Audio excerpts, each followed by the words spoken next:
Live tonight, here we are, Architects of Humanity, maxed out, hosting a stream. Mr. X, good to see you, brother. Thank you for the support, bro. It says MD is the man. Thank you, bro. I appreciate that, man. Exorcism AI, what's up, bro? Good to see you, man. Yeah, this is basically how much do we really know and about history, about the past, about the present and the future.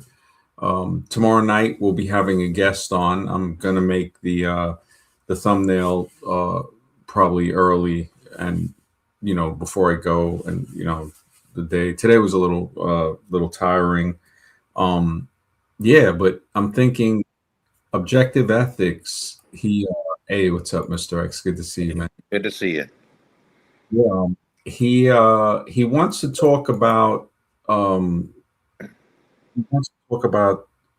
objective morality versus subjective morality, and objective ethics versus, I guess, subjective ethics. And then if he said maybe non-dualism versus is compared to dualism, so that as well. As Varun, good to see you, man.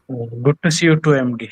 Thank you for having me on your show. Oh, always a pleasure to have you on, man. Good to see you, Azrael. Yeah, same here, Mr. X. Good to see you too.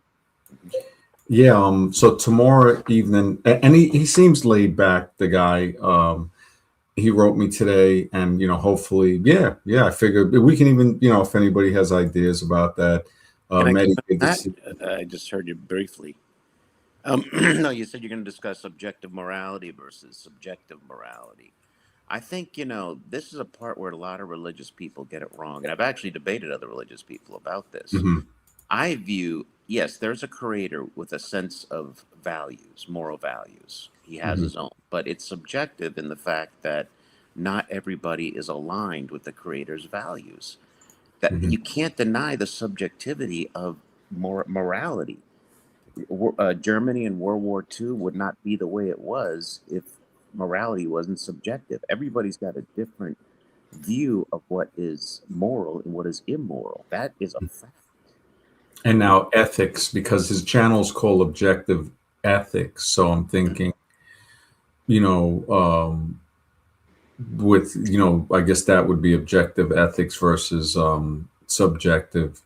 Yeah, I think where they get it wrong, I've watched these debates, they say, well, we know that stealing is wrong. Well, go to a prison and tell people who steal on a regular basis that it's wrong. They're going to disagree with you. And I think that they mess it up. It's like not everybody agrees with the creator. That's reality. It's not good or bad. It's just reality. Yeah. Or even like the situation. I guess if it's food, if something is hungry, like if we look at it, like say an animal that takes food and eats it, right? Yeah. Is it really stealing it? Is it just, so as we go into that, because he says he did say he was agnostic, but he had the guy Austin Sims on. They were talking about evolution, and he seems to be a little, I mean, I've noticed this with Finding Gnosis too. It's like, and it's cool, he's a very cool guy. I mean, I guess they're kind of thinking, because I think they've been attacked by religious people to, have them thinking that creationism is not their real. view is totally warped. It's totally warped. Now, you're 100% agree. I agree with you 100% that they've been something has happened to them in the religious circle that has devastated. Yeah. I mean, but they're not scientific. That's one thing. They are not scientific in any way, shape, or form, because creation is looking at the science, and it points to creation based on the science. Yeah. And, they, a few people, I think, were saying evolution is a fact, which it isn't. No. And I think I didn't watch the whole stream, but I looked at little pieces. I think people attacked the guy that was talking about evolution. So it kind of, some people can do that, but that doesn't make evolution true, just because somebody's attacking him. And even if it's unwarranted and all of that stuff, it's like, okay, that guy doesn't represent everybody. Hmm. So hopefully I think it'll be good. I think it'll be a good Oh, conversation.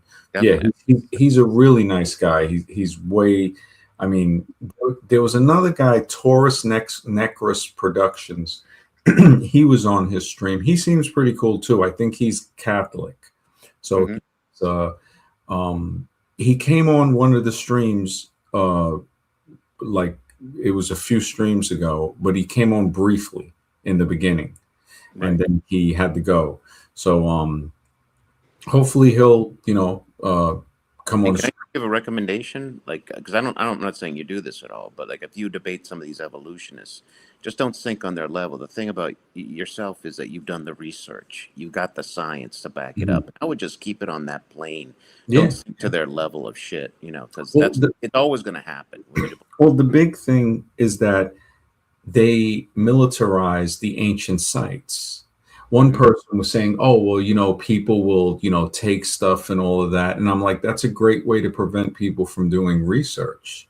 Yes. Use that. It's like, of course, yeah, you have to protect it against looters and people that would steal stuff.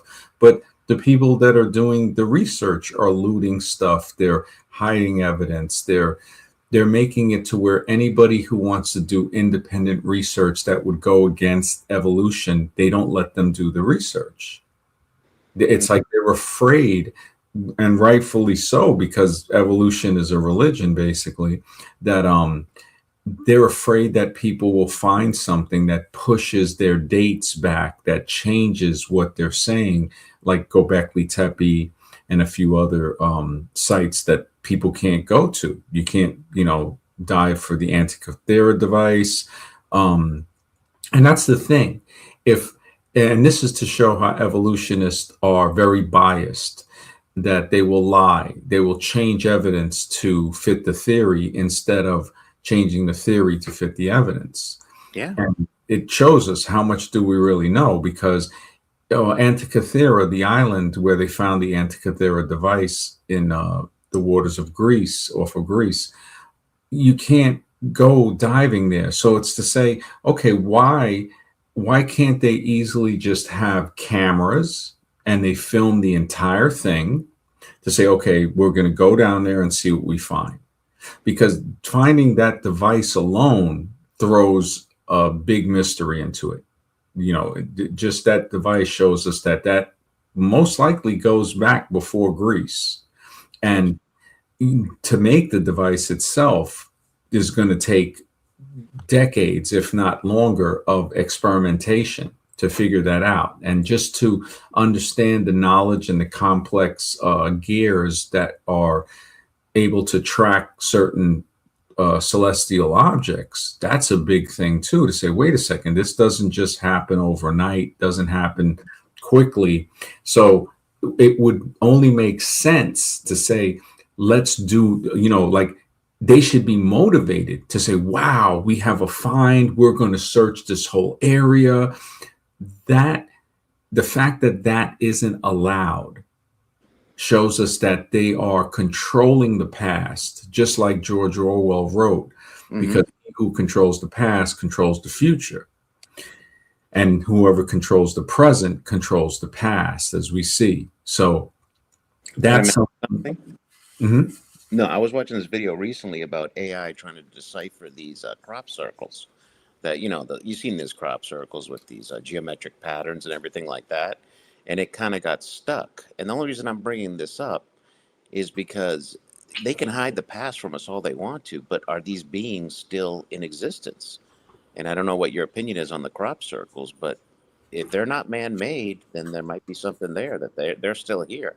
Yeah, yeah. I mean, some are definitely man-made, but even if there's just one that isn't man-made, just one, it just shows us that, I think that definitely whatever the architects of humanity are still here for sure. Mehdi says, before debate and objective versus subjective, make sure to define exactly what each is before the debate. Exactly.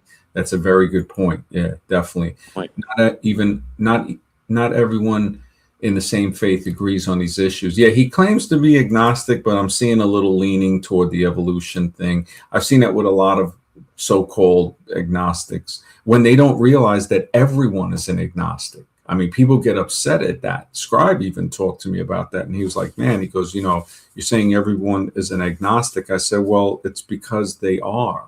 I said, we don't know. I said, you can have a belief, and yeah, religion, politics is it just control systems. Exactly. Control systems. Well, the only people who are going to get angry at what you just said are people who have another agenda behind themselves. Yeah. They're not genuine. Like Yeah. me, I have my own set of beliefs that may not be in agreement with it, but I'm okay with that. I'm not Yeah. going to argue. Yeah. It's totally okay. Totally okay. Alexis, good to see you. He says, how much do we really know about who's giving Trump and Putin and these guys? Yeah, exactly. There's always something behind the scenes. There's always. Oh yeah, the population control is there. It's clearly the orders coming from behind the scene is real. I mean, it's totally it's nobility always made sure to put one son in the military, one in the church. Yeah, they had to make sure that man is contained in nature, nurture is contained in earth, earth is held by universe. I mean, there's a lot of when we look at the whole creation of it's Derek, good to see you, man. Garden meaning laboratory is deep. It really is, man. When I researched that and I was like, wow. So garden is a word for a lab and in ancient lore too. So it's like the experimentation. And I mean, when technically, evolution's already been disproven. It's already a closed book because Darwin, everybody at that time agreed that the cell was a very simple like organism. Well, we Mhm. know with modern science today that it's anything but. So that pretty much closed the book on Darwinism. There's no reason to even debate it anymore. Yeah, This and theory was wrong from the beginning, you know? yeah, they also again, it's like they'll always try to lie and say things that Darwin said or didn't say. But in personal letters, he talked about the whole uh, puddle theory of, oh, if chemicals came together. And a lot of them will say, oh, no, Darwin was only talking about plants and animals. And it's like, no, he tried to say the puddle thing. He really tried to push the puddle in a private letter. I forgot John something he sent it to, but it can be found. Anybody can look it up on the internet. And when you look at that, you start to say, wow, so they're just fighting to fix and fabricate evidence to fit to their religion, basically, of They're evolution. snake oil salesmen is what they really are because they're lying blatantly to fit Yes, their yes, agenda. very much so. I would like to talk to when I speak to Objective Ethics tomorrow. Hopefully, he'll still come on. We're going to start at around 9, and I'm going to ask him. I'm going to say, well, if you're talking about ethics and stuff, have not seen any ethics from the evolutionist. I've seen actually a very deceitful type of approach. And again, like Mehdi was saying, we have to clarify before we talk, because it's not really a debate, it's a conversation. Because even when I went on his channel, and he's really cool. I mean, he promotes the channel and stuff, and anybody that goes on, he'll promote stuff. So, I'll give him a lot of credit for that. Alexis says, are all NASA astronauts who go to space just good actors? And was Neil Armstrong forced to do it, tried to warn it was fake, how he acted in those video meetings? I definitely, the guys that are doing it now, it's so much it's like a Hollywood production. I mean, $90 billion. That's what keeps reminding me. They talk about cuts and all of this stuff, but yet $90 billion to send what they say somebody up into space. So they're well-paid actors and great liars. So I would say great liars on top of that. And Neil Armstrong, I think, when I look at those guys, especially his name, when the acronym and stuff with the alien in his name, Neil, I forgot the middle name, but I had the acronym of I think it was, let me see, I think I had it in, where did I put it? Because it was in my anagram thing. Man, I'm trying to find it. The anagram, okay, there it is. If it's, did I have it in this one? But Neil Armstrong, his name has like some really, let me see, is that it? No, I think this is a different one. I think it's under the conspiracy anagrams, but Neil Armstrong, when I look at the stuff for Armstrong, it's where did I put it? Neil Armstrong, man, I can't believe, I'm like, where did I put it? That's okay. Neil Armstrong, altering norms. So Neil Armstrong can be respelled as altering norms. And I remember Neil A. Armstrong, that had something like Neil A. If you take the A and put it in front of Neil, or well, A and Neil spells alien as an anagram, but Neil Armstrong itself spells no girl, starmen, no girl, Mr. Strong alien. So Neil Armstrong spells that, just Neil Armstrong. L Morning Star. This is a good one. Strongman liar, but liar Lier. So strongman liar. The former astronaut Neil Alden Armstrong, great elder, lunar star, first man on the moon. So when you look at these, it's like, man, this is it's like, did they choose his name? Like, is that his real name? Yeah, I was about to say, I don't think it's Yeah. his real name at this point. It really makes you wonder. The other astronaut, Michael Foale, floats a clue, I am on Earth. So astronaut Michael Foale respells into floats a clue, I am on Earth. It's like, how does his name with the word astronaut in front of it, Michael Foale, how does it spell that, you know? Now astronaut Alan Shepard spells NASA heart and soul trapped, but TRAPD. So NASA heart and soul trapped.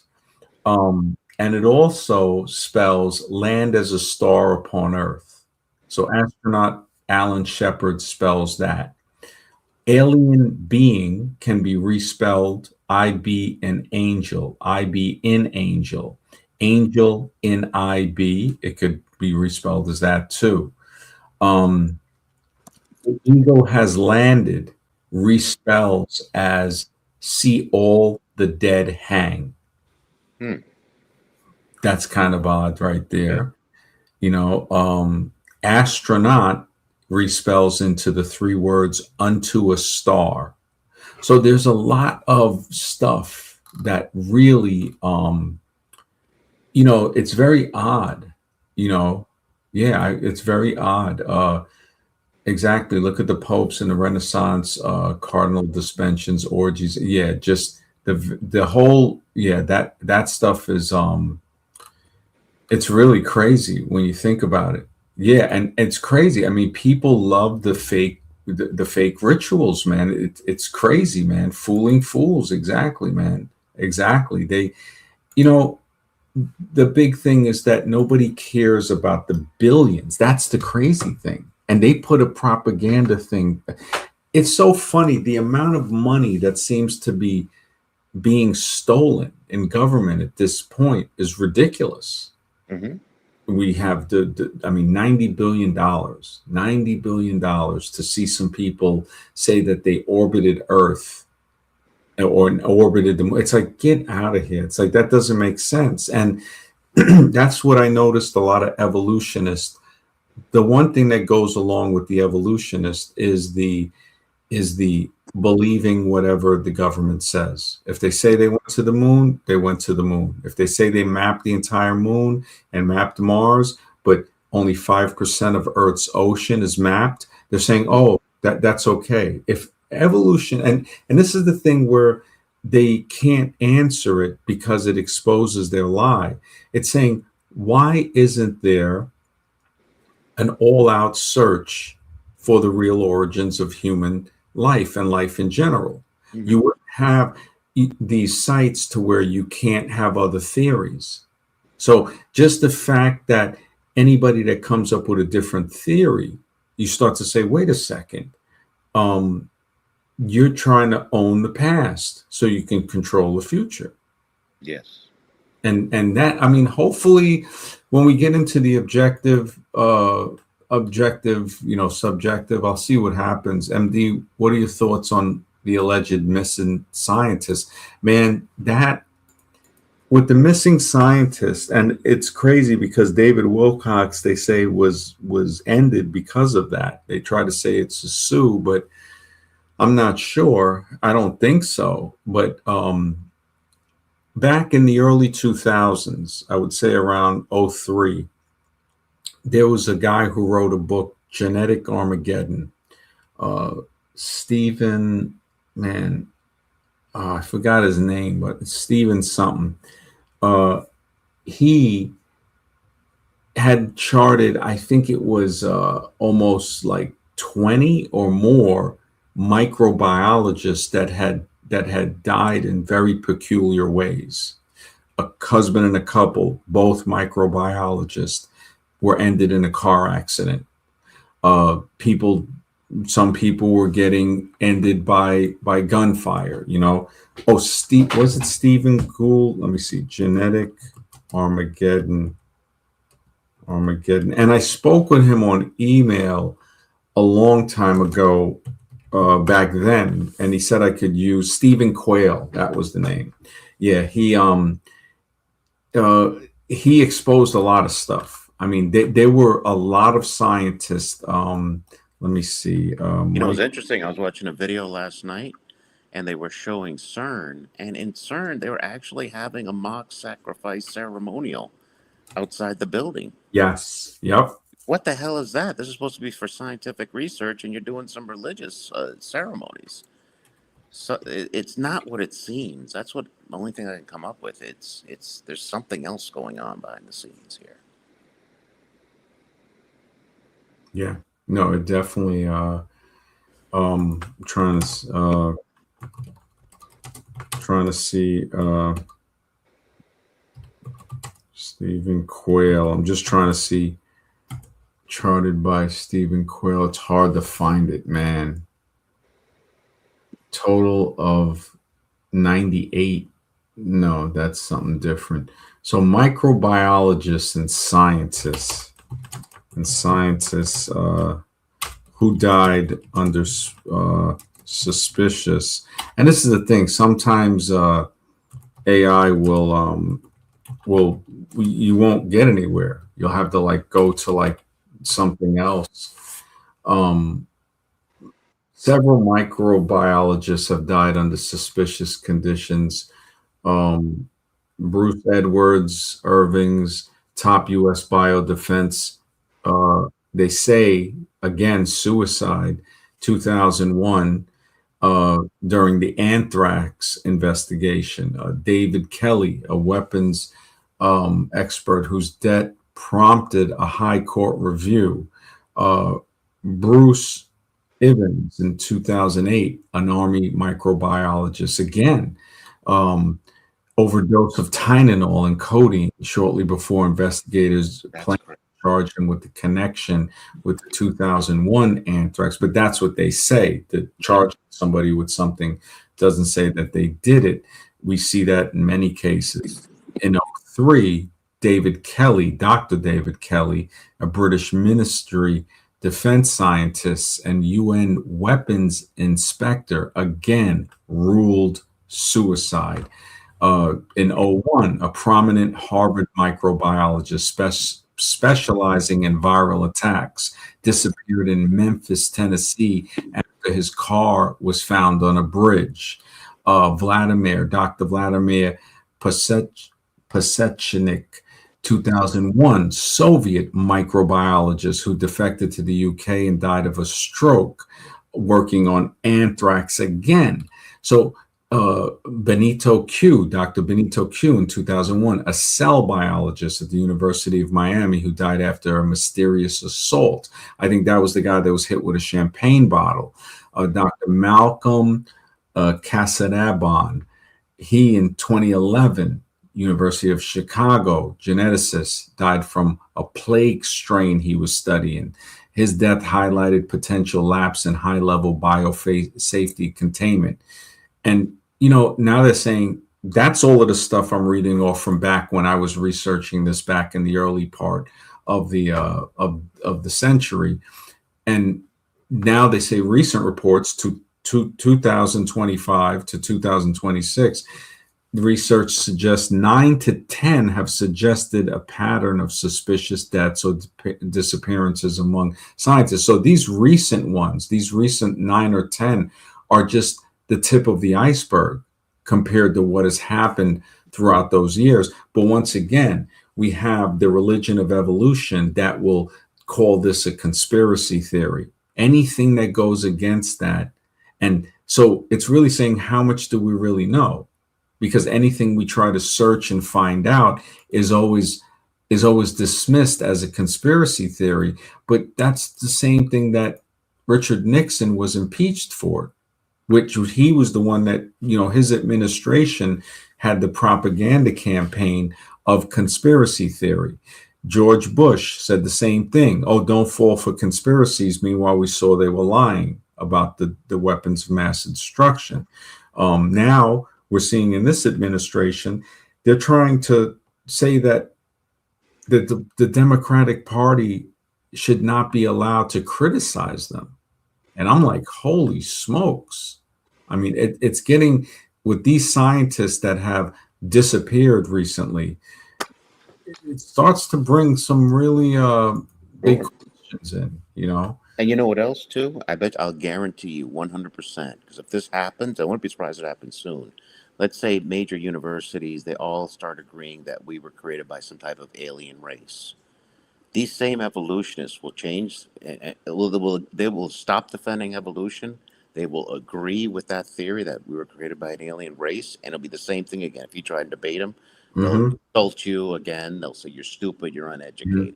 I mean, this is how brainwashed these guys are. Yeah, they want to say, oh well, aliens, seeded life, but evolution is still true. That.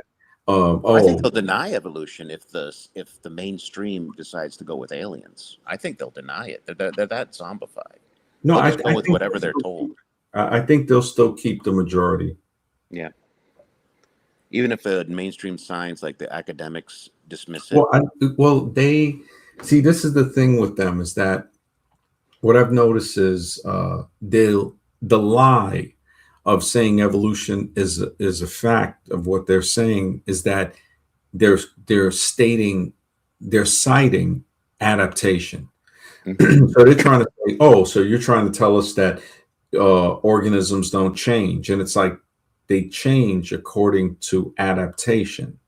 That's not evolution. So the first thing they have to do is attack the word. So they'll say, no, that's evolution. It's like, no, it's not. That's adaptation. Like the finches on the Galapagos with the beaks changing size and structure, that's adaptation. Because if they go back to the other island where their beaks was the previous shape and it changes back, it metamorphosizes, transforms. That's so what would that be called? It's re-evolving. It's adapting. It's adapting to this island, and then when it goes over there, it adapts to that island. I guess I just look at it. They don't think for themselves. They just go with whatever the mainstream is. Yeah. Well, mainstream. It has become so religious, and this is, I think, the best example to show how they're just basically lying is not being able to search ancient civilizations. Oh yeah. It's just, Well, we got it, to understand too. A lot of people don't want the truth. They're not looking for the truth. hmm. I mean, Definitely, when I go on those other channels, they're not looking when for the truth. when you look at these artifacts that are found underwater, Hmm. any logical thinking human being would say, well, you know, let's let's let's launch $90 billion. Imagine if that was spent to search for archaeological stuff underwater, or even to excavate. The fact that Gobekli Tepe has been covered back up and people can't search through it because it was about to push the timeline back severely.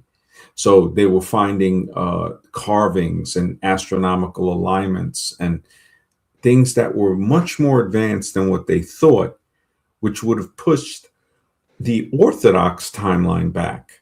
So the fact that nothing is messing with the Orthodox timeline and sites are being militarized. So you start to say, well, wait a second.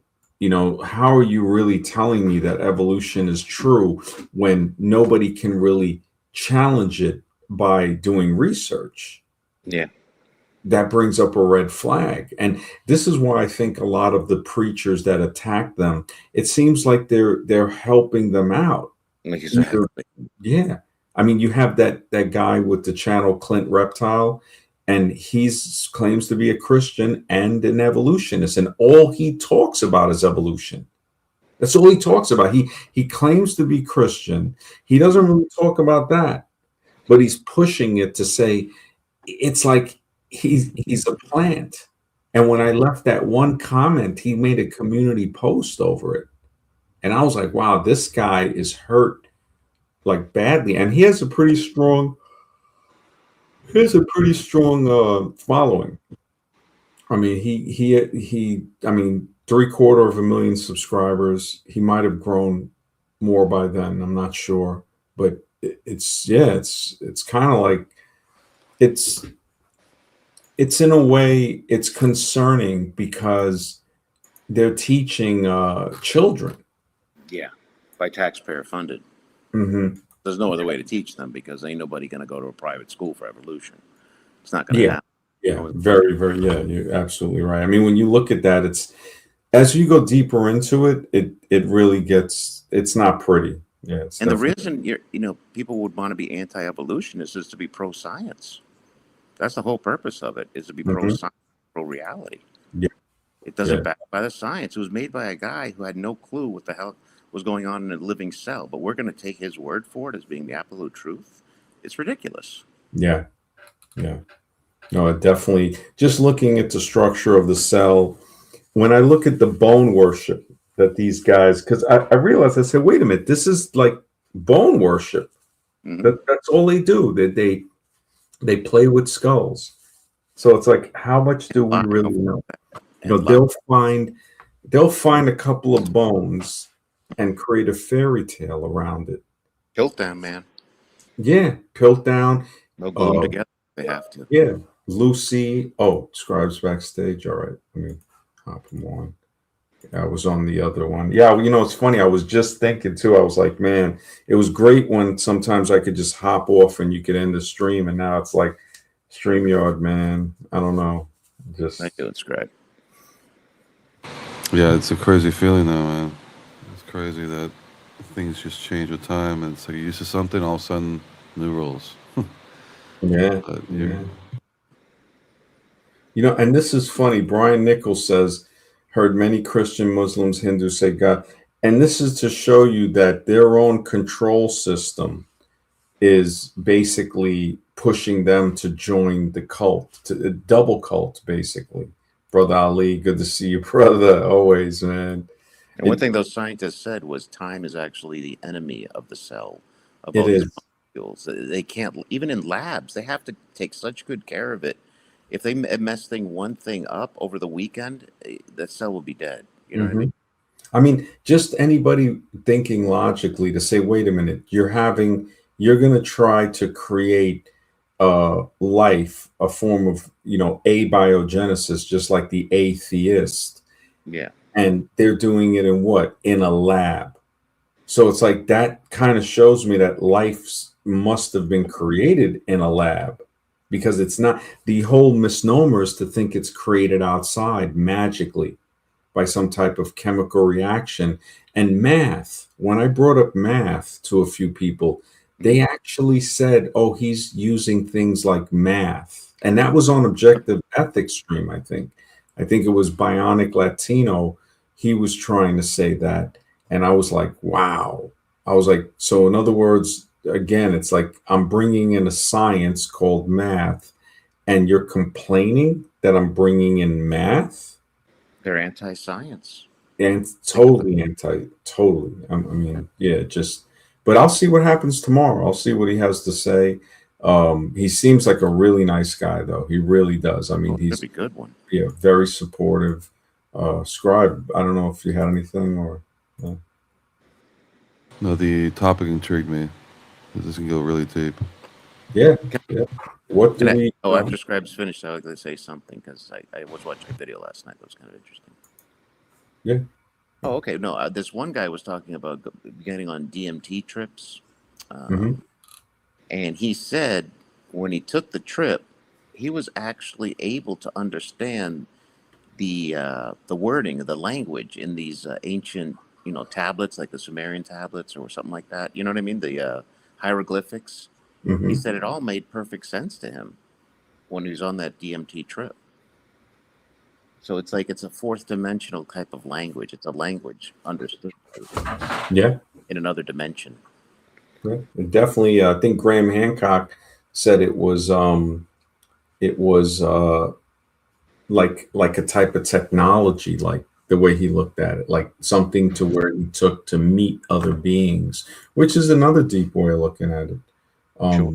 Yeah, I've scribe. seen AI talking That might be the fabric of this whole thing. It could be because you get the zeros and ones, you the binary code, and then beyond that could be the symbolic code that AI is based on. Because no longer are they using words and terms, whatever, as to equate to something or to describe something. It's no more words. It's all symbolism, and symbols can carry so much more information. Yeah. And I think that's what we're leading to. But it's also the dehumanization of us, almost kind of by having to become basically cyborgs at this point. Yeah. So I don't know what you guys think about that, because when you say, what do we really know? It seems like we've been confined to a very small area of knowledge, and it's very hard to break out. And then when we kind of do break out, you see stuff that it seems very extremely bizarre. That's like, how is that even? But then you have these references that are considered fake on movies and TV shows, but then they become real later on. And it's like, so at one time you thought that was sci-fi, but now it's real. What do you got to say about that? It's like the ultimate in your face thing. It's like, where do these thoughts come from? If that's all fake, just sci-fi, making stuff up, right? I think it's related to, okay, we need this. This needs to happen. So it be the mind's eye, or people getting together to produce this thing, manifest this thing that was sci-fi, but now it's reality. It's almost like we're bringing in things that were supposed to be sci-fi, because what we think is real is what we see, but yet we have the tools to create these things that defy real. Computers, spaceships, whatever, rockets, doing crazy stuff that doesn't conform to reality whatsoever, right? But yet we're doing it. So AI has nothing to do with our progressive, what they would call evolvement of of humankind. If they want to evolve like a chimp or whatever, we went from horseback to all this. The AI. How is AI a progressive, natural part of the human progression? You know what I'm saying? So it's obvious something is feeding us something exterior wise to do their bidding on something, right? They want us to do something. It's like, we don't want to do it. Just like UK, got us to, my opinion, to be their military arm to handle or police the world.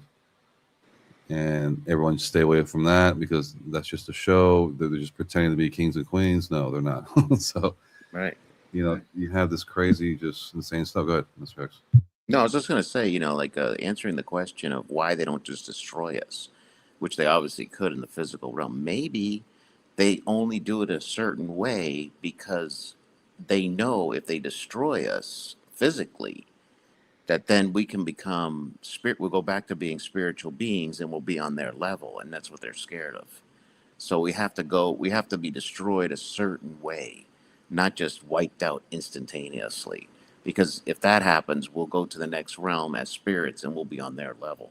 And then they're nervous about that. So they need us to perish in a certain aspect. That's why they're I mean, you hesitant. said okay. You just said a lot right there. So you're saying why haven't been wiped out?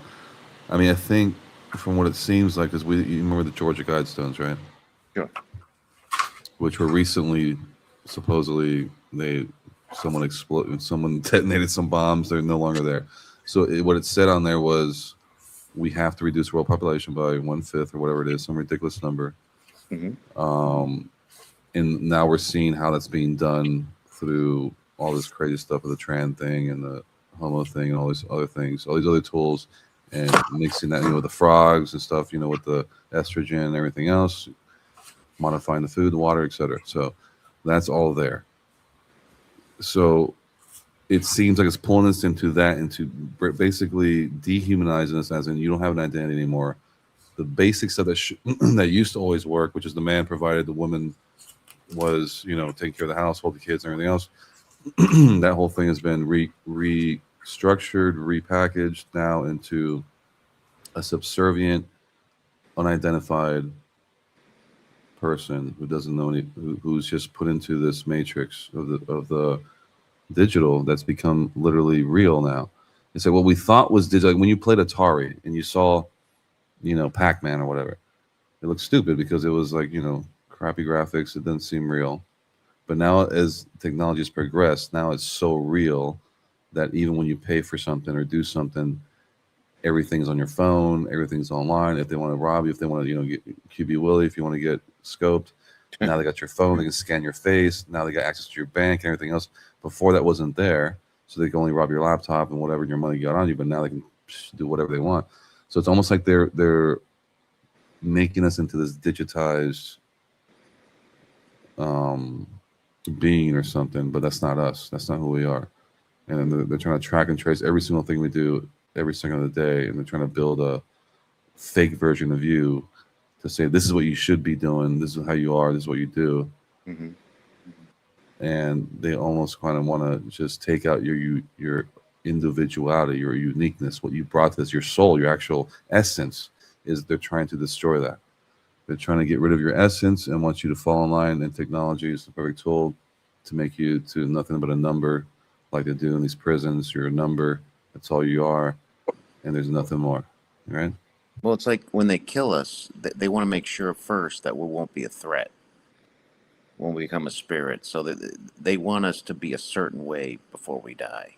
They just can't, because it's like kind of like in Star Wars when Obi-Wan Kenobi died after Darth Vader hit him with the lightsaber. I'll become more powerful, Darth, than you ever could imagine. Exactly. I actually told MD the other day after we fought whatever, but that's the ultimate sacrifice. It's like saying you understand that this is simply a test or simulation or something. It's not so important or to take so seriously to say this is who you are, knowing that you're limited in your powers and what you really want to do, because your imagination is so powerful, but you're put into this shell which has physical problems. You have to eat and sleep and all these things that you shouldn't have to do, but your consciousness is just like unlimited. It doesn't age. It doesn't. You can be 90 years old and your conscious still. You can look over, you see a hot girl, you're still thinking like you were when you're 18. Where does that come from? As far as what they say, your age versus your consciousness are completely two different things. And when they talk about evolution, that's the part I want to talk about. But Darwin and all these things don't talk about it. They only want to focus on the physical. Well, this guy's black, whatever. He looks similar to this thing over here, and they want to base everything off visual evidence. I'm saying, wait, can that black guy mate with this white person? Yeah, yes. Okay, then they're the same race. There's no argument at this point. There's no racism. There's no I'm gonna put this guy lower. Yeah. But we fall into these about black people. He had no clue about the cell, so it's a very uneducated, unscientific comment to say something about a black person. You know what I mean? But Very there's a unsafe. reason why that program was put into place. Well, yeah, it was for domination. It was for racial No, it superiority. was to create artificial construct, which we call racism. MD talks about it a lot. And I'm like, to me, when I was younger, I heard about it, and I thought we were kind of already over that. But then MD kind of reminded me, no, it's still going on today, and it's different. But it almost seems like, okay, can this person make, do they have the same restrictions they had 100 years ago? No, this person can do whatever, make millions of dollars, but there's still that stigma of whatever. But in the end, it's like now you've been kind of putting on the common playfield. If you're good at this, you can make millions of dollars. So why would you even waste your time with any racist whatever? It doesn't make sense. I mean, unless there was imposition like we had before, that you have to have separate restaurants, separate drinking water, drinking fountains, and all that. Okay, that's obvious, extreme racism in your face. But now these things aren't there. They want to use your mind to say, well, you should hate these people, and they come with someone called Black Lives Matter. It's like, why would you even make a statement? The fact you would even say that, you're already dehumanizing that person you're talking about, the black They're person. trying to fuel hate. That's what their goal is, just to fuel hate. Exactly. Exactly. It's a reverse psychology to fuel that hate and to use that as an instrument to change the way people think. So they're going to use that. So on the Democratic side, people going to think this way. They're going to take it one way, and on the Republican side, they're going to take it a different way. And these tools are designed for this. It's called provocateurs, right? Mr. X, you've heard of provocateurs. Like there'll be like a safe protest, and all of a sudden, they'll hire some guy to say, "I want you to take this Molotov and throw it into the store, shatter the glass, and start a fire." So that these provocateurs are paid people who do these things when there's like a safe protest. They know they don't want to cause any physical harm, but yet there's some idiot that comes out and does this, and then now next thing you know, everybody's going crazy. So. Well, Scribe, you brought up something about females. You brought up something about females, and the reason why the evolution discussion is so important, and it ties into everything else, is let's just say the story of the female, how it was created. Let's say from a biblical point of view. Let's just say hypothetically that it's true, that there was a creator, and he said, man, it's not good for him to be alone. He needs to be happy. So I'm going to give him a partner. I'm going to create a female. That's a pretty big deal. That means that a female was created. If that's the case, then that shows you how powerful female beauty is, because it was designed by a creator to please us. That's pretty powerful stuff. It didn't just evolve by chance. It was purposely designed to get us captivated with it. That's powerful stuff there. It almost seems, yeah, you're right. It almost seems like it's a simulation to simulate that in this physical body, where we have lower abilities, and it's emulating what we probably used to have in the higher realm, where we actually come from, where there is a female counterpart, but there's no time like we know here, because now you're in a physical vessel. Now you're limited by time because it breaks down over time. You're just a blood bag basically, and it gets old. So now you are subject to time. Whereas if you're a spirit form or consciousness, then time doesn't affect anything at all. There is no time. So you're basically conscious. So conscious means you're conscious forever, unfortunately. So that's almost like at the same time you feel like, I want to live again. I want to be young again. I want to do these things again. There is that, but the stigma or the thing is like, okay, you do live forever technically, but you can't live forever here because this realm is only for this purpose. There's other realms that are way more advanced, way better, way cooler, and way this. Yeah, so this is more like you're going to boot camp or something, like you're doing the basic training type of thing. So it can be brutal as hell, right? The guy who took the DMT experience, he said it felt way realer in the DMT experience than this physical world. Way, way more real.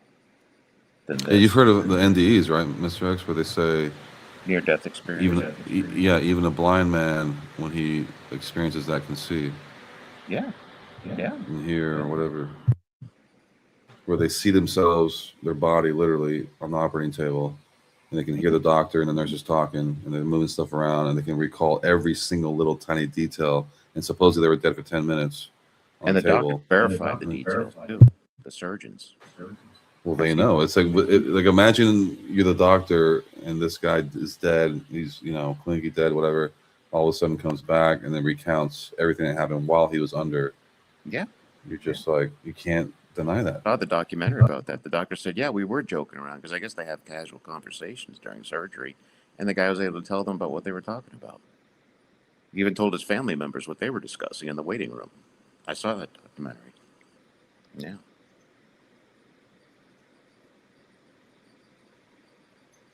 Yeah. I'm just looking at some of the stuff. Sorry, I had to walk away a second. Arabian. No, it's susceptible to the Jeet girls. Yeah, man. I think protesting is a loosh ritual. It's possible, man. The loosh theory is deep too, man. It just What's the loosh theory? yeah. I mean, Loosh is like it's kind of like the receiver type of like it's like Monsters Inc. Remember? yeah, like something is harvesting us. Yeah, like that's the loose theory. Like our emotions, like how they have the wars and the feelings and the fear. So it's in harvesting, particularly fear and pain. So intense feelings, harvested by other dimensional beings. So that's the loosh, the prison planet, which it definitely, I wouldn't say it's just loosh. Loosh could be a part, the psychic or life force, produced by certain beings. That's just, Yeah, that's the definition. Loosh is your energy source, basically. So that's why they call us containers. And then when Morpheus held up the battery, he's like, "This is what you are right here."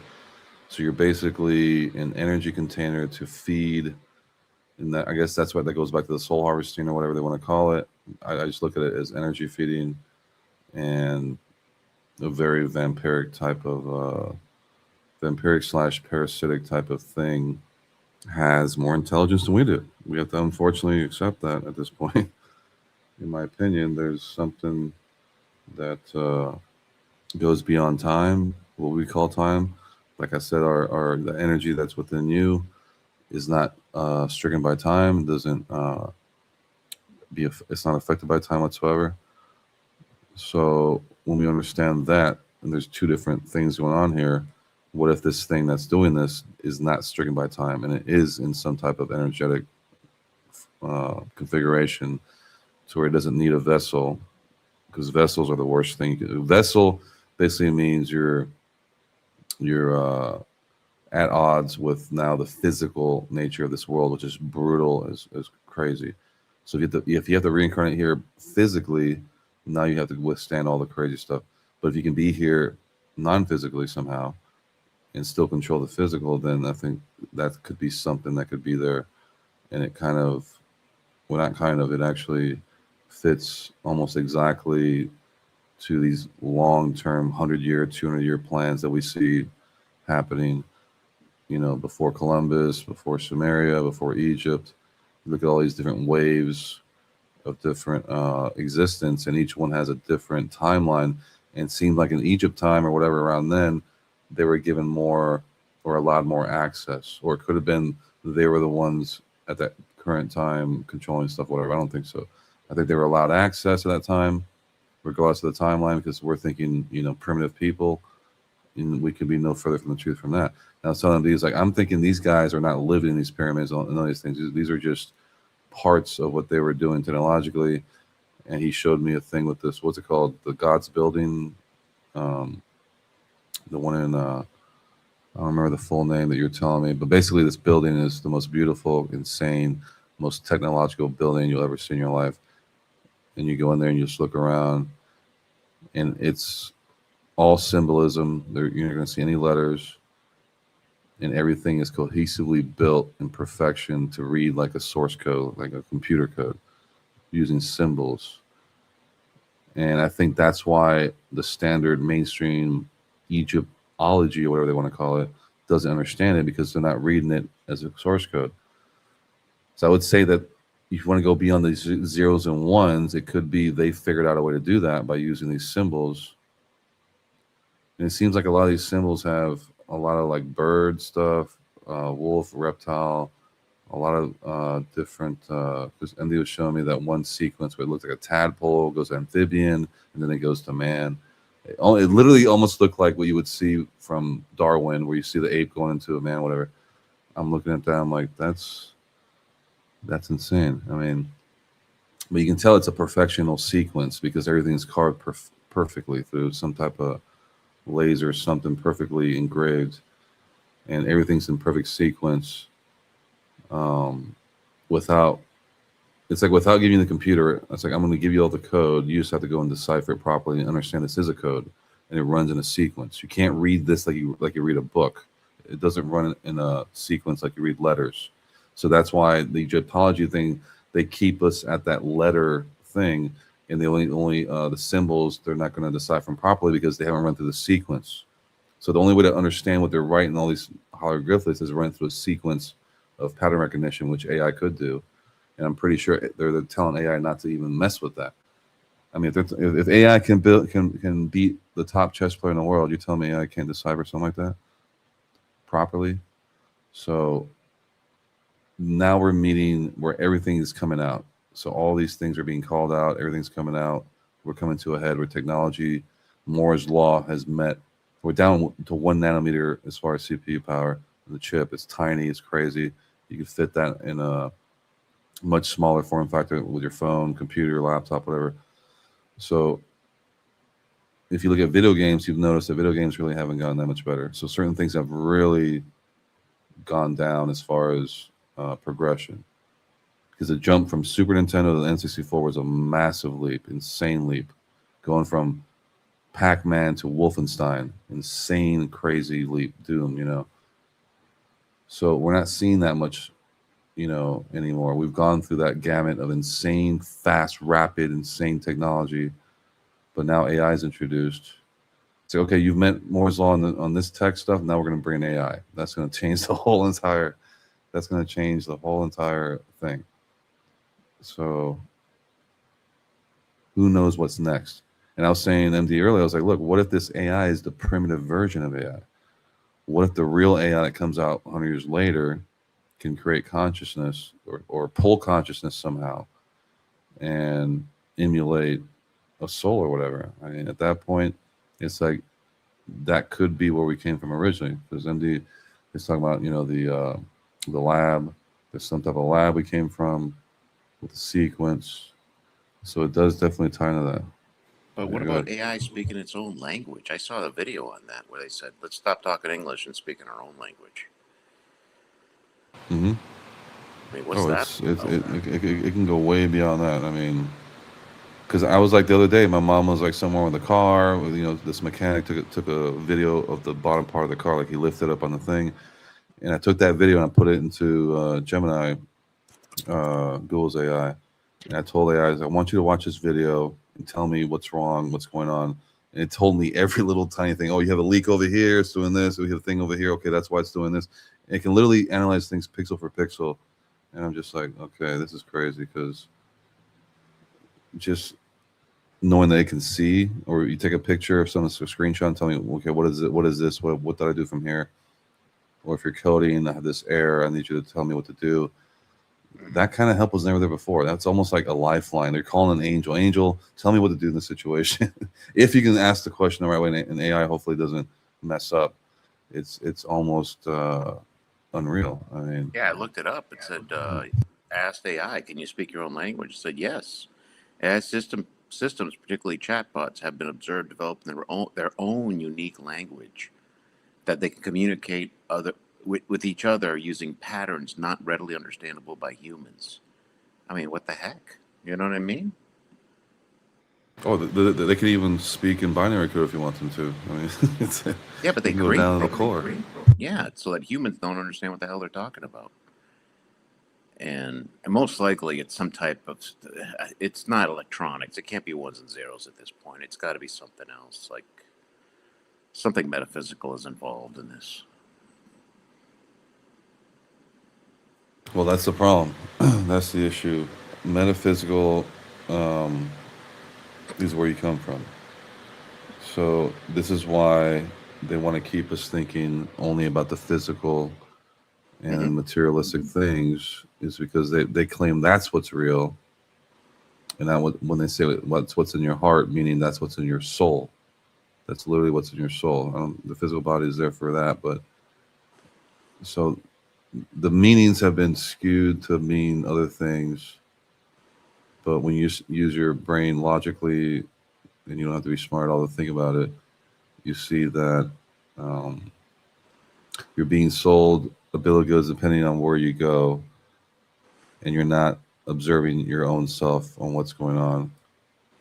It's like, what about what I think? I'm hearing what everyone else thinks. They want me to do this, want me to do this, want me to do this. Okay, based on this information, actually, I should be doing this because now I'm more aware of what's going on. But they want to lead you, especially with college kids. It's like you're supposed to pick something. So they dumb you down till you're 18. You should already be a master of your craft, and then they want you to pick some random thing. Hopefully, your parents have enough money, or else you get a loan, student loan, and next thing you know, you're in debt. Next thing you know, you're running away from the debt collectors your whole life, and you don't get anywhere. That's exactly the two paths you have. You either got rich parents, or you get a student loan, or whatever, or you're a genius and you get scholarships or whatever. Obviously, that's a very small minority, but that's the options. It's just Hmm. insanity. They don't teach you anything about money. They don't teach you anything about your bank. Nothing, values, nothing, morals, nothing. Just how to be a good little slave. And that's why I couldn't finish college, because I wanted to learn how to have my own online business. And business calculus course I took was how to crunch numbers for a corporate situation. I'm Right. just like, no. I just left. I'm like, dude, I'm not even. It's like basically I have to teach myself at this point, and I think that's the best place to be, is be able to teach yourself Oh, I agree. things that definitely, because you compile enough information by now that you can put these things together and realize things that should be going on, but you look at the other side and you realize, oh, this is not happening. No one's talking about this because they're making money with this other ridiculous thing. And they realize people get, duped into that. It's easy. But if you tell them the truth, they're not going to make the same money, and it's not going to be the same product or whatever. So again, it's just all based off greedy lies to accumulate money, which has nothing to do with actual real value. The real value they're doing is controlling your mind, saying there's nothing else out there. Look up to the sky. There's nothing else out there. There's a void. We can go to Mars, maybe. Who knows? That's what they're saying. Meanwhile, like then they're saying, you have endless oceans that haven't been, you know, looked at. Land out there. Who knows what's going on? We can't go here. We can't go there.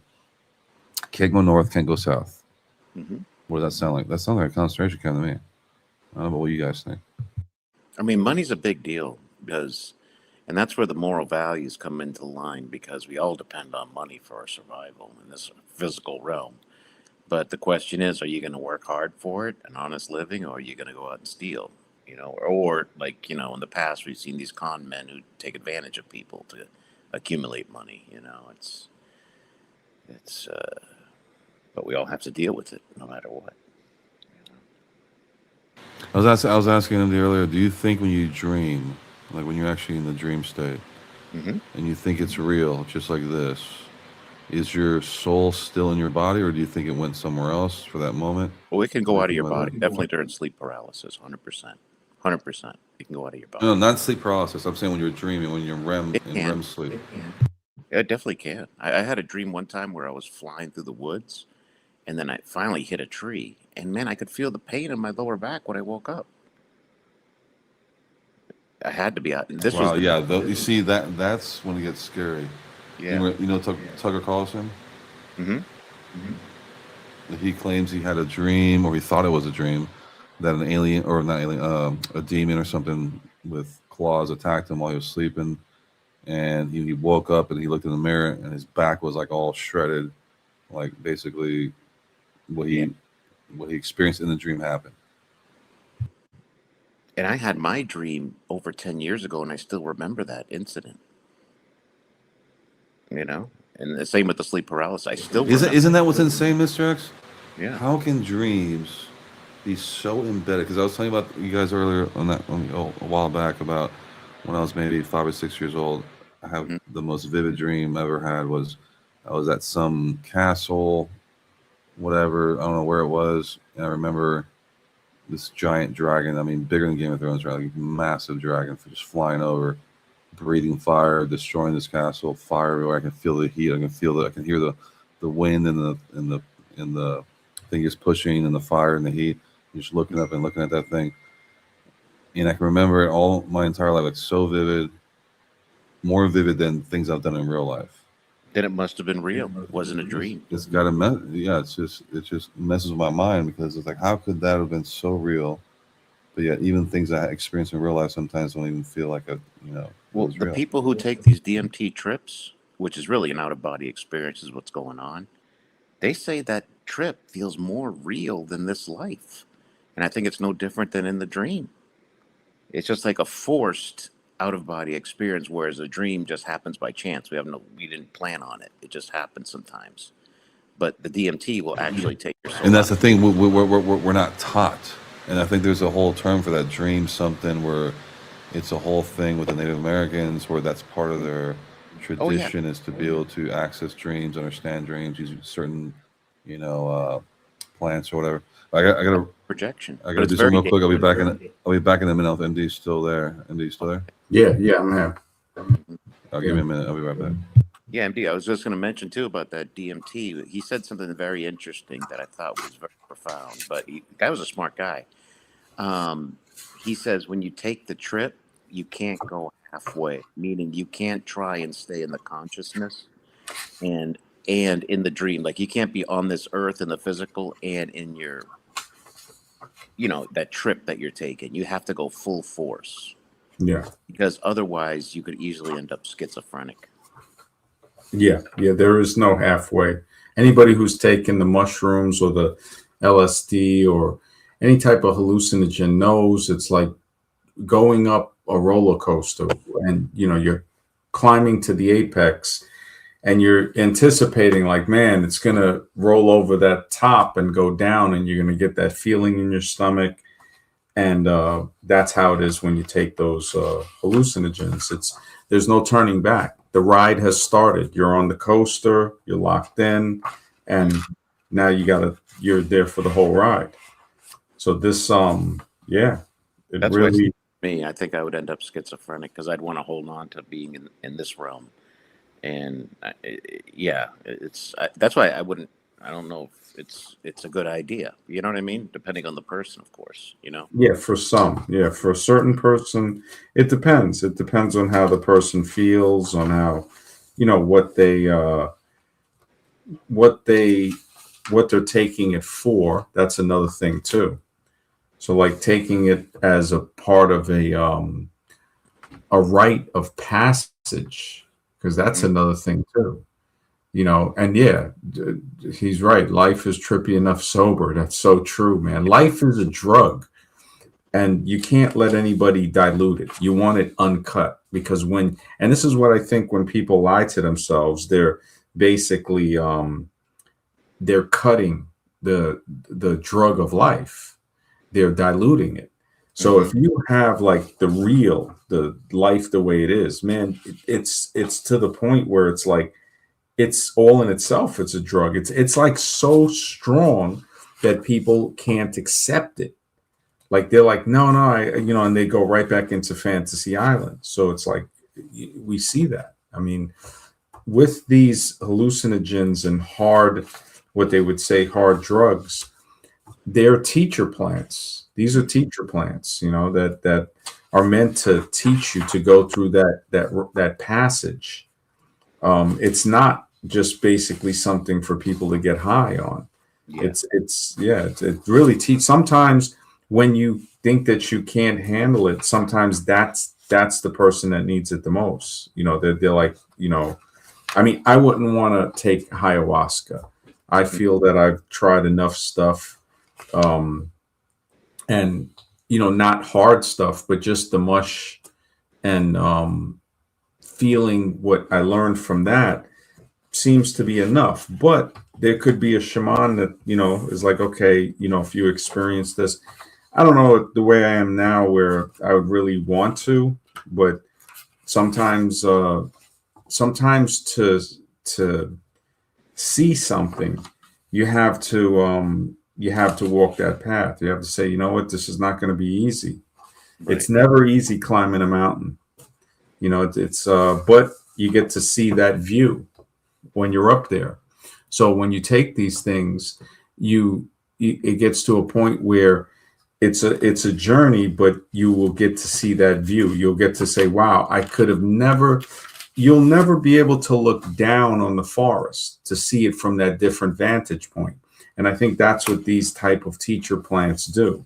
They allow us to see life from different vantage points, and also even deeper, to go into stuff that, you know, we could never even imagine. Just to be like, man, this is like something like beyond any type of movie that we could think of. But one thing he said. Okay, but don't you, real quick, don't you agree that the dream thing is a clue? Yeah, dreams are clues that build a supernatural bridge into the unknown. Yeah. It's really deep. I mean, dreams, when you think, No, as in a clue from where you come from. Oh, I do. Yeah, definitely. It's possible. I mean, dreams are definitely more than just one thing, and not all dreams are the same. So it's really a mystery, and it's crazy how somebody who would believe in evolution will dismiss that. I mean, just the fact that they'll dismiss consciousness as chemical signals coming together and magically, you know, random mutation by natural selection. It's like, that's insane. It is. To think that we're having a conversation now and all of this stuff, the ability to speak in so many different languages, and oh, that's just evolution. I mean, it's truly a form of insanity to believe in evolution. And there's no shortage of patients. There's no shortage of psychiatric patients in that religion. I mean, they're saying it's a fact. They're saying, oh, yeah, these things can turn into each other. Oh, but you know what? No, we look similar, but there's a common ancestor. And it's all based on racism. Evolution is clearly, it's the creator of racism. So basically, you're saying it points more towards a simulation that was started all at one time. That, yeah, it relates to the lab, obviously. That this was completely designed from top to bottom. Everything, the plants, the sky, the water, the sun, the moon, everything is fabricated. It's as if there's something from another dimension that fabricated this dimension and needs us because it can't physically fashion it. It's like a shadow trying to do something in this third dimension. The shadow is limited, and we would need to do it for the shadow. Who knows? It might not be a higher dimension. It might be a lower dimension. What if it's shadow type beings that we can look at the shadow on the ground when we cast shadows, and to say, what if it's shadows, something in the shadow realm that is controlling us, to say, okay, we need them to build these devices, CERN, the computer, certain portals, so they can come through it and gain access to this world, because they themselves couldn't build it, because they can't even touch anything that is of material substance. It's like trying to grasp water. You can't grasp water. You stick your hand into the water and try to grab it, and you pull it up, it's gone. It slips through your fingers quicker than sand. The same thing with sand. You can try to grasp it and hold it, and you can't. So when you look at the similarity too with sand and water, if you cup your hand, you can contain some of it, just like water. You can contain some of it, but eventually water's like, it's amazing when you think about it. When you think of the fact that water can have 3 different states, and now they're saying 4. There's a 4th state of water. I forgot the name of it, but it's when ice melts. In that stage of melting, it forms what they called, oh man, it's I forgot the name. It's like quick water. I think that's what they call it, quick water. and that quick water has a very high healing ability. So like when you see ice in a glass of water and it starts to melt, it seems like there's a different liquid from the liquid water and the ice. There's a third type of water in that glass, and that's the quick water. And if they're seeing that, because once again, they base it on ignorance of saying, oh, water has three states: liquid, solid, and gaseous. Oh, so I'm supposed to believe that's all there is until you tell me there's something more. Yeah. It's basically how evolution works. It's very ignorant. It's very Unscientific too, I might add. yeah, extremely unscientific. Don't even dare You be know that scientific. water. Mhm. You know that water is the hardest thing to produce in video games Wow, I didn't know that. because of the chaos theory. Minecraft is the only one that achieved it, but in a big block basis, not on the true, you know. But yeah, because when you just drop water on the ground, it's chaos. Wow, that's yeah, that's Oh, and can I just mention too that one guy also in the video? He said when he took the trip, he got enlightenment and he got wisdom, but they left some things out. The entities that he met, so it's like they want you to come back, basically. And I don't think that's a figment of the imagination. That entity he must have really had an out of body experience and dealt with these metaphysical beings. I mean, it's just like we'll give you a little bit, but not enough. yeah. I One, think yeah, Graham Hancock said something about that too. He said they told him, "We're so glad you found this technology, so now you can visit us more often." yes, yes. But you know what's interesting? Where the scientific side always wants to dismiss all hallucination. How many hallucinations have you honestly had in your life? Like you could say, okay, that was when I saw over there, I thought it was a Bigfoot, but it would happen to be a tree or something. How many times, or just something that just completely you just made up in your head and it wasn't true? Someone else observed or whatever. How many times does that happen in your life? I can't even remember when it I don't really think happened. ever really. Yeah, ever. You see, that's what's funny. They can't define what a hallucination is, but they'll call it that. Mhm. Oh, that's just hallucination because it's too grandiose or whatever. But how many actual hallucinations can we prove? I mean, obviously through LSD and stuff, you can bring these things about, these effects about. But how many sober actual hallucinations are there? Are there proof? Or is there proof of? I think there isn't like many. I mean, hallucination. I would say a hallucination is belief in government, because government is a fictional entity that doesn't exist. It's Well, let's say not a mental. Let's say a visual. a visual hallucination that I would say it isn't even a hallucination. It's a mirage. Yes. So like a mirage But was it a hallucination? I mean, hallucination, let me see, hallucination versus mirage. And this is what's good for AI.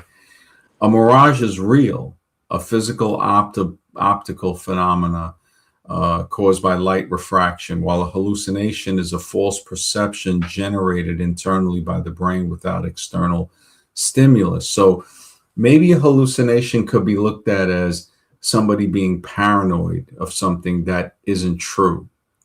So, when we think about, okay, the hallucination by definition, so it's Okay. if we look at it like this, hallucination is a false perception generated internally by the brain without external stimulus. So it wouldn't be government, because government creates the false perception by having an external stimulus of other people creating this fictional entity, which creates authority, which creates law, which we see. Law is actually a problem, and people say, oh, well, what are you saying, we should live in a lawless society? It's like, no, if you have morality, you don't need law. Well, let me add something real quick about the hallucination thing. So let's say you see a guy, it's a guy. It's not Bigfoot. It's a real person, and you notice he has something in his pocket. Possibly, you don't know what it is. It kind of looks like a gun, or maybe, possibly a gun or whatever. Could that hallucination of being a gun or a phone be a reason why you might set off and do something you shouldn't have done? But since you thought this guy was carrying, and you thought he was coming at you or something, Could that be a hallucination situation? It could be, but then when we look at it, I mean, just the definition of hallucination, it's like, okay, a false perception. So if we say that the perception wasn't false, say the guy somebody said he was hallucinated, that somebody thought he had something, maybe the guy is seeing like a spirit possessing him, which can't be proved. So now it can't be said to be. Okay, so now it went from hallucination to assumption. I assumed he had a gun. I assumed he was possessed. Yeah. Right? Yeah. Now you're assuming stuff because it looked like he might have had it. I'm not 100% sure, but I know it's a man. It's not Bigfoot. It's a man. I saw that. But I wasn't 100% sure about that. So I hallucinated in my mind. I took the best decision I could do. I had to shoot him. It just looked, the situation looked bad. But he Was finds the guy out real? But he finds out he has a phone. Like what was in his pocket, he assumed it was a gun. In that situation, it's an assumption. I'm saying it's no longer a hallucination. It's an assumption. So give me a real case where someone hallucinated and thought something was something else, did something, and all of a sudden they come back to normal or whatever. We went. They call it technically whatever insane. Like all those mob bosses trying to get that verdict so they don't have to stay, in the prison or whatever. So what was it called? What's the official word for that? Whatever insane, like if you're clinically insane or whatever. I think it's clinical, right? Clinically insane. Yeah, clinically insane.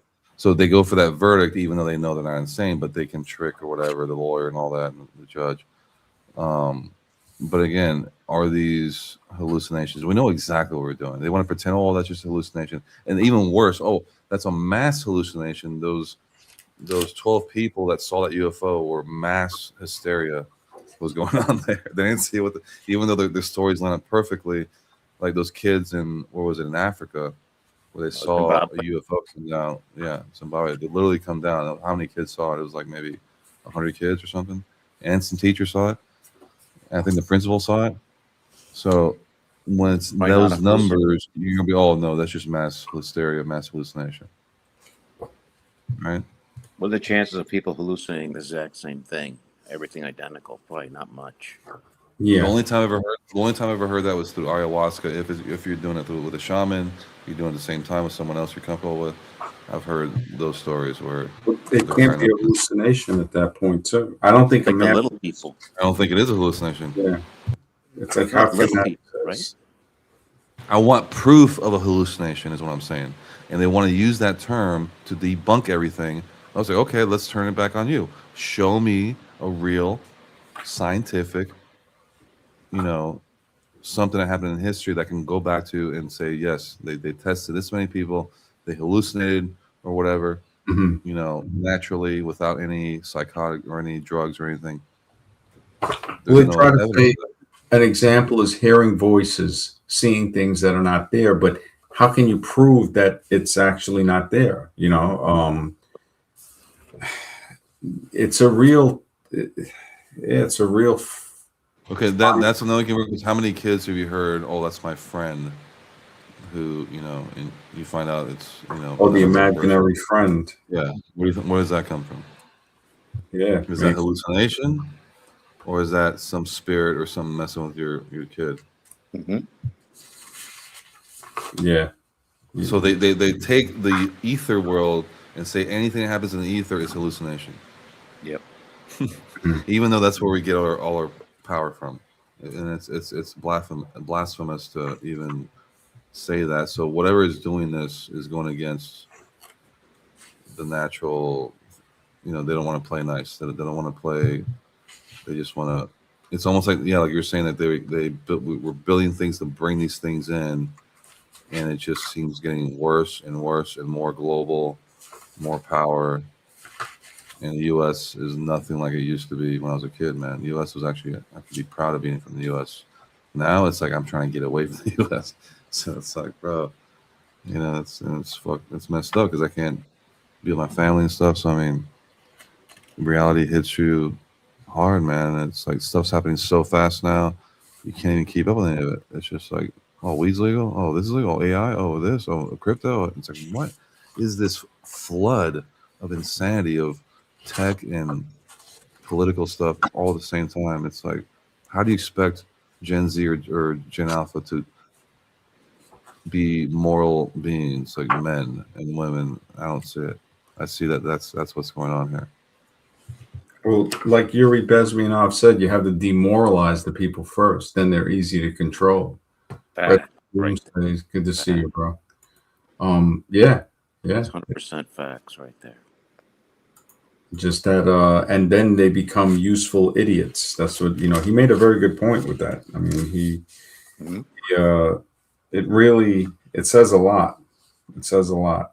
Like Taco's channel, Useful Idiots. Like, you want to see useful idiots, go to that channel and or you will see the. And I'm not even trying to be mean or nasty. They're really useful idiots. Yeah. Defending something they have nothing to gain from, Yeah, extremely traumatized. Extremely. So imagine a time where we got to think freely and not be tied down by these rules and governments and everything else, where there was no borders, there was no opposition. It was pretty much everyone's just trying to live. It's easier to see there that safety and security is a losing. And it's a scary thought, but it's basically staying in reality. I mean, security, there's no such thing. There's no such thing as safety. It's temporary. Yes. So, but I'm saying that we supposedly reached a level of civil understanding, right? I don't think so. I mean, civil is to treat each other with compassion, and that's the lie, and we try to follow that. And we're not for war, right? Nobody here wants war. Nobody here wants to, to have to pay more than they have to survive. Nobody here wants poverty, right? So we all want these basic things, but yet we just cannot seem to grasp it.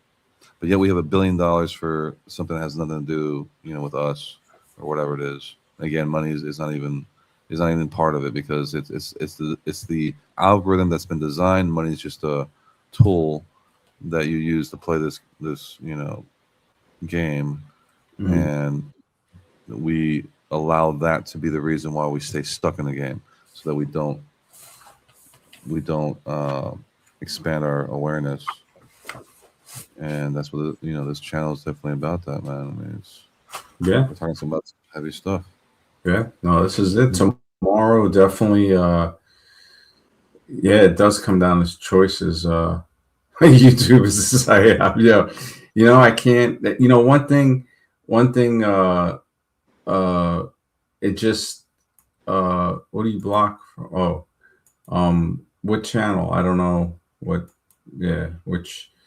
I mean, I gotta say something about that. Down the choices. Can you put that one back up? Yeah. Many. Right, and I truly believe in that. As far as you have a choice, you might have certain choices, like to scratch your nose at the time, right? But other things, no matter how hard you try, been there many situations where I'm trying to force this thing to happen, and no matter what I do, no matter how mad I get, break the wall, punch the wall, but break, just go nuts, it doesn't happen. And then magically, a few days later, a week later, a month later, a year later, it just falls in my lap for no reason. I didn't ask for it. I didn't do anything to try to bring that out, but it was almost like, okay, now you're ready. By the way, just throw, here you go. So it almost seems like things are kind of pre-written, but at the same time, you have choices for certain things, but not to the degree of you're going to know the outcome of how you're going to, go to this camping trip and nothing's going to happen. Or, anything can happen, or do this and nothing's going to happen. Your plan in your mind, it sounds like a plan. But when you get there, it's a completely different animal. Or, it could be rain, thunderstorm, whatever. You didn't expect that. Whatever happens, who knows? But, and then destiny takes over. That's all I can say. Yeah. I mean, it's choices. I wonder. I mean, are we really making choices? I've thought about, okay, I'm going to pick the pen up with my right hand, but I'm going to change my mind and pick it up with the left hand. What if that was already pre-written, that I was always going to pick it up with my left hand, and then I was going to try to say, look, I'm going to show you free will. I'm going to pick it up with my right hand. Oh, look, I'm changing my mind using my free will and picking it up with my No, left. but I was saying, sorry, I was saying that part you can control. You can scratch your nose. I can lift my arm. I can, grab this. I can, smoke a bowl, whatever, in that moment. But to say I'm going to do this, I'm going to go out and be the best or whatever, or that's sell what this product. that I'm going to scratch my nose, that's pre-written. You see? So it's like anything we think of and we say, well, the scratching the nose, I'm going to do this, that's, my choice, but the other thing isn't. It's like, what if it's all pre-written? You were always going to scratch your nose. You was always going to do this. The way I'm thinking is we can only control the internal, which is scratch my nose, stand up, do whatever. The external would be forces that are out of my reach that have nothing to do with my body or soul. But I'm expecting this to happen because I'm paying $100 and I'm expecting this to happen. But yet it might not happen, or something. I find this guy's a scammer or whatever. I'm paying for this and I'm expecting this to happen. But then now it's an external thing that you have no control over. And I think that part's destiny. Well, look at solipsism, right? It's basically saying that nothing exists out of your mind. Ridiculous. Yeah. Yeah, I mean, Mr. X. No, okay, hold on. That's a good term, because Mr. X, can you tell me a color that doesn't exist? No, but that doesn't mean just because I don't know of a certain color, like say there's a color called wigwam won't, whatever. I mean, just because I don't see a certain color doesn't mean it doesn't exist. You know what I'm saying? No, I'm saying, can you create a new color that doesn't exist? Could I? Not that I can think of, but that doesn't mean it can't happen. No, but he's. Okay, do you know of anyone? Do you know of anyone who's created a new color, as far as like a completely like blue? Do I personally know a whole new color? Has anyone invented a new color till now? We don't know. Maybe there is, and we don't know. We don't know who that person is. Well, there's shades of color. I'm talking about a new color, like black, white, blue, green, yellow. Yeah, like I said, a maybe new there gamut. is. We don't know it. Well, people supposedly with NDE or whatever saw colors they've never seen before, or with alien thing or whatever, they've seen colors they don't see before. So you have these little pockets of reality that don't equate to this reality that these colors exist in. So it goes back to saying that there's many different pockets of reality. This is one pocket, and for some reason they want to come here and mess with us. That's what MD was saying earlier about bringing in ways to transport themselves here. But that's been going on for a long time, that Stargate stuff and all that stuff. As far as here, and like places like Skinwalker Ranch, where the veil is very thin, there's been plenty of evidence. You have Bigelow there, billionaire guy. They have a new billionaire that bought it. He's doing a whole show about it. They have physical evidence, visual evidence, audible evidence, every type of evidence you want to think of, and it all happens in this one area. Well, look at this way, Scribe. Imagine if I could talk to a shadow, and I could say, "Hey, look, I have a ball. It's a round spear." He's not going to know what the hell I'm talking about. He'll probably think I'm full of crap. Like, he's like, no, there's such a thing as a spear, and it won't make any sense to him in his two-dimensional world. So we're in the three-dimensional. So anything in the fourth dimensional probably wouldn't make much sense to us. Just like a spear wouldn't make much sense to a shadow in his 2D realm. You see what I'm saying? I see what you're saying about the lower levels. Would it, okay, if it was a shadow, would it diminish his consciousness of not knowing what 3D is? Right, but he might have a dream one time, and you see, that's an assumption. You know what I mean? Who knows? But in his two-dimensional realm, the idea of some round ball would just not make any sense to him. You can make a round ball in 2D. In 2D? I mean, you can create the effect of 3D using 2D. But would he be able to see it through a 2D lens, is what I'm saying. That's the question. That's the assumption. You see, that's where our 3D lens. That's where our awareness stops. It's like, okay, now at this point, I have to assume now that it's this way or that way, or he thinks this or that. It's like we don't even know. So it's like we're making a pre-conclusion initially, but then once it gets beyond that, who knows? And then people like to say stuff and fill in the blanks and all that. and that's where we get misinformation and disinformation. Sure. So it's like we have to filter all this stuff out, especially now that the internet is like just clogged with all that stuff. So you literally have to think for yourself and make up your own conclusion, understanding of what is real, because you're never going to be told what is real. Everyone's going to give you a different version of it. So it's really up to us to experience these things and come up with our own conclusion. I mean, that's the ultimate. I would say that's the ultimate reason for living, is to be able to have your own version of reality.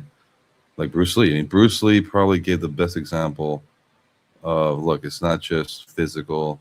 Mm-hmm. His stuff was very philosophy and spiritual, with the physical all together the way it should be, the ether with the real.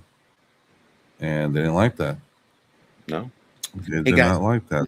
I have to. They call me in for work, but I can go on the phone if you're guys still going to be on. All right, cool. Yeah, Let me get definitely. Yeah, sure. Yeah. I mean, well, it's an hour and 35 in. Yeah, I mean, we got this stream tomorrow with objective ethics. Yeah, I'm looking forward to see what he's gonna say. Like, definitely seems like a very cool guy. I've been on the stream a few times. Well, what was the topic?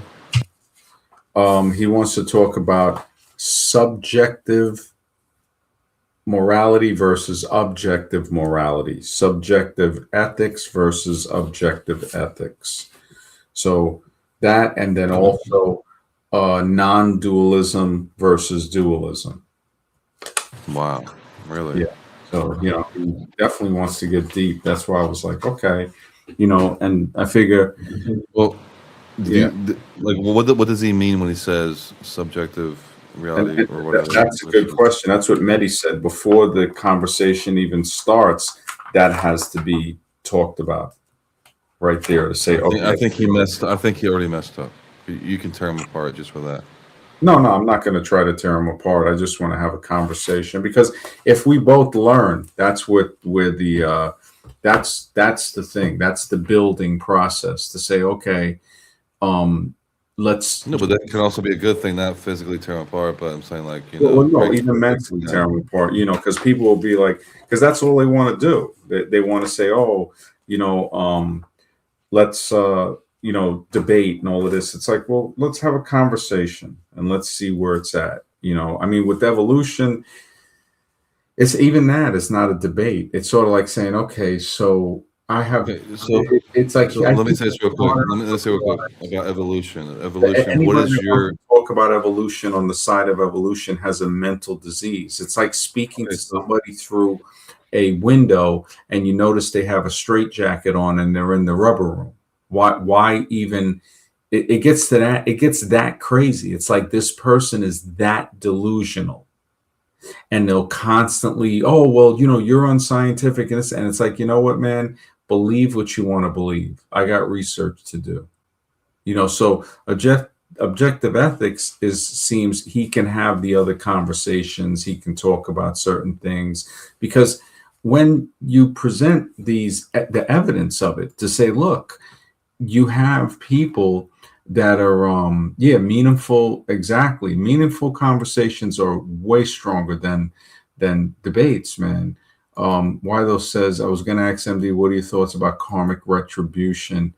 I mean, well, it's like karma. They say karma's a bitch, but I remember talking with this girl and she goes, yeah, only if you are. So karma is like, we see it happen. And I don't know if, you know, I'm not sure about the reincarnation thing, because I do see that genetic memory exists within generations. They've done scientific tests with mice and stuff like that. And the great grandparents, what they experience, that it travels down to the offspring. We know that genetic pollution exists. We know that pollution into the genes exists even when the pollution is not around. So say somebody like with the DDT from the 60s, there's people that are grandchildren and great grandchildren that are still affected by that, even though it's not being sprayed. And these are scientific experiments that anybody can do by testing the tissue of the people to say, wow, this person wasn't exposed, but somehow this thing transferred down. And that's the physical genetic thing. The mental part, like the cherry blossom experiment where they shocked the mice, the great grand mice also had many more receptors in their nasal cavities for cherry blossoms, showing that it's like a type of traumatic memory that gets traveled down. Now, can that happen across something that's not genetically related somehow? Karma, like, it makes me wonder, because even with reincarnation, it could be true, but if it's not, it's the perfect grift to tell people you're in the position you're in because of karma, because of what you did in another life. So in other words, it can be used to say, well, you're a slave because of karma. And that's what a lot of the Hindus do in India. It's really horrible. So when I look at that, it just, so ever thought how you knew something and you never looked into it?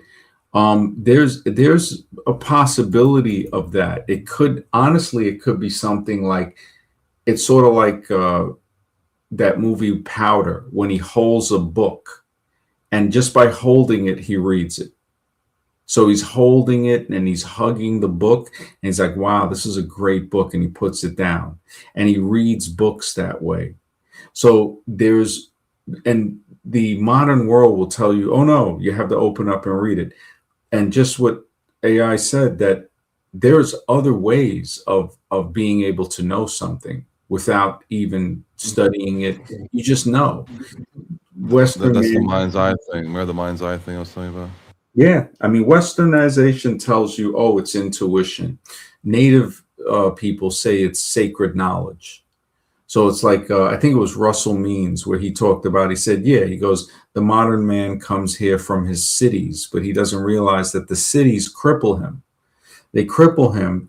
And it's really the masculine-based patriarchal imbalance. And we see that in society today. Matriarchal doesn't mean women run stuff. It means that it's in balance. Guys would go through blood and flesh ceremonies. And the reason that they did these rites, these ceremonies, these rituals, was to try to experience what the women went through when they tear their flesh and bleed to give birth to children. So now the male and the man is starting to understand more about the woman, to become more nurturing, and it actually makes a better group, a better community, a real understanding. And this is what the modern man, or what they would call as the white man, they did not understand, but some of them did, because you would see that ritual even in their paganistic societies. So the architects of humanity, the intermediaries, whoever it was, maybe that's who they subjugated first. And once they got them subjugated by burning each other to death, hanging them, stoning them to death, you think about that, the drowning them, tying them with chains and stones and saying, well, if they sink, they're innocent. If they float, they're guilty. So they're going to get killed either way. I mean, and this barbarism, you can see it today throughout many communities. And let me explain that today. And I've noticed this with a lot of younger girls in their early 20s, is they have, like, you live, like, that's one of the first things I check when I'm meeting the chick. I take their hand and flip it over, and I look at their wrists.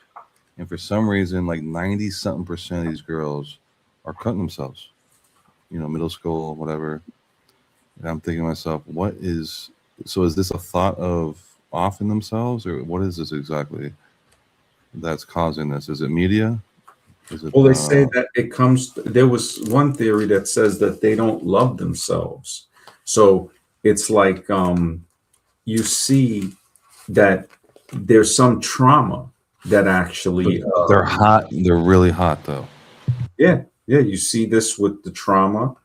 and this is true. I mean, it's a real thing. I mean, there's a theory that they have strayed. It's like when that white lady said, "Look, there are white males that would rather see them dead than see them with a non-white person." So now that type of trauma would make the white girl that we see cut themselves with the razor, and you see the marks on them, would see them tattoo themselves all up. The tattoo, she's screaming, one, for attention. The other thing she's saying, look, I can take pain, because it takes all of that pain to get those tattoos. So she's mentally traumatized and doesn't even know it. And it might come from the denaturalization between her and what would be the masculine part. And that same guy that the architects or the intermediaries have basically subjugated, they had to do that first to say, okay, we're going to use this person to go and destroy the rest. And they have infected, and it's not to blame that type of human, because there are humans that look just like that are loving, caring beings. But that was the human that may have been more susceptible, or may have been part of the plan to say, okay, we're going to give this human, these groups, technology to destroy the rest. And now we see them doing that to other humans of color. They'll give the Tutu and the Hutsi one side, they'll give weapons, the other side not, and then they do the work for the architects or for the intermediate. Okay, so okay, perfect ending right there. What if we are the whole trick is to convince us that we're human? So, but in essence, we're not really human, because that's the vessel we've been given to experience this world. That's the lower part of we us. don't know what we Physical. are, and that's a scary No, I'm thought. saying we're not identifying the consciousness. So what if we identify the consciousness of who is, that's actually you, instead of this physical body? We might not even be the consciousness. Imagine that. So it's like we don't even know what we are. We don't know But where your we are. consciousness can be recorded. You were Well, mad we don't here, know happy if, here. even if it can be here it is. recorded, we don't know if that's us. What if like the movie Imposter with Lieutenant Dan? That movie, I recommend people check that.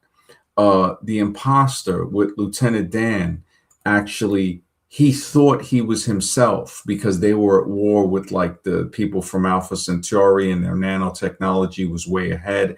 They could create a human with nanotechnology that, thought it was the human it replaced, but the heart would form a nuclear device, and when it gets close to the target, it would explode.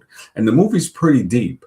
So when you look at that, you start to say, wow, am I really who I think I am? What if I come from some group of beings that put me here as an observer in this body, thinking this consciousness is even me? That's just one part. Then we have the mind being a restrictor, like a funnel. So the funnel can only let so much consciousness, so much liquid come through it when it's funneling whatever it is into the bottle or whatever container it's going into, which is the human body, possibly. I think that's what it is. You know how they say you only use 10% of your brain? Well, yeah, I've heard that before. Is it meaning that once you're here, you have these like when blocks. they say we only use that, right? Is it because we don't have access to anything more than that, or is it because we're too ignorant and we have the ability? Because they never trained us. Look at school. Does school prepare us for any of this? Not so ever. I mean, school definitely school. was not. School look at what school was, and then now look at reality. Did they touch on anything? Any of this stuff at all? No, they're pushing the trans stuff and all that. School is purposely meant to destroy people, without a doubt. Marilyn, good to see you. She says we're all God because of God. That's a good. Our flesh is just as precious as to God as our spirit. I mean, that's one way of looking at it. We know we are a perfect design because we do in fact exist. I mean. And that's the thing. Am I really existing? And I'm just questioning this because I really want to know. It's like and it goes back to the question, do you remember what it feels like to not exist? I mean, I'm not I don't know. Brother Ali says, mother primarily raised me due to an overworking father. Her spiritual and emotional tuning is still in and still carries on with me, far contrasting to my Arab half. Wow, that's deep. I mean, I still hear the voices of my parents. I think about them every day, even my aunts and uncles that have passed.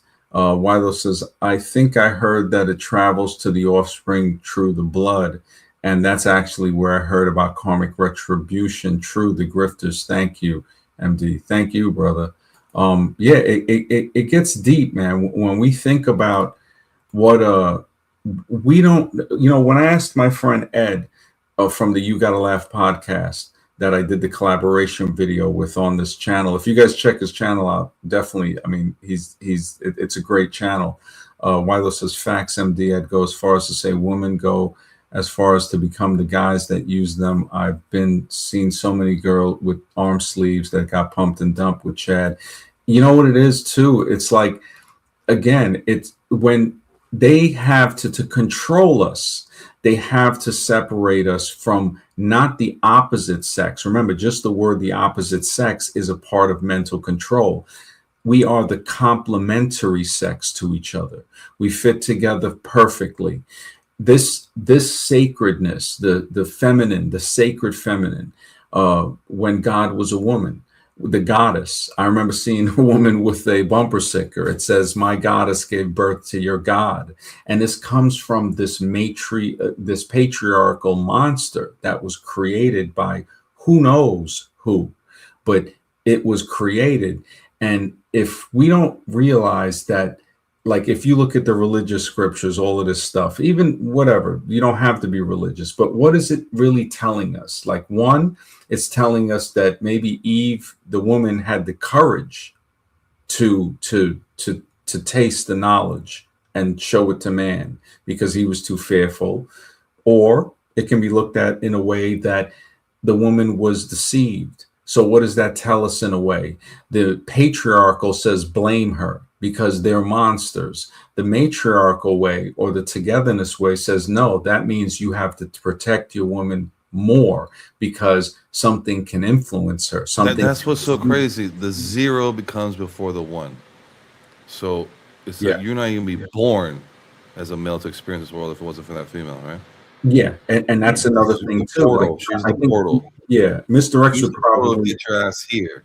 Yeah, he would probably not agree with that, but it does make sense that if you had to choose one coming first, then it would be that. We see this in nature. We see this with certain ants, female ants, that not only give birth to the whole colony as well as females and males, but also there's ants that now they're finding that can give birth to a different ant species.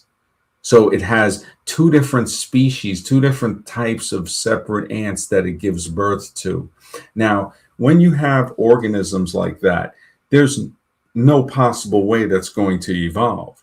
And whenever I bring math into the equation, the zombies of evolution get angry because now it exposes their religion. It's like showing somebody who's a Christian, a Muslim, or any other religion to say, look, you see this right here? You know that this cannot be true.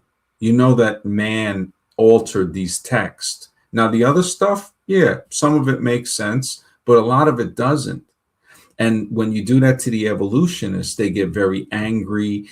Once they start like using profanity and the voice raises and everything, you start to say, okay, I've hit a nerve, the trigger point. And the trigger point, what triggers that? Truth. And this is where I say that an evolutionist will always lie. If they stop lying, then the religion falls apart. The house of cards crumbles.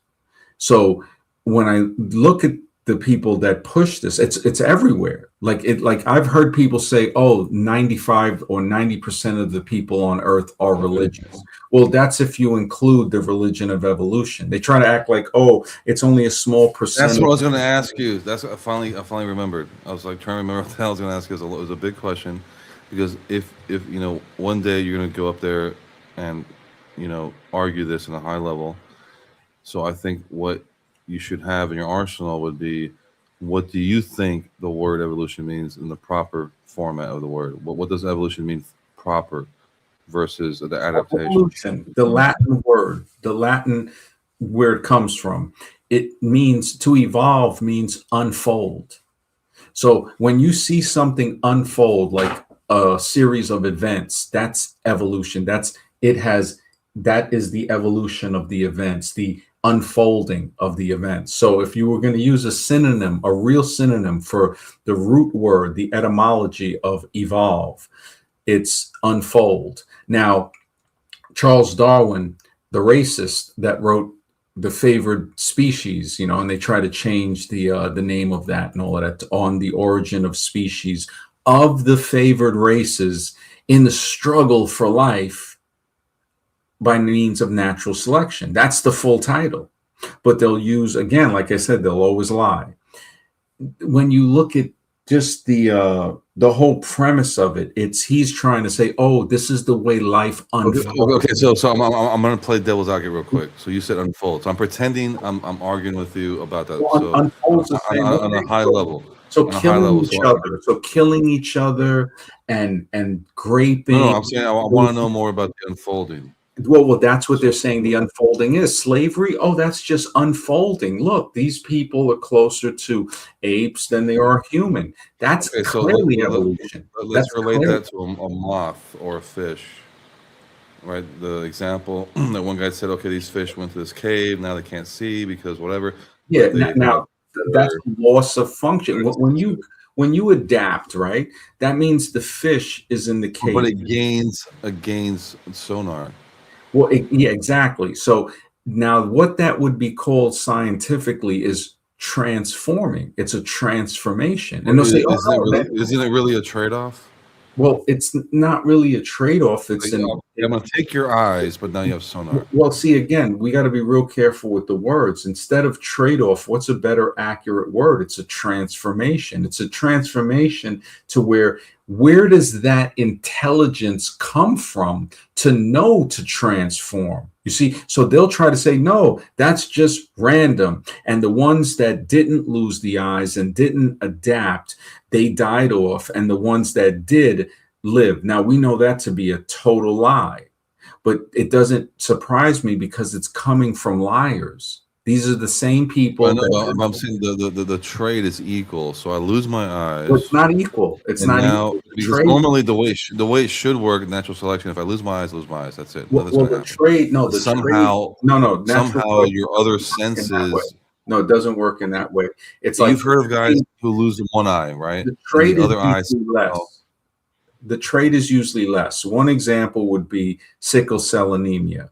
So these people, they adapt, the blood creates a divot in the blood cell. So now the malaria virus cannot dock in the blood, but it also deforms the blood cell with the divot. So now it is, in a way, like you're saying, a trade-off, but it's a trade-off that has a loss to it.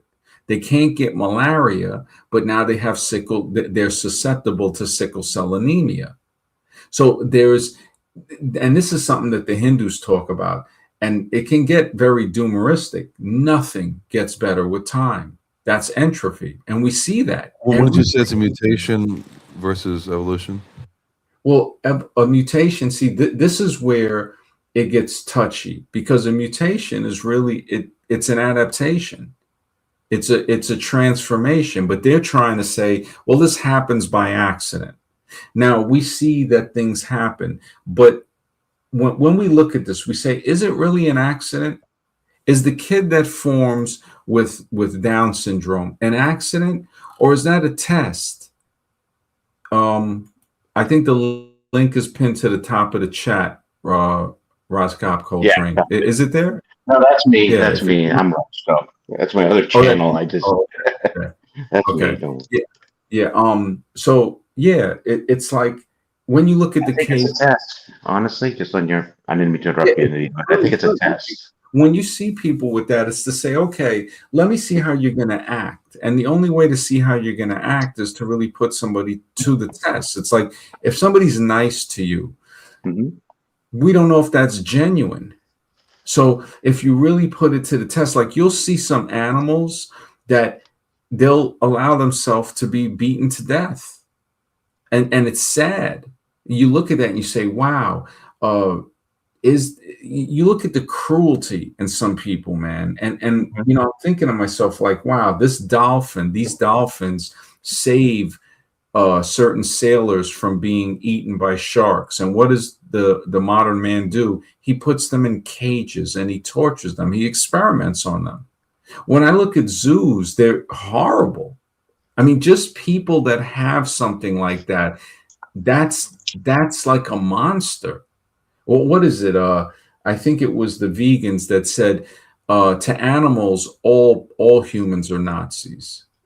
It just, you know, the stuff that I see with that, and I'm not a vegetarian or a vegan anymore, but when I look at that and I say, man, I said, these monsters, I mean, not only do they do it to animals, they do it to children.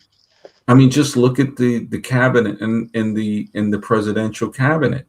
Monsters, lying, thieving monsters that will go to no ends to be But greedy. what if he says that's his job? That's his Doesn't matter. oath or whatever he plays.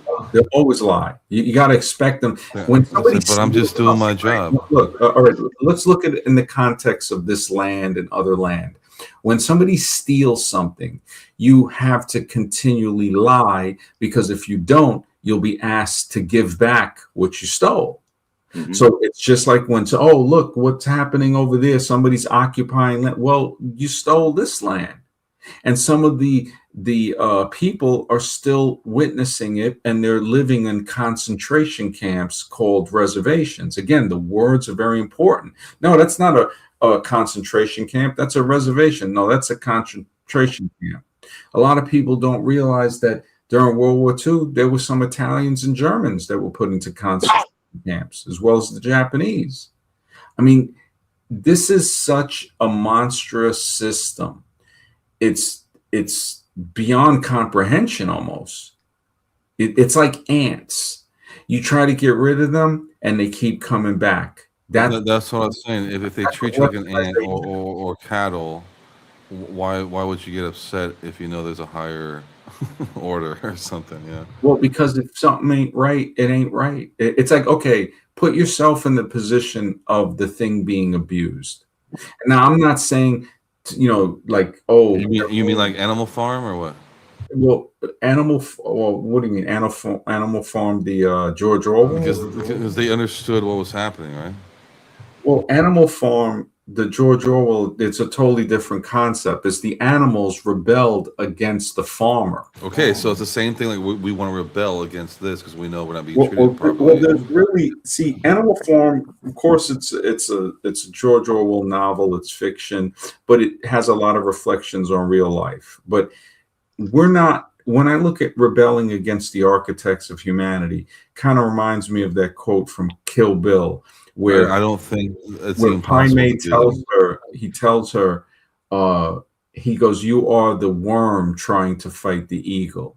Yeah. So what if it's that position where we're the worm trying to fight the eagle? What is the worm? What is the only chance for survival? Is to hide underground. That's right. It is to evade. Okay, but it's like when the assumption is that the architects are the evil ones, right? If the crane and the tiger, like the kung fu styles, the crane can't beat the tiger, but he can fight it to a draw. But for the crane, a draw is a win. You see, the tiger he's not going to really lose to the crane, but a draw is really a loss because he doesn't get the meal. So when we look at things, somebody might say, well, oh, he just got a draw. He can't. No, you don't see that that's actually a win for that creature. So there's so many ways of looking at things. Not one size fits all. We don't, the real position is, okay, we don't know what we are. We don't know where we are. We don't know when we are. Like time, and so when did time start? We don't know when this is. We just got somebody telling us, oh, it's this year and all of that. And the person that's telling us that is a known blatant liar. that has lied to us for everything since we were born, as far as we can remember. It lied to our parents, our grandparents, our great-grandparents. We're told, hey, this is you. Matter of fact, we didn't even know who you were, so we put this name on you.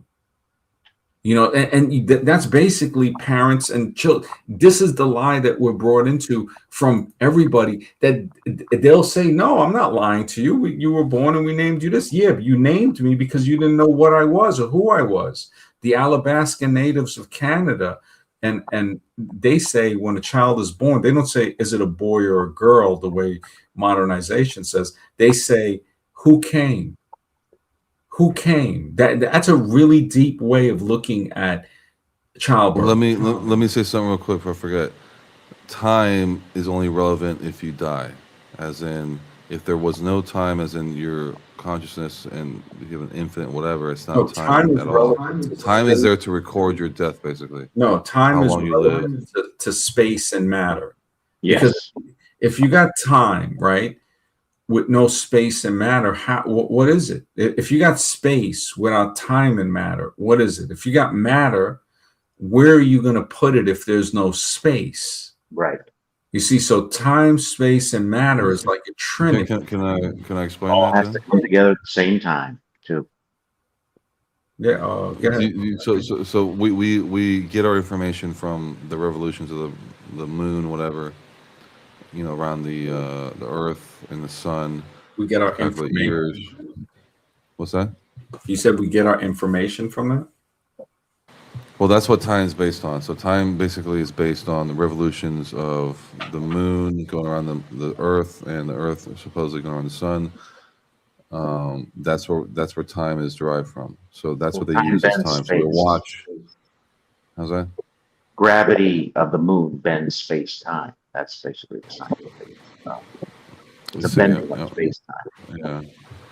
I mean, that's what they say, but I don't know. I mean, I'm just saying, I think this plane of existence is the importance, and what's up there, what you see above your head is in support of what we are doing here, as in the sun, the moon, all these things going to happen for the plants, for the trees, everything to happen, to grow. And it's done in a circular fashion, which creates the vortex thing. So it all just lines up. I mean, the thing is, that's there, and we're trying to ask, why are we here? So that question alone pretty much tells me that we were in some other world or some other realm that didn't require, I guess, a physical body. And there's a lot of questions. Like, we're trying to get you accustomed to this physical body. Not only that, we want you to base all your opinions and your facts on this physical body. You know, create racism, create all these things, groups to go against each other through this physical body, and that's what matters, not your spirituality. It's not even about racism. It's about hate. It's about hate, because like you brought up MD, the Tutsis and the Hutus. Come on, they're the same race, but they hate each other. You know what I mean? Not to cause genocide. So it's more about hate than racism. It's all about hate. Yeah. I mean, when I look at it, either the architects, an intermediary, somebody, when we see this, not only is it the hate between humans, because we see that same hate, two people that look the same. Mm-hmm. We see it in many cultures. You look at the 30-year war in England, the Protestants and the Catholics. They look the same. Was that in England, or are you talking about Ireland? Because I know in Ireland they were fighting too. Yeah, Ireland, you know, it had it in England too, but yeah, basically Ireland, you know. Yeah, ridiculous. So they're both now, Irish, they're both English. yeah, so now that could be very similar to the Hutu-Hutsi. Absolutely. War. And then we see it with other cultures. You see it in China, India, you see it with Native Americans. And it's as if something is behind the scenes. Is it feeding? And that's where the Loosh theory comes in. Like it's a farm that we're feeding off of that. So the way chickens produce eggs for us to eat, maybe we produce negative emotions for these things to eat. Yes. And the only way to starve them is love, Yes. which is hard, because people will say, well, wait a second, what are you saying? Like the Cathars, they were so spiritual, saying, look, this world, the physical, is evil. This is the mark of the beast. 6 protons, 6 electrons, 6 neutrons. So when people say, oh, they're going to, implement the mark, the chip, it's like, well, wait a second. The mark of the beast, our body is beastly. We defecate, we urinate, we sweat, all of this stuff, just like any other beast. So could it be that the physical itself, like the Cathars, that's why they didn't breed. They didn't believe in having children, because they said that why would they bring somebody into this prison? So when you have a child, I'm nothing against people that got children, because we don't know, Oh, aren't we called the fallen angels or whatever? Who? The fallen angels, like we decided to do this. We fell from a higher tier of existence to come here for whatever. I mean, I'm not sure. We're spirits, that's for sure. We're definitely spirits. We're not human. Not flesh. I mean, there's so much. I got everything telling me, okay, this is what you are. And I'm saying, well, the person telling me that doesn't even know who they are. Yeah. That's the most hilarious thing, to be like, okay, so it's like that Star Trek thing where he's like, oh, I'll guarantee you safety on my ship. He's like, Captain, you can't even guarantee your crew safety. How are you going to grant me safety? So nobody can really grant me safety. Safety is temporary. That's what happiness is temporary. They fool us into thinking, oh, you can just be happy. Really? It's like, how do I know I'm happy if I'm not happy? So if I'm happy all the time, how do I know what happy is? It's like if every day's a sunny day. What's a sunny day? You got to have night. Oh, now I know what a sunny day is. Oh, because I can see a cloudy day, I can see a rainy day, and I can see a sunny day. So now I can know the difference. And that's where objective ethics, I think he might want to talk about dualism versus non-dualism. So non-dualism, what everything is one. There's really no duality. It's just one thing. Or there's duality, the light, the dark. But what if there's like a triality? What if there's a quadality?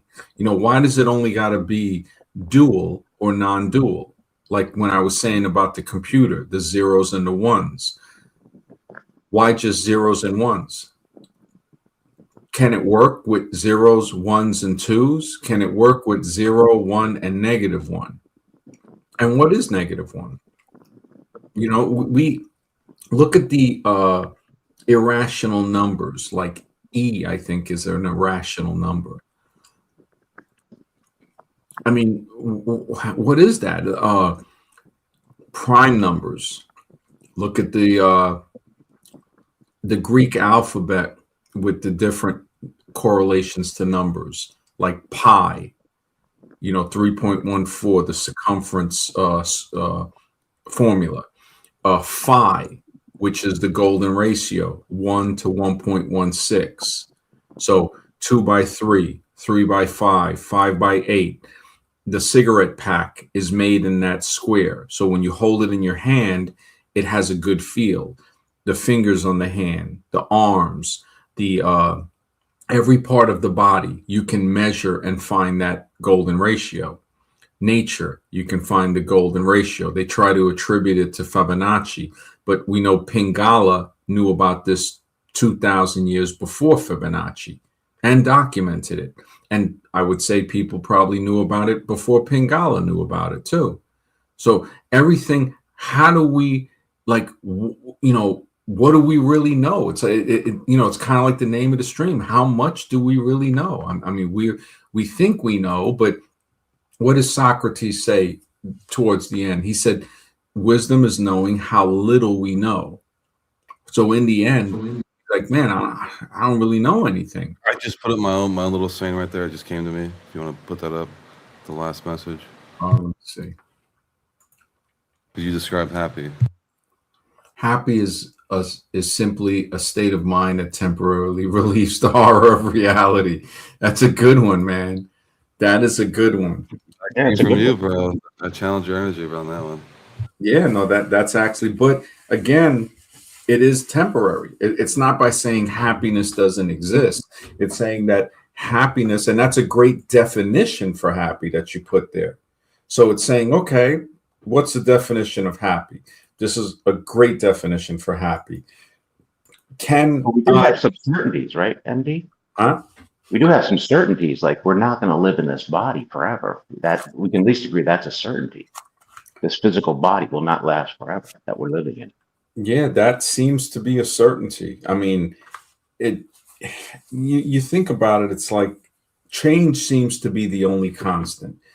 I think Alan Watt put it best. He said, okay, what if you were God or like say I'm God. We're all God, right? Now we can do what we want. Now, would we want to have something forever? Like, wouldn't that now turn into a prison, basically? To say, okay, you want to live forever on Earth, and forever is a pretty long time. It kind of reminds me of that Hindu tale of that, like the great kings. Every 100,000 or whatever years or 1,000 years, there's a king. I forgot the name for it. Azroom would know it.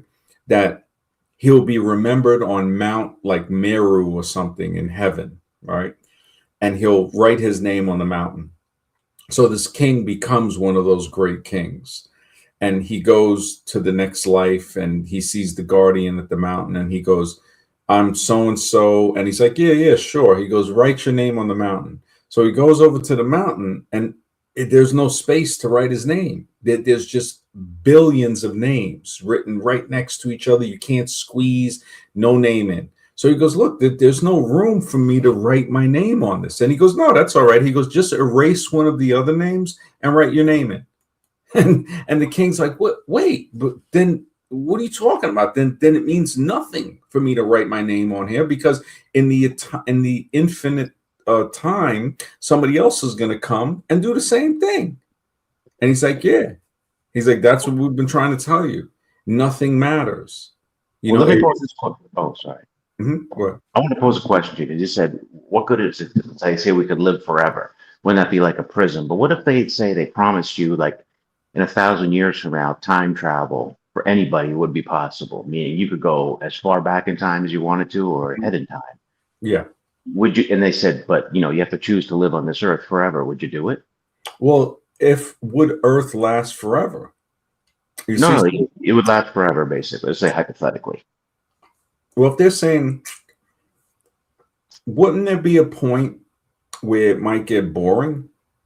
But you could remember, you have to lug around this blood bag for all eternity. Just think well, let's just say, okay, you have the powers of like a Superman without being have to worry about kryptonite. So now you're just immortal. How are you Superman if you got to take a dump? Well, you don't got to do that. So now it's saying, okay, you don't got to do none of that. You don't got to eat. You don't got to sleep. None of that. You're just, you're in a human body now. I mean, would it get boring? It's like, what was the Achilles thing? The thing that makes life precious and so great is that it is mortal. If it wasn't mortal, it loses its flair. So it's sort of like if you're having sex and you're having great sex, the fact that it's finite makes it great. Because if you keep having sex, if you've had sex for a long time, you get to a point where you want to stop having sex. You say, okay, this was great. Your orgasm, oh, this was great. Now, sometimes you might have sex again and again, but there comes a point where you're like, okay, I'm good now, right? That makes it worth something. Maybe that's the answer, MD. You might have cracked the code. Maybe Well, the it's not reason even why we're practical. here It's is just because it is finite, and we're never going to appreciate that if you're someone that you live forever. yeah, appreciation has to come from that when you just think about it that way. So when they try to tell me, oh, you're going to be with this forever, I'm like, that's creepy. That's real creepy. You got to write that down, bro. You got to write. We cannot forget that. What you Nah, just it's said already is on the very screen. profound. Just look at where is it at? 2 hours, 19 minutes. So it's like, and that's the beautiful thing about being able to record time. That the fact that we can prove the present moment is flowing forward, creating the past behind it. And that's what gave me the idea to say, okay, we know that for sure. That can be scientifically proven every second, anytime. So that's a fact that the present creates the past. Now, this present moment, could it possibly be created by the future? Just the way the present creates the past, could the future be creating the present? And if that is so, can we get echoes that come back to the present from the future that somebody might call deja vu or something else, this feeling of something that's going to happen? How do we know that? Now, we don't know how we know that. That's what I'm saying. Now you're jumping somewhere. What you just said was so profound. We have to kind of ponder that to say What you about were an eternal. You were an finite? eternal being, and now you're being you're in a finite body. Everything that's So in finite. this realm, and these things are, you only have a limited amount of time to be here. Kind of like the movie with what's his name, the big wave that came, not Inception, the other one, the big wave that came and hit him. Because if you're in this world, time goes a different whatever. But what you said earlier was that's probably what it is. You have finite time in this reality to accomplish certain thing. We're going to give you these certain gifts, and you have a certain amount of time to do it in, and you're gonna take it a lot more seriously because now you only have a certain amount of time to do it in, and we're gonna make you think this is your only life. We're gonna literally make you think this is your only life. Once you're done, you're done. That's it. But in reality, you're just playing a game. So what you said right there, I think that is probably you cracked the code, man. I mean, you got that right there could be a whole book, a whole thing. Timestamp this shit right now. Whatever you got to do, that right there is the most unveiling thing that anyone could say. Is that something that's finite you will hold it so much more precious because there's only a certain amount of time to fall in love or whatever, where love should be infinite. But in this case, it's not infinite, and you have to somehow go with all the depression and everything that comes along with it and make this love last or whatever until the wheels fall off, whatever. That's what makes life worth living in the end. That's it. That's the only answer. There is no other answer. What makes things worth what they're worth? I want to know if it can be extended. Because if you live forever, would you care? Would you care about anything? Yeah, exactly. Yeah. You wouldn't care about nothing. You'd be chilling. You'd be like, you know what? I don't care about that. Yeah. Why am I going to lift a finger, right? But here, it makes you lift a finger. It makes you jump up and, do something or else you're done. I mean, also see these type of conversations. This is something that seems to be non-existent on the internet because everybody, when you look at it, just wants to debate. They just the ego is so overgrown. It's just to have a conversation. Oh well, I'll debate you on evolution. How about just having a conversation with me about it? And they don't understand that, and that's where I'm like, you know what? Well, here's the thing. Here's what you're asking, and it's very tough to understand why they don't want to do it. But you're essentially asking them to erase everything they've studied, everything they know, even whatever, and this to guy says, relearn everything. Jump on you can jump on tonight, man. We have the link pinned to the top of the chat, bro. If you want to hop on, go ahead. Hostile Hyperborean. No, I think you hit the nail on the head, MD, when you said the ego. We live in a world filled with people with egos. They want to be the smartest. They want to be admired. It's their ego. And that want for admiration comes from insecurity. Exactly. 100%. deep. But I'm saying I think that ego comes from a higher place where they kind of remember being a badass because they were in that higher existence. But now when they're put into this realm here, Or now it could you're come not so from bad. Now you're immaturity. not so badass anymore. Or it could come from the pit. You get humbled. You get, like you were saying earlier. It all goes back to being humbled and to saying I have a finite time to appreciate this within When a you very limited time. realize, when somebody realizes the finite time, you start to appreciate everything. You appreciate every moment. Like you say, man, this was amazing. We don't learn that till we're older.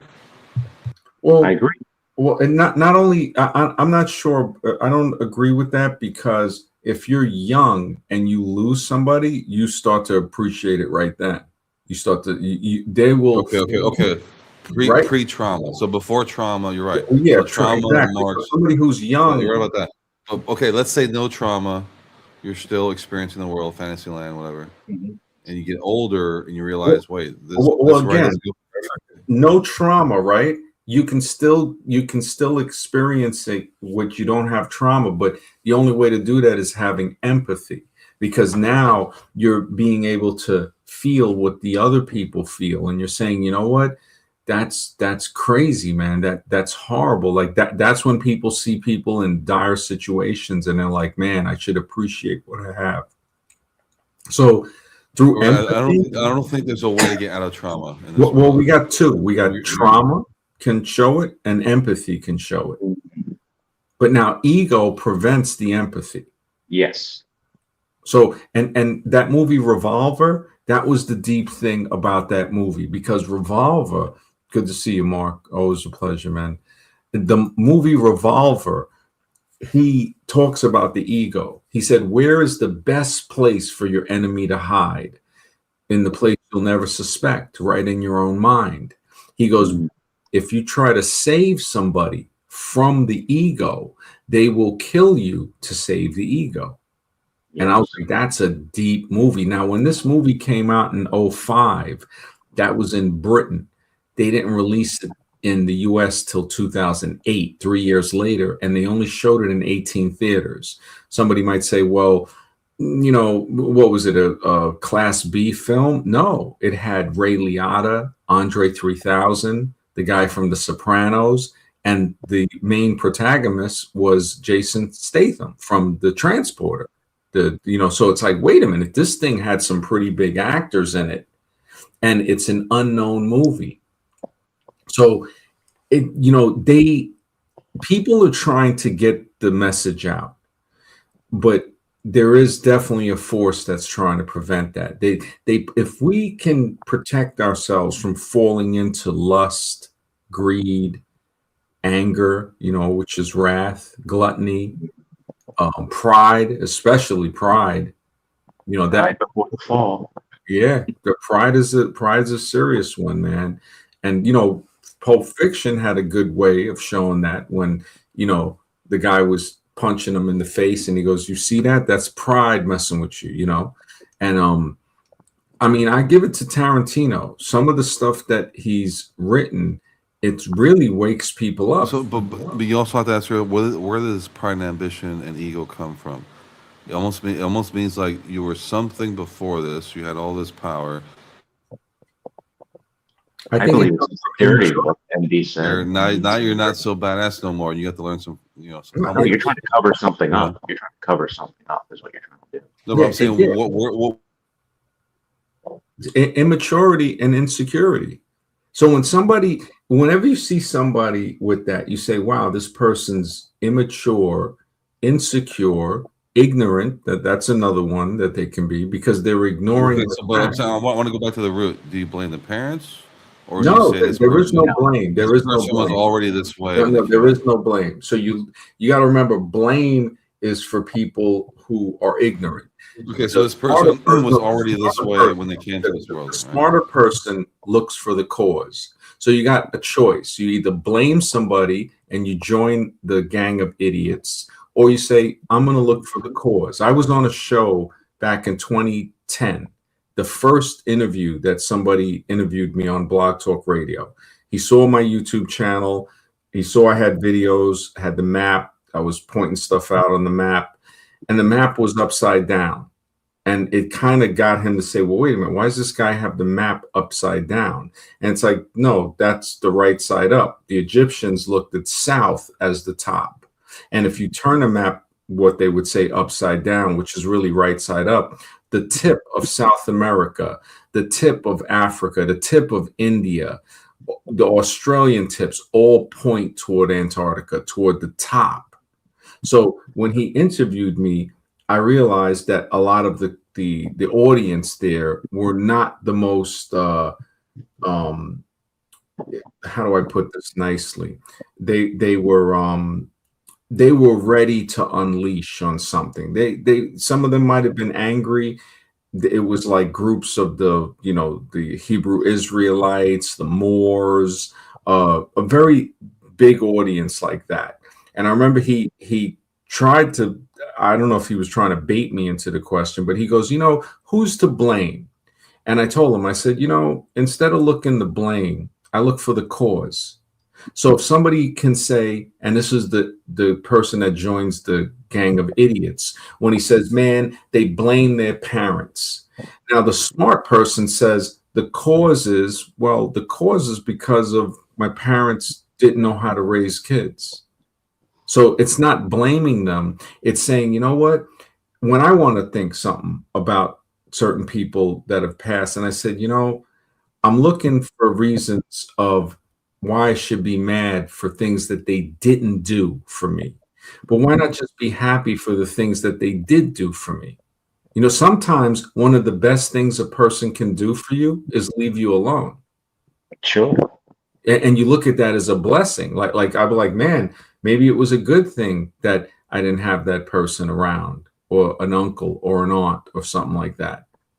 So when you just looking at things in a perspective, it's like, all right, you didn't get the sneakers you wanted to get, but what about the guy that got no feet? So now you're like, holy smokes, man, that's a whole different thing. It's perspective is part of it. What's up, brother Ali? I mean, but the fact that we can think like that means we're not a bag of chemicals, just reacting. We're a spirit, we're a consciousness, the way that we can reflect on things and judge things. Yeah. And, the way you're describing it, your youth, your childhood, and not blaming other people, that means there's more to us than chemical reaction.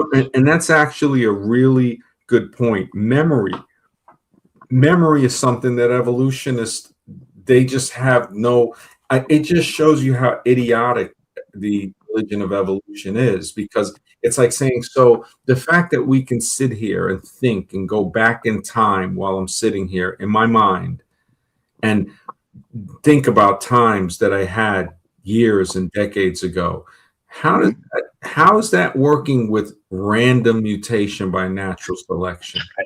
That's right. I mean, and then you'll see the person, they'll get mad, and then you realize a lot of them have been abused by religion.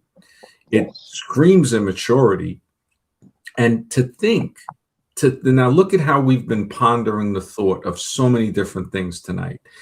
They got people like evolutionists that are so arrogant that they actually believe that they know how everything started. That's pure arrogance. Right? It's pure arrogance. And delusion, I might add. Yes, it's delusion, arrogance. It's to say, wow, they're so insecure and so afraid, like a shivering, child in the dark, that they have to lie to themselves. And what happens when you lie to yourself? You lose yourself. So they're saying, oh no, we know how it started, the Big Bang. Okay, what happened before that? Well, they'll make up something else. And now already people are like, yeah, that Big Bang thing doesn't make sense. It's like, okay, so you're telling me that matter, that dust coalesced into a planet. So when a grenade explodes, it never coalesces into, pieces don't form round pieces or coagulate together. No, it explodes. That's it. There's no coming back together like that. And then they make up these other theories, and then they pay people. They build churches, disguised as universities, and they put preachers in there disguised as professors. And evolutionists get mad when I say that. And I'm like, no, I'm like, look, I know you're still that shivering, scared child that's waiting for mommy to come home. But here's another thing I noticed about them too, because going on Breakfast Tacos channel, they beg and plead for creationists or religious people to come on their show. They beg for it. And I noticed too, when it's just them on the show, they kind of get bored with each other. Yeah. They really just start disappearing. But I've gone on there and all of a sudden 4 or 5 guys will fly right in here. Mm-hmm. You know what I mean? It's like they can deny it all they want to, but at the same time, they want to hear it. They're they like want to hear it. Yeah. They're like mosquitoes looking Right. to suck any type of, blood out of anybody. It's like I saw the guy when I went on his stream for like a couple minutes, Icapod, and he had something like, teaching kids about religion is child abuse, and he's an atheist. And I was gonna type in like, teaching them about evolution is child abuse, because that's the worst religion of all. And he was like defending Darwin, and he's a black guy. So I'm saying to myself, like, wow, you're defending the fact that people call you an ape, and then put them in zoos too. It's like just the whole idiocy of it. And then it plays into now when you got the stereotypical racist saying, look, they're saying he's low IQ and all of that. How do you even defend against that? Because the guy is playing the real life Stephen from Django. It's not a fictional character. We see that favored races too. If he's going to accept Darwinism, they accept favored races. You know what I mean? The lighter skins are more superior. So just accept that part too. No, don't deny it. You know what I mean? No, it's true. It's when I think about evolution, the religion of evolution, it really makes me wonder, man. It just Brother Ali says my mommy has come home to the spirit. Yeah, man, I tell you, it just, when I think about it, it's like, wow, we are. I mean, I miss. Can I ask you something, MD? Yeah, sure. In regards to the spirit, because you said you have a lot of family members who passed away. Yeah, but like all of them, basically, like just myself included. Yeah. But when they passed away, did anything happen, like say the day of or the day after, that just seemed out of place? I didn't really feel it until after. Not feel like something strange, something out of place, like something came to you, or like maybe, even a bird. I didn't, later on, that stuff happened. I noticed stuff like that afterwards. Like when it happened, I was, I think I had the 19. So I was healing myself. And it was like afterwards, I was kind of like, I think I was kind of like in denial, because I was sort of like just, doing stuff and thinking, and it kind of like almost got to a point where it wasn't like I was in shock, but it was sort of like I had to just like how Alan Watts said, you get to that point. He goes, what if there was nothing you can do to improve yourself, to make things better? What do you get from that? What do you get from knowing there is nothing you can do? Nothing. That's it. You're just a failure. There's nothing you can do. What do you get from that? You get a rest. You get to relax. You get to say, hey, you know what? So what? Who cares? I don't care anymore. And when you just sit there and observe, and you don't figure it out, because if you try to figure it out, now you're going back into the whole BS. You start to realize that the best things in life are just happening. Life is just going to happen. It's like you start to see, like, again, it goes back to, what is this? What is this? Who am I? Where am I? When am I? These are like so important to think about. you can start to realize how finite things are. And you say, man, this is, I gotta, it's like that saying, the great task in life is to find reality. So if we're not searching for reality, what are we doing? And then every time we see a little more of reality, we realize that there's still more veils to uncover and they will never end. So, in other words, if we look at it, our perception, as we know, is stronger than reality itself. What we perceive to be real, it overrides what reality is. So, as we change our perception and we start to see more of reality, we realize, like, wow, I ain't going to see this whole thing before I pass into the next. But maybe it's the mind, the funnel of the mind that's preventing me from seeing reality because it can only filter so much consciousness through it. It's like, you know, I forgot the saying about the ocean, like the drop, like we're not a drop in the ocean. We're the ocean in a drop.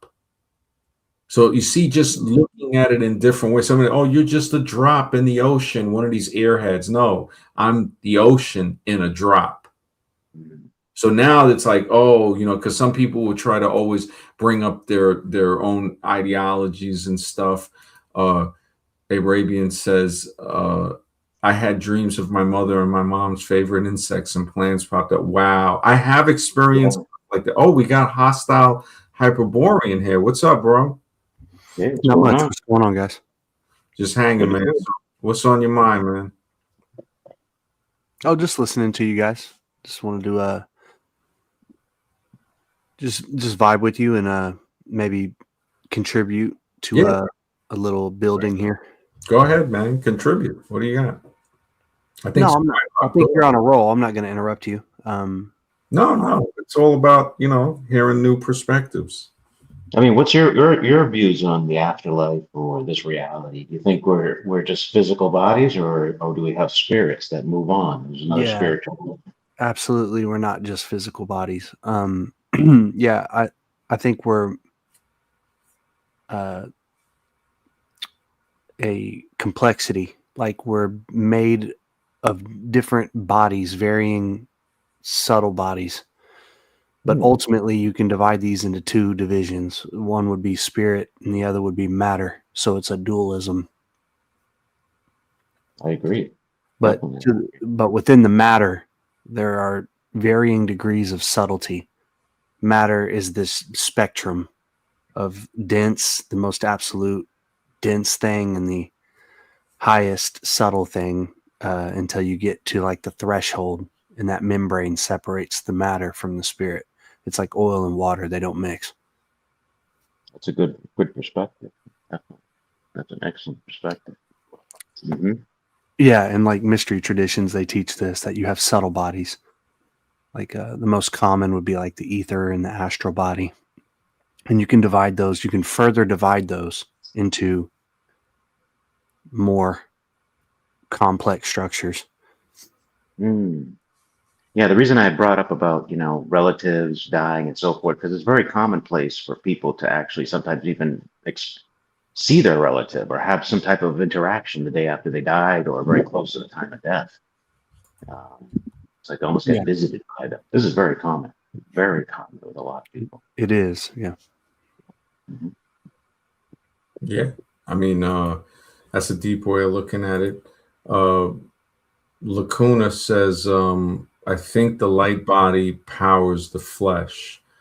I mean, it's a possibility. I think what they were saying with the cameras that can, you know, they look at the conception, and they were saying that the heart, the heartbeat seems to be what forms first, with before that even the spark of conception. So it like gives off like what appears to be a spark of light. It really makes you wonder. It really makes you wonder what, you know, how do we come into being? How I don't remember, like some people might say reincarnation and stuff they remember before, but it's like, I mean, what about before that or before that? I mean, I don't know if I didn't know like right now I'm saying, okay, I'm trying to figure this out. Then when I go into the next, why wouldn't it be similar to where, I think, people think when you pass, you're going to get answers or something. Well, I didn't get answers when I came here, So it's like, where did I come from? Uh, and I'm searching for answers now. So why, when I go into the next, why would I be promised answers? I don't think the existence, because the universe, I think that word comes from the single verse, the spoken verse. Like the Hindus say, Om. Om was the word, the vibration that created everything. In Christian Bibles, they say God spoke, right? The word, let there be light or something like that. But it was the word, that the vibration of the word, the could be looked at as some scientifically something that created a sound. Uh, I'm not sure, because it's all speculation. Again, it goes back into me thinking, what am I in? Why? What's the purpose of this? Is the purpose to speculate? And like today, I was speaking with a few people, and I'm thinking to myself. I was talking to one lady, and I go, they militarize these sites, and she's really into astrology. Like, I think she's been doing it for many years. And she goes, oh, well, that's, they do that because, people will loot stuff. I said, well, yeah, people do loot stuff. I said, but it also seals something off to where now you can't investigate it independently. So people are just going to accept the story that they tell you about the paintings in the cave in France, sealed off. Well, what if we want to check that? Maybe you're wrong about that. Well, you can't check it, because people, they'll vandalize it and stuff. Well, why don't we film it and record it? Shouldn't we be doing more research on this? Antikythera, where the Antikythera device was found off the island in the water, which looks like an ancient computer. You can't over there. You can't bring nothing up from there. And I'm saying, now I got evolutionists telling me, well, we know that it went from these type of people, again, they make up these species of people, the Denisovians. Even Graham Hancock and them fall into this. They're like, oh, there was a people called the Denisovians. Like, you lived back then. If anything, he reminds me of an alien with his gigantic forehead. That ain't even a forehead, that's a 5 head, or a 6 head.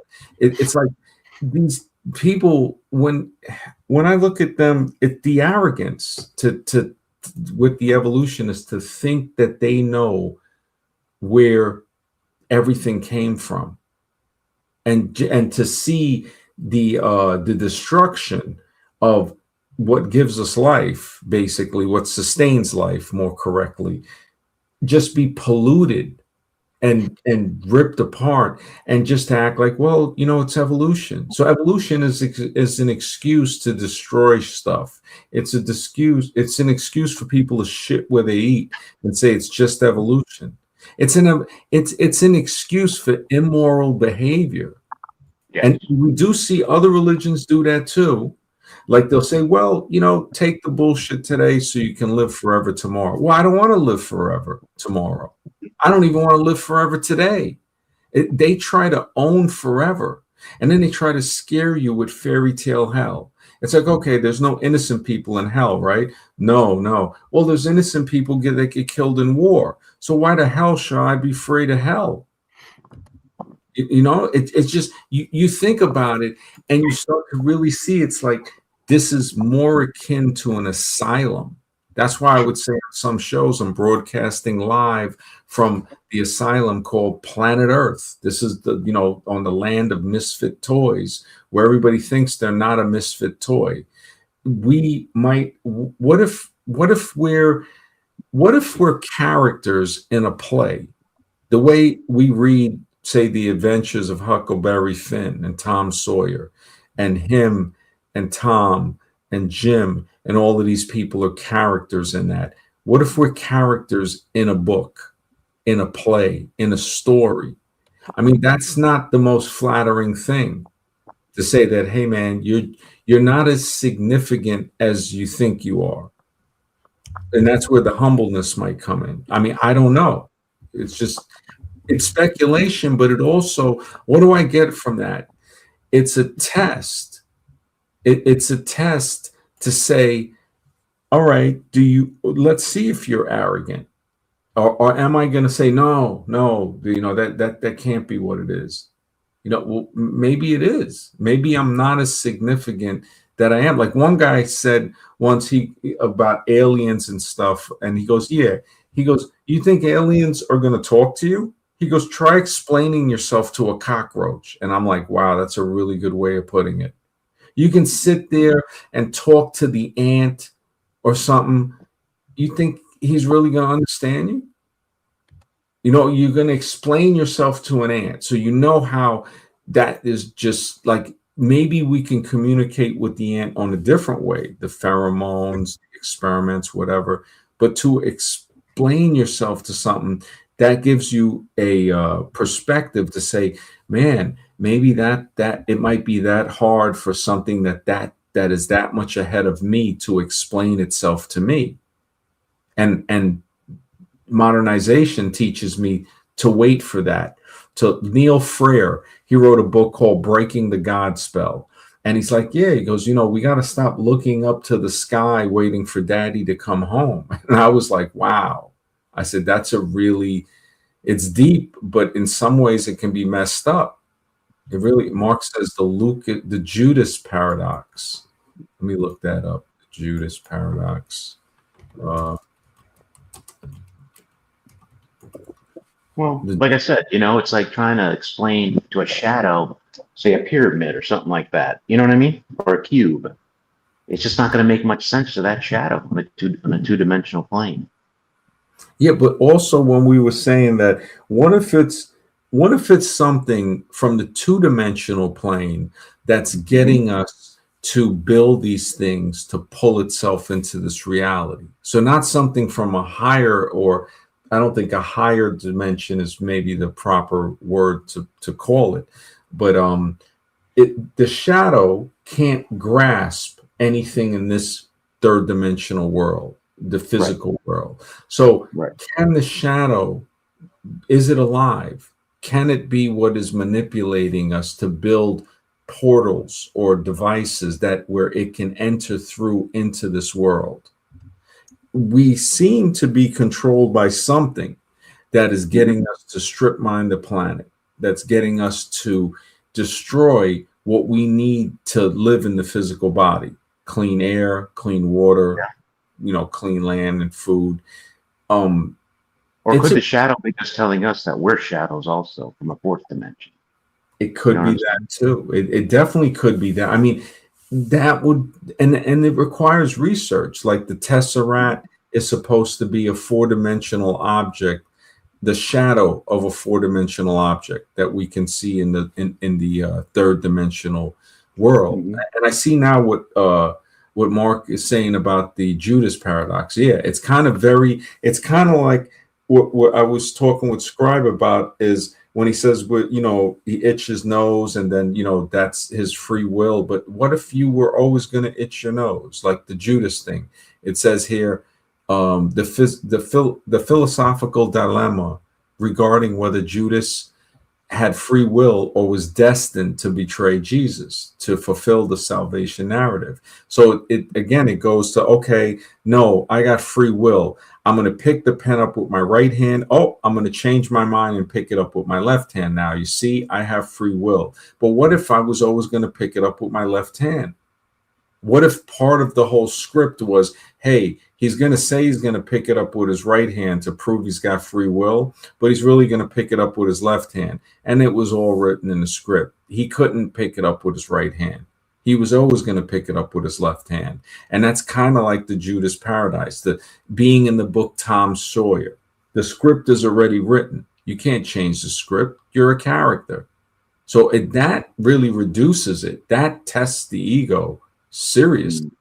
But evolutionists will just sit there, oh, well, these guys are unscientific, they're religious, this, and I'm like, well, I'm not religious. I'm like, if anything, it's basically them who's religious. When they call me a creationist, right?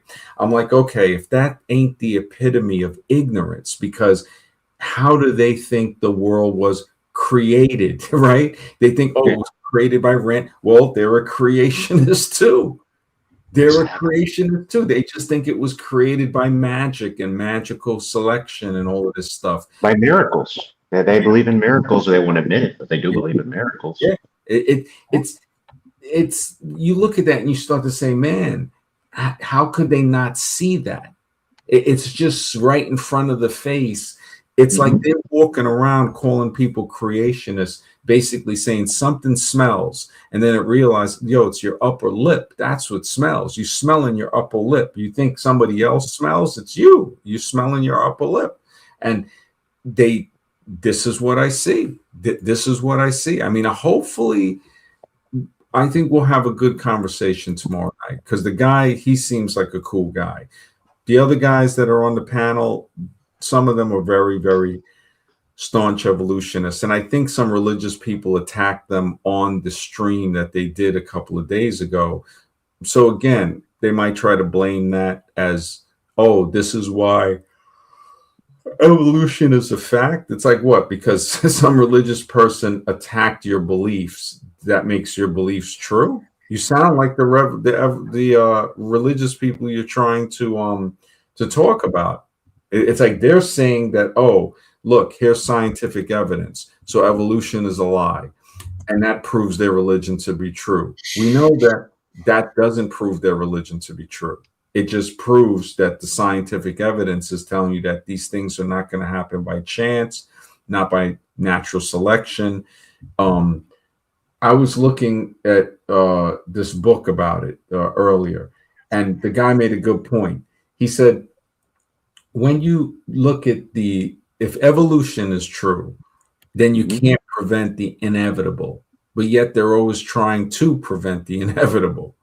It just shows you, it's like, wait a minute. So the evolution, like when they say, oh, the pollution is changing human evolution. It's like, no.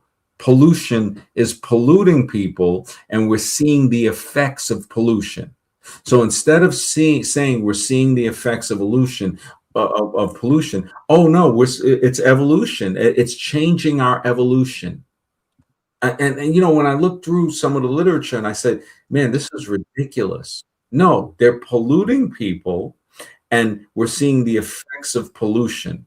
We're not seeing people evolve according to pollution. No, but again, I'm sitting on a planet with a rubber room of asylum. You know, it's like we're all in straitjackets. I mean, it's crazy, man. You know, I was looking up MD about light, and they say science that light can actually travel through 37 to 48 different dimensions. And it's a means of communication through light, through the different dimensions. And you know, you wonder about these ancient structures and why light, the sun, what was the importance of that? The way they structured these things in relation to the sun, was it to communicate higher dimensions? Dimensions? Who was saying that? Higher dimensional light, 37 to 48 dimensions. Researchers can now manipulate photons, the fundamental particles of light, to carry data across 37 to 48 dimensions.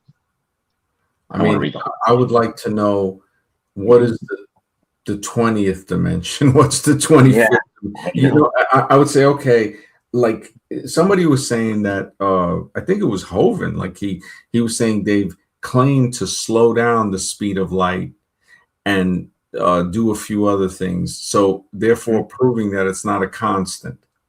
But what they fail to keep in mind, just the way how they try to call other people creationists when everybody's a creationist, everybody's an agnostic, they don't know. They fail to remember the double slit experiment. It's like, wait a minute, so you're telling me that these photons act differently when you're looking at them as opposed to when you're not looking at them. So now that says that the photon is conscious. That it's weird. I want to interject on that. That's actually not what's happening with the double slit theory. Okay, what's happening with it? it's a consequence of the mechanism. So it's not observation with the eye. It's when you use a sensor. Mm-hmm. So the perturbation is disturbed when you use a sensor. It's not. It has nothing to do with you, the observer, like the experimenter. So it's the interference, like, because they say it's the interference pattern, right? Yeah, it's a consequence of trying to measure it with an actual device. Okay, That's so what the observer. Like if you look up what the it- observer effect means, like you'll find it not only in quantum physics, but you'll find it in like actual physics too. well, Like, it's saying that it behaves. All right, and where in actual physics, without light, or is it always with photons? You're saying say that again. it is the double slit experiment experienced with only with photons and particles, or is it No. What I think you mean is the observer effect. Is yeah, that the only observer experience? effect? Okay, yeah. Yeah. So in quantum physics, the observer effect is only experienced with the double slit experiment. Okay. But like in physics, like if you try to record the temperature, like very cold temperatures or something with mercury, Mhm. by virtue of mercury being in a container, the container gets cold and it affects the temperature. That would be called an observer effect. So like there's things that hinder the results of the observation when you try to observe them. That Okay, it's not so- that doesn't it's a common misconception with the double slit theory. Most people think that it has to do with the consciousness, and it doesn't. This is something that is well explained. Like it isn't well explained in certain like YouTube videos. If you watch like a 2-minute clip on an Well, no, explanation I've of it, never seen it in the videos. I've read literature from years ago on this and spoke with scientists actually. So the electrons or the photons, right? They mhm, behave both as waves and particles, creating interference, pattern, light, dark bands when passing through these slits, right? So Yeah. it proves that, well, I don't know if prove is the right word, that it explains that, because science doesn't prove anything really, it explains things, that Yeah. wave particle duality, and this is basing it on duality, because what about non-duality? So again, it's basing it, it's relative to basically what like a belief. But the single particles that pass through those slits, right, interfering with themselves, behave as particles upon detection. So now we're observing that experiment. So we can't get away from the fact that observation is part of this experiment. They might say, well, it's the instruments and all, but you're observing the instruments. So it's based on observation. There's a book called The Power of the Human Stare. And I think they patent something like a light switch where you can stare at it and it'll turn it on. People can kind of sense when you're staring at them. Women actually have a much stronger sense of this. No, I'm very familiar with animal magnetism. What I'm saying is that this isn't that. What you're describing as the observer effect in reference to the double slit theory has nothing to do with the eyesight of a human being. No, it has to have something to do with, all right, let's just say it's not eyesight. Let's say, because if you remove the sensor, it's always a wave. well, this is the thing. Then it goes more into the thought. So the thought is the way that it is sensing that we're observing it. So There's not been a human being to date, right, who has looked at the double slit experiment with just their eyes and their thoughts and made them turn into particles. well, no, Only when you introduce a sensor do they behave as particles. okay. Now, when you introduce that sensor, you're thinking about it, because you're creating that experiment. You're saying, okay, we're going to introduce this sensor and we're thinking about what the result of this is going to be. Can't I do that without the sensor? Well, you can, but then how would you know that it's behaving differently without anything to sense it and detect? It's a literal interference with the physical sensor. Like if Oh, you, yes. I mean, there may be like far out authors who misunderstand this and don't. No. It's not a misunderstanding. It's saying, Like most science, the consensus is that it's an interference due to the sensor. Right? if the sensor isn't there, how do we know how it's behaving? How would we know? Well, no, but you're saying that the gaze or the stare of a conscious individual is what's changing. You're saying the eyes is what's changing the wave to a particle. The eyes, the power of a human stare can give something the sense that it's being looked at. So maybe there's some type of metaphysical thing that comes from the stare, that it's not the stare itself, but it's the intent from the mind. So without the stare, with just the thought, the intent could change and be giving this effect. Because if we would have put it, it's like The Secret Life of Plants. He did an experiment like this. He said, okay, the plant was hooked up to the sensor and it triggered a response when he poured brine shrimp in boiling water. So the death of the shrimp, of the miniature yeast, I think it was the yeast, triggered. It sensed that this thing was dying, and he said, "Well, wait a minute. Maybe it was me that it was detecting. And might have been that." So he set it up on a timer to where it would fall in without him knowing when it was going to fall in. Left the laboratory, and then the sensors went off when the cup was poured into the boiling water. That was one way of saying, okay, this plant is actually sensing the death of something else. Then there was another thing where the plant was sensing his intent. So he was going to burn the leaf. And he said when he was going to burn the leaf, the plant started triggering the meter. He said then he was going to act like he was going to burn the leaf, and no trigger. So the plant knew when he was trying to fake it out, as opposed to knowing when he was really going to do it. And this can also work with light, with photons. It can work with possibly inanimate objects. So what they try to tell me is inanimate might be animate. It's like, who's telling me this?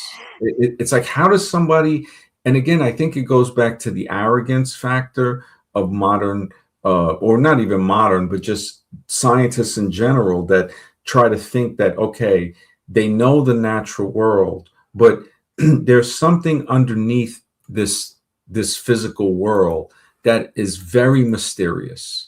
Very, very mysterious. And it's like we get clues. It's like, what's the Nietzsche thing? When you stare into the abyss, you realize that the abyss is staring back. So what if, when we're observing these things, what if these things are observing us? What's to say that they're not? And that's where my position is. So people can say, well, it's not going to act. It's not exactly you looking at it. What if the table right here is observing me? What if the spoon on my desk is observing me? And somebody might say, that's ludicrous, man. It's a spoon. What if the jar of honey here is observing me? What if the wrapper of chocolate is observing me? I'm observing it. These are stuff that scientists that are afraid to say, I don't know. Because I noticed two things that a lot of people won't say: I don't know, or I was wrong. And I'm not saying you're wrong or anything like that, because what you're doing is great, inquiry. This is what's needed to say, hey, that experiment you're interpreting wrong. But when because I've known about this experiment for over 30 years, and it's saying, okay, the more I learn about science, the less I understand it. And there's big scientists that talk about that like you come into the room, they're like, all right, you think you know about science? Before you leave this room, you're going to be confused, but you're going to know about it. And I said that when, back when I was a teenager, I was like, man, earth science, it's like when I don't know what this guy's talking about, the teacher, now I get, you're telling me I understand it, but I don't understand it. And then they're like, yeah, that's the idea. And I'm like, now I'm totally confused. And there's scientists now, there's videos on YouTube about that. And I'm saying to myself, like, this is like a freaking asylum. It's like an asylum. It's like saying, as soon as it's like somebody is purposely trying to try to make me look in a different direction. when I start to realize, like, you know something, everything around me holds consciousness in it, with, around it, permeating through it. It's like the mind is the filter for the consciousness, and I can only filter so much consciousness through my mind. So it's a restriction device. But if I start to like really look at things and start to realize, like, man, consciousness is everywhere, everything, and everything that I can and can't see. I mean, it's just a thought. I could be wrong, but But can you prove it scientifically? That's the question. I don't think you can. No, that's the point. That's my ultimate point by I think bringing that up. yeah. Yeah, what the real effect is, right? What you're trying to hint at is something that's not empirical. You cannot prove this, and you can't see it, and you can't measure it. Yeah. The observer effect is literally the collapsing of a wave interference pattern by colliding electrons with photons. So, like, you're putting the measurement device, the photon detector, you're putting it within the slit. So as they pass through the slit, they come into contact with electrons, which cause the collapse. It's literally a measurement error. This is what the observer effect means. It's the other name for it is the measurement effect. So it's something Now, I don't was. if light isn't a constant, how is that experiment valid? We know light What is you a mean? constant. You see, they tell us light is a constant, right? Yeah, and I'm saying it's not. Yeah. But now we know it's not. So now that whole thing of them saying, well, it's this, that, it's invalid at that point. Well, the experiment, that particular experiment, isn't dependent on light being a constant or not. Like certain formulas, certain theories have light as a constant, and that would make those theories invalid. The double slit experiment doesn't really depend on whether or not light moves at a constant speed. Okay, let's check that. Does Yeah. the double slit experiment based That's for AI, huh? based on light as a constant? And I mean, AI is not always right, so it can be Yeah, right. I mean, you're not measuring the speed of the light in the double slit experiment. But You're trying to discover how light behaves. okay, it says here that the double slit experiment demonstrates that light acts as a wave, or more precisely as a wave particle duality, by producing an interference pattern when passing through two slits. While light travels at a constant speed, the experiment focuses on its wave behavior, producing consistent interference patterns, regardless of whether photons are sent one at a time or in a beam. So when it says while light travels at a constant speed, that's part of this experiment. No, I think AI is telling you that you asked it a question, right? Yeah, and so it could be wrong. it's trying to reaffirm that claim. It's saying, Right. well, though it moves at a constant speed, it's more particularly concerned with the behavior of light. But now it's concerned with the behavior on the assumption that it moves at the constant speed, because it's saying that's not true. The theory has nothing to do with the speed. There's no formula.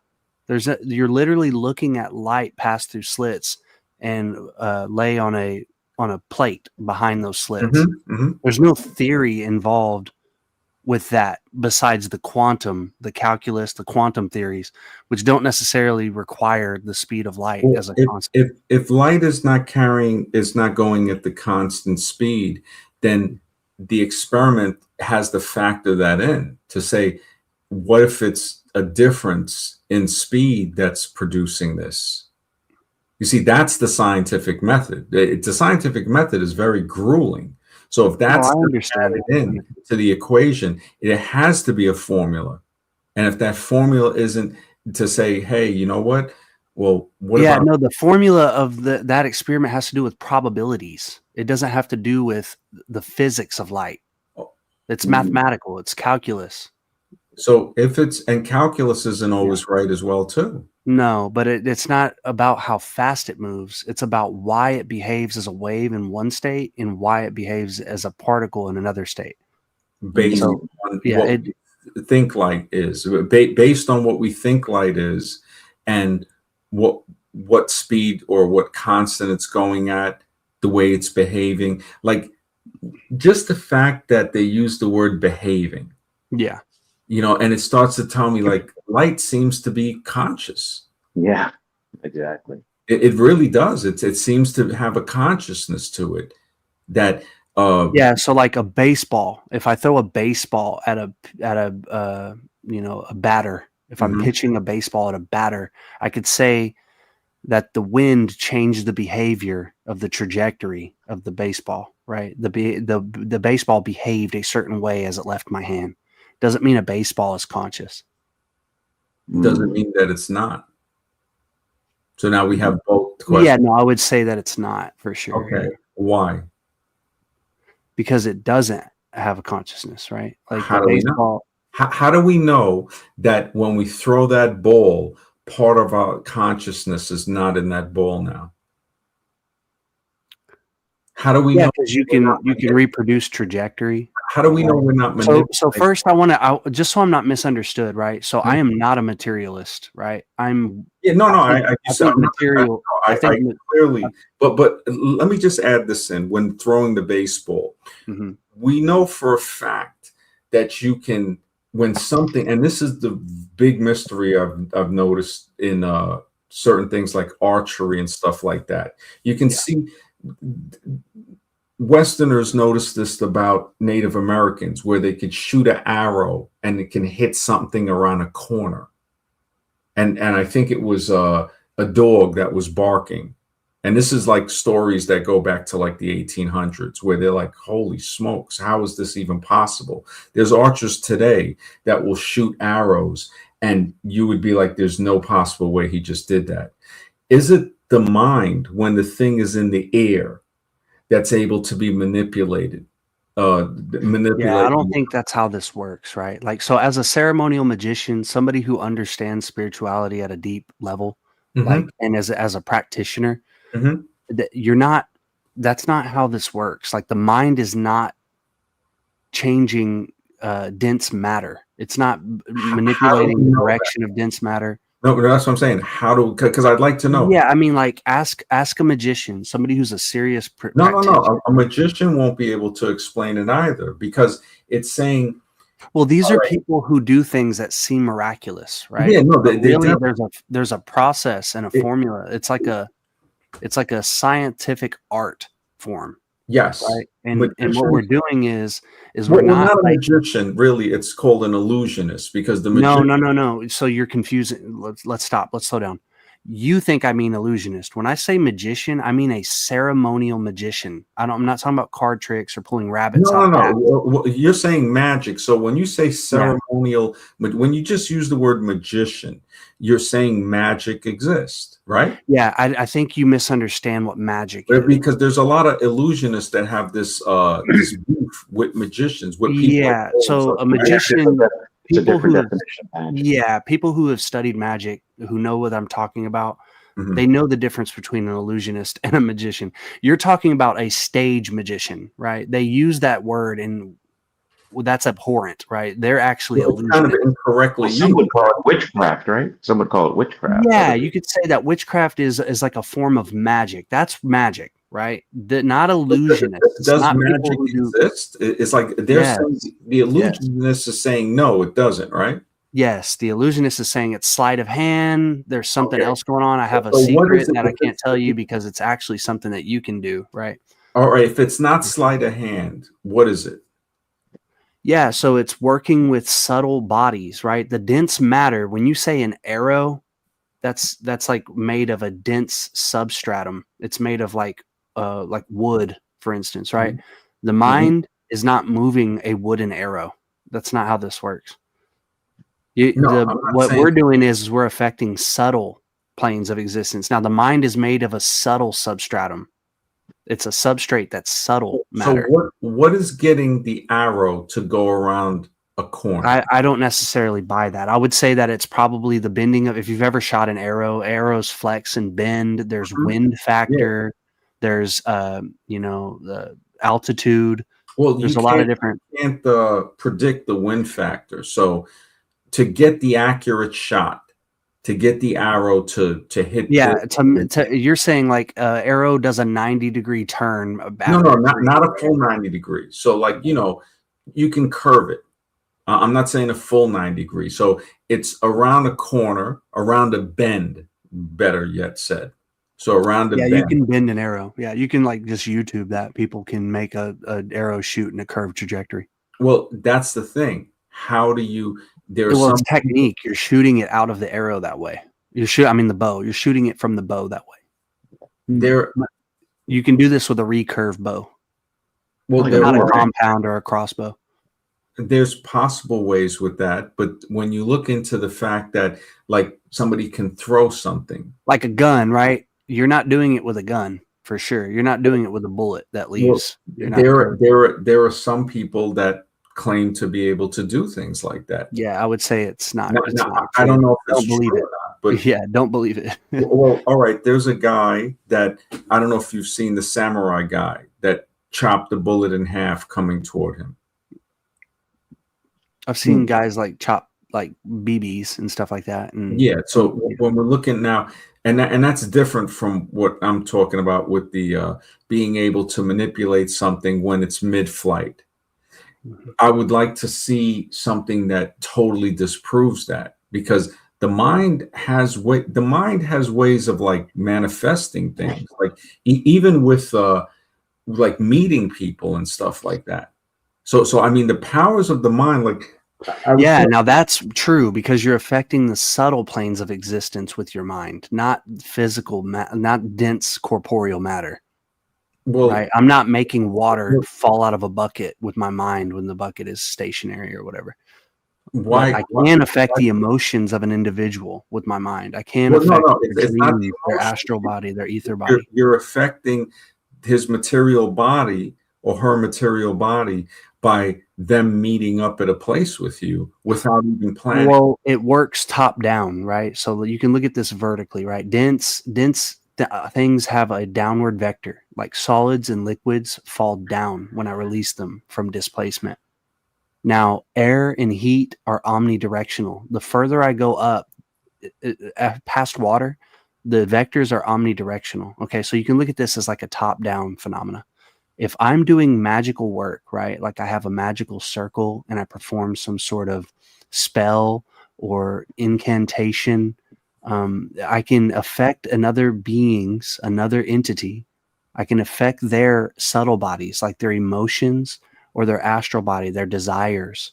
And what happens is this works downward into their body through their like nervous system or their glandular system. So it's really subtle at first. Do you have any examples of that? Yeah, like making somebody love you, right? Like making an individual fall in love with you. Usually it's somebody that somebody knows first and foremost, right? Because you're not just going to make somebody random do this.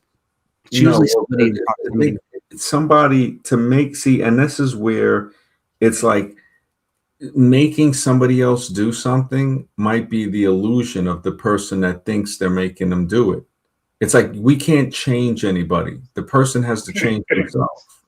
Well, that's not necessarily true. Like propaganda works that way, right? Like we influence people. Why is that not necessarily true? I was just explaining that. So like propaganda works in that way, where people make decisions that aren't necessarily in their favor, not for the benefit of the individual. I agree with that. I gotta agree with that. Wait, look at what you just said.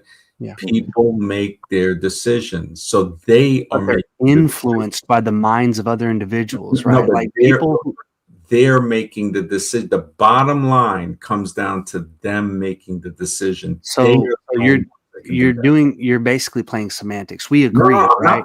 I'm not playing semantics. I'm saying you are though. So like we agree, right? So this is the scientific method. Some people that doesn't work on. Some people choose not to let themselves fall into that.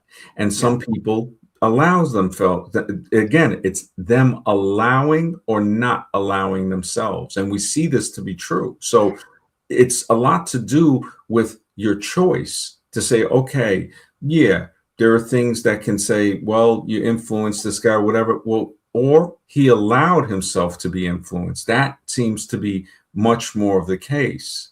Yeah. Because when we Can I tested just comment one thing, because I agree with him in certain aspect of it, but I think it depends on the emotional state of the person. If they're full of hate and certain bad characteristics, they have certain, then I think they're definitely susceptible to that type of which persuasion. again, But not everybody. It won't work on everybody. That's all. again, let's just say, okay, All you're doing is influencing the person subtly from the outside. That's it. Yeah, I agree with that. I do agree with that. Oh, Certain there's people, not definitely everybody. influence. There's now, just like I said before, we can say they're influencing them, but also the other part of it is true. The person allowing themselves to be influenced. So if you don't allow yourself to be influenced, nobody can influence you. So it goes right back to the person again. It goes back. This is the power of you. Yeah, so that wasn't the original like point though, right? It Yeah, wasn't about, but yeah. again, It was about affecting how a mind can affect matter. And I'm saying that, like, let's bring it back to the point that before we drift off too far. all right. How about a mind can affect matter with the spoon, right? The bending of the spoon. Remember, like the one guy, he got debunked on it, right? They tried to, test him, Uri Geller or something like that. Yeah. But then Dr. Dean Radin today talks about that. And he's one of the few, I think, if not the only guy that gets funded by the government to do psychic research. And he says that in many of his videos, he doesn't have a channel, but he's on a lot of interviews. And he says, yeah, he goes, you can't even ask the question. It gets to like when you question evolutionists. Try to question Dr. Richard Dawkins and Neil deGrasse Tyson and all of them. You can't even ask the question. They look like they look down on you. So when he talks about, look, the bending of the spoon is real. There's things where the mind can clearly influence matter. The heating things up and stuff. Now that's different. Heat is a subtle. Remember about the vector problem? Yeah, but now if you can do that, right? What's to say that you couldn't use that ability to heat the arrow, do something to part of it that makes it bend in that way? Because heat does bend things.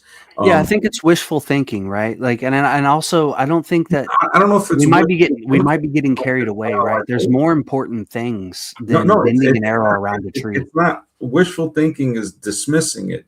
It's analyzing it, saying, well, I'm not dismissing it, right? Like I said, I've practiced magic for almost 2 decades, and like it's there's a way that this really works, and then there's a way that it doesn't work. And I'm just saying that, right? And then there's a sacrifice to the and then there's ways where you don't know how it works. So there's ways that it does work, there's ways that it doesn't work, and then there's ways that you don't know how it works. Sure, yeah, sure. All right. So and this is what I'm saying. I'm just playing. Yeah, there's a whole world of occultism that I think you're unaware of, and this has been practiced for thousands of years. Sure. And like it's well, again, people like the people who understand and who have mapped this. There's like a cartography, a metaphysical cartography, and a blueprint and a manual and a formula for all this. When you say thousands of years, how is that verifiable? Well, it's not, right? Like you're right. History is falsifiable. It's easy to falsify. Statement is not true. Sure, yeah. You were very confident. No, you were very confident a couple of seconds ago. Well, it's been verified. And then now you backtrack saying, well, it's not verifiable. But history is a valid point. No, I think history itself is something that I cannot verify. Like I can't prove it to you. So then saying what I know is documented this and they've mastered this over thousands of years is invalid now. Well, not necessarily, right? Like I can't claim that every document is surely 200 to 300 years old or 1,000-year-old, right? But we have enough data, right? Like people do this. This isn't something that just people in echo chambers do. Magic has been practiced for a long time. Can I ask you something hostile? In order to perform these rituals, do you need a sacrifice? Who's Lacuna? No, you don't always need a sacrifice. No. Not always. Is Lacuna? No, there are different methods, right? And there are different goals. Hmm. Lacuna says, one day I walked into my kitchen to find a McDonald's cheeseburger sitting in the middle of the table. Hadn't eaten it in years and still don't. My home was secure. Is he trolling? It's one of my biggest mysteries in life. So, I mean, I don't know. I don't know about that one. I mean, yeah. I mean, I think it's all good to explore, and these are the conversations that need to be had. No, we do. We do. Hostile's a great guest, and I think he's got some knowledge here. He's got some good knowledge. It's a beautiful. No, I can give you more. I think the earlier conversation is more pertinent, right? This right here has honestly, it doesn't even matter. Matter, you are not matter. Matter does not matter. It's an illusion. It's fake. Well, I agree. I can agree with that. All right. You're more correct when you say you're in the asylum or in the you called it something earlier. I forgot what you called it. The land of misfit toys. Yeah, you're on the right track here. This place is. You know where that comes from, right? Yeah, the Christmas, the Rudolph the Red-Nosed Yeah, Reindeer. the Rudolph. Yeah, it's. I mean, the more I think about it, the more it just seems to be. I think those people were telling us something. Yeah, and I don't think this is something you have to guess about or you can never know. You can gradually work your way philosophically to confirming that point. I think it'll come down to the Socrates thing. No, Socrates is retarded. Like, forgive me, right? Forgive me, but Socrates is literally in our opinion, he says, "I'm wise because I know nothing." Right? He doesn't want to know anything, and he believes that that's wisdom. So there are people who and we don't even know if that's actually Socrates' doctrine. Yeah, I don't know. I think it's an admittance because they don't mention the woman that would give Socrates a lot of pushback. She's like unheard of throughout history because they always try to make it male based. So when you look into stuff like that, you start to say, oh, there were unseen factors here. There was much more than what we've been told about these characters. They were like, you look at female psychology, it clearly on this level playing field, men can't even compete. Like I said, if a guy who's 30 marries a woman that's 20, by the time she's 30 and he's 40, she'll have an invisible leash around his neck. And guys, that try to say no, I'm like, all right, just look around and you'll see. Trying to remember what her name was. Let me see. The woman. But Hostile, I think, is given some great information because, you can study Socrates and Plato all you want to, but there's a hidden knowledge that you're not going to read about. Well, not even hidden. It's not even. There is that, right? But there are people who aren't hidden that emphatically prove Socrates' position wrong. So, like the pre-Socratics and Parmenides, there are inarguable first principles that are confirmed through philosophy. Socrates wasn't the guy as high of a pedestal that they put him on. He's definitely not that guy. But we don't even know if he was real, right? So like Plato's could have invented Socrates because we don't have any fragments and we don't have any writing from him. I mean, we only have Plato. He could honestly, that doesn't really change my life much. His sayings don't really help me. Well, he could have been taken from somebody that was much further back in history. It's possible. He messes up because he gives him a date, right? Like there's a timeline for Socrates. Well, also we have other characters that interact with so-called Socrates that could make it more solidified. Aspasia of Miletus, same thing. She's the primary woman who intellectually challenged and taught Socrates. So influencing his reviews on his views on rhetoric and love. So these are things that a lot of people don't know about. Like they'll know about Socrates, they'll know, okay, Plato, maybe he did, maybe he didn't. But when you get into the fact that other people that are said to have taught Socrates, that had influenced his views, or he allowed them to influence his views on rhetoric and love as a prominent non-Athenian intellectual. She operated a salon in Athens, attended by elite thinkers, including Socrates. So we look into that now. Of course, Plato's Symposium credits a wise woman. So how is this possible? So it would say then, well, wait, did he make up Aspasia too?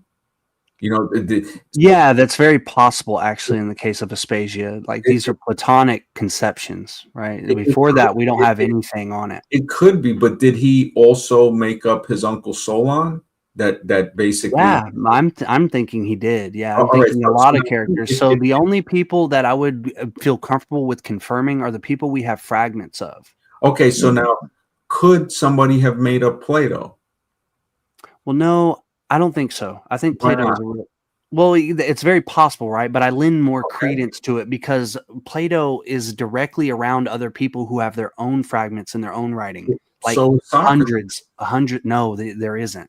There isn't. There's I mean, We don't have Aspasia, fragments from them. you didn't know about That's my Aspasia, point. but this is the thing. You just learned about Aspasia. No, I didn't. Aspasia comes from the Platonic, but it comes from Plato. I know about Aspasia. It comes from the dialogues. So the woman. So why didn't you say you knew the woman that taught Socrates? I never said I didn't. Well, I had to bring it up, and then I was like, okay, let me. Why I was going somewhere? I was trying to get to Parmenides. Why would I bring up Aspasia? No. Well, you were trying to say Socrates might have been made up. Yeah. And I'm saying, well, there's other characters that were around with Socrates, and you could be right that honestly, I would think that maybe he comes from something older. But wait. Let's slow down a second. Why you wanted me to interject and say and just make a point and say, oh, I know who Aspasia is. Is that what you're saying? No. To say, I think where it would have been like, oh yeah, there was a woman that influenced and taught Socrates. You even if you didn't know her name, it would be like, no, there was other characters. Plato making up Solon. So I'm telling you where she comes from, right? Like, do you know that she comes from the Platonic works? That she comes from the dialogues? Well, this is what they can say that she comes from that. And the same thing with Solon. How does Solon go to Egypt and get knowledge about it? Solon is strictly Platonic too, though. I don't see how you're going against my point. Like I'm saying both of these figures are against your point. Again, that would be ego. It's you're making a point, or you're trying to solidify something to say, okay, this is what you're talking about. Huh. Solon, okay, so it's my ego. No, it's not just your ego. It's also you. It sounds like you were trying to say that I didn't know who she was, like to try to prove a point or something. Well, no. Why didn't you just say, okay, this is the woman? You acting first like Socrates is imaginary, right?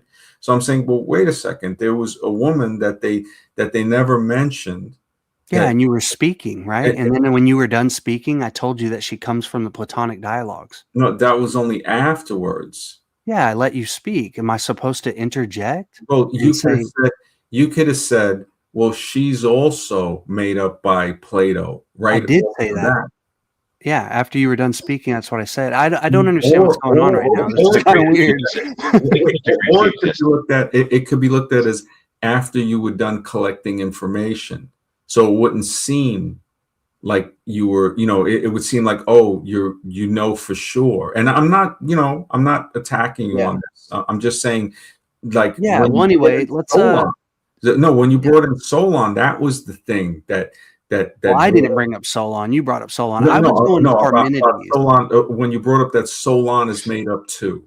Well, no, I'm saying that he's exclusive to Plato's dialogues. Okay, he's exclusive, but now the fact that Solon is supposedly credited with being the Greek that got the knowledge from the Egyptians about Atlantis, about the 9,000 from the Timaeus and the Critias. Yeah. All right. So now, when we're seeing physical evidence of what appears to match Solon's story, I think it was Jimmy Corsetti that went to West Africa to show this, and it has some Eye of the Sahara. The Eye of Sahara. So I think it's Mauritania or Mali.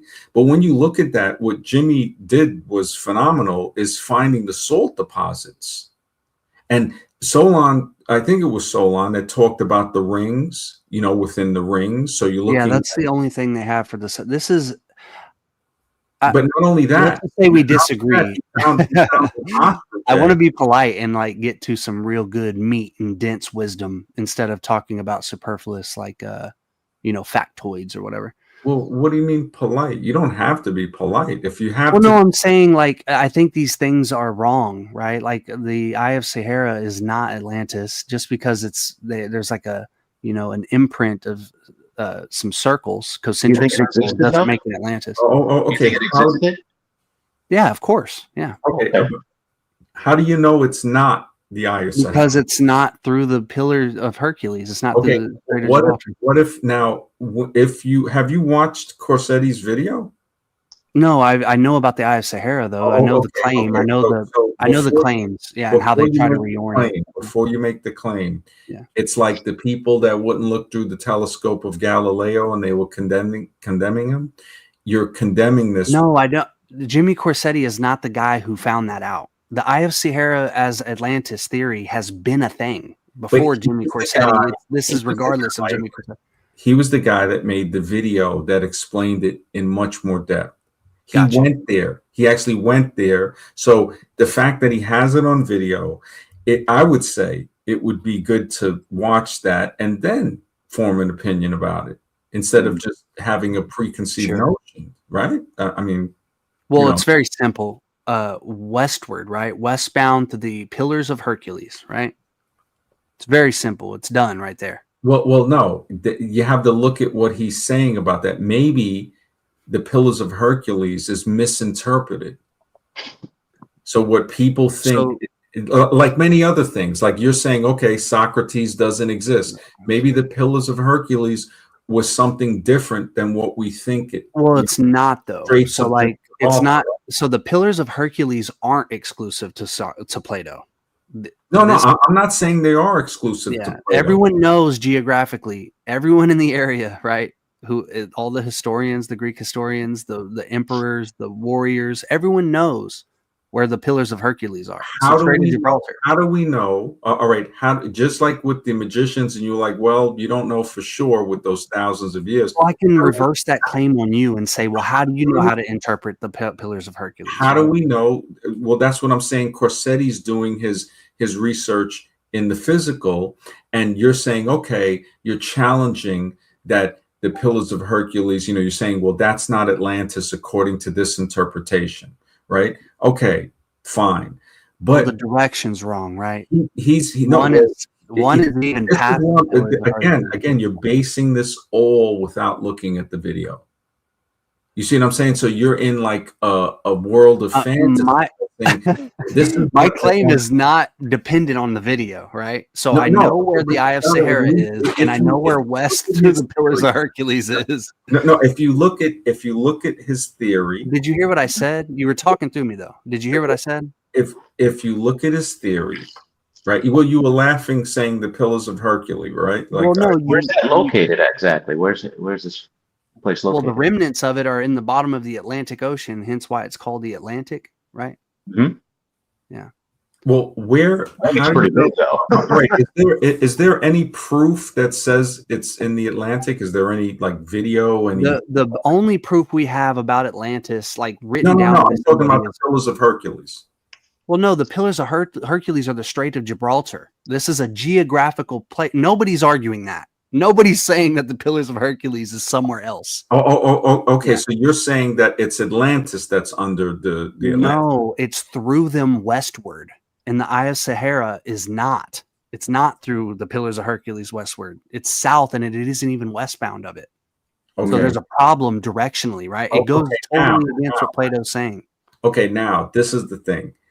You're basing it on what these guys are saying. Right, the Pillars of Hercules, and it's what Plato's saying. Plato's the guy who is bringing up Atlantis. Nobody else is saying that. Plato is saying that his uncle Solon is the one that has. Plato's writing it. Okay, so Plato is writing it. Do you understand that? Solon's not writing anything. Wait, are you saying Plato is making this up? No, I'm saying Plato's the guy who's giving it to us. He's writing Oh, in okay, a but work you're called saying- Timaeus and Critias. So There's you're two saying different works why would he invent Solon? to support the narrative of where the wisdom comes from.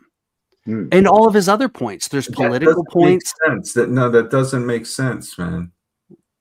So are you familiar with the noble lie of Plato? Plato came up with the concept that it's important to lie as long as it's noble. It's Well- actually more honorable to lie if you can create a mythos that's more noble than Okay, now- what we're facing in reality. Okay, now again, this goes. So he's back- admitting, let's slow down, wait up. He's admitting that lying at a great level, as long as it supports, reflects the good in reality, is a honorable thing. That's a Okay, and virtuous who's act. writing that? Who's writing that? Plato, the guy who's giving you the story of these people. telling you- Now, hold on, Wait, let's slow wait, down. wait. I'm going to give you some more information that's corroborative of Who's this. Right? telling you? Who's telling you that Plato's writing that? That's all we have from Plato. No, So the but same from who? guy who's From who? writing the Like, book about wait, Solon. all right, somebody. Listen. You didn't get it directly from Plato, right? But you're not getting Solon I'm directly asking from you a Plato. yes or no question. No, did you get Okay, Solon okay, directly okay, from you Plato? cannot- no, I'm trying to figure out. What's your where- point? You're very argumentative. You don't No, want to it's not hear no, what's going asking. on. So wait a minute. Asking questions is argumentative. No, you're trying to Okay, so you're then trying how to am I pin being- something how am I down. being- no. Listen, So Max, then- Max, Wait, you're wait, trying no, to I'm falsify not being- something I'm not while being fa- Hyperborean. Max. Hyperborean. Okay. I'm not being argumentative. When I ask questions You're highly and argumentative. it triggers somebody and they try to gaslight it like I'm being hostile. So you're If I listen. ask you questions, right, that you can't answer, and you say you're being very argumentative, What have I not answered, Max? what I'm asking you, where are you getting this information from about Plato. Okay, we have a You complete didn't get it compiled directly works from from Plato. Where are you getting it from? That's all we have is Plato's works. No. There's no other Plato's works. There's not like Plato's works here and you're there. not answering it. You're What- telling me you what? got it from Plato. I'm saying, okay, so you knew Plato. You said no. I said, okay, where are you getting No, it you're from? getting it from a book, just like you got Solon from the book. Are you not understanding this? Are you serious? And then you're trying to tell me that I'm being argumentative for Well, asking. no, you're trying to listen, No, man. I'm Slow not. down. You're Slow assuming- down. No, you're assuming that. You're trying to falsify No, everything that no. I say, but then there's instances where you falsify actually- yourself. That's called an assumption because I asked Max, a question. will you quit talking and let me say something for 2 minutes? Hyperborean. When I ask you a question, it is not being argumentative. Anybody I'm not saying that. keep You asking me see what you're questions, doing? You're all right? saying No, Max. Hold on. If you keep asking me questions after questions, that cannot be looked at as being argumentative. Max, you won't even let me You speak. know what the word is? Inquisitive. You won't even let me speak. The word is inquisitive. You won't even let me point out what If you're you wanna doing speak, because go you ahead. keep talking. When I ask a question, understand it's not being argumentative. You want to let me talk now?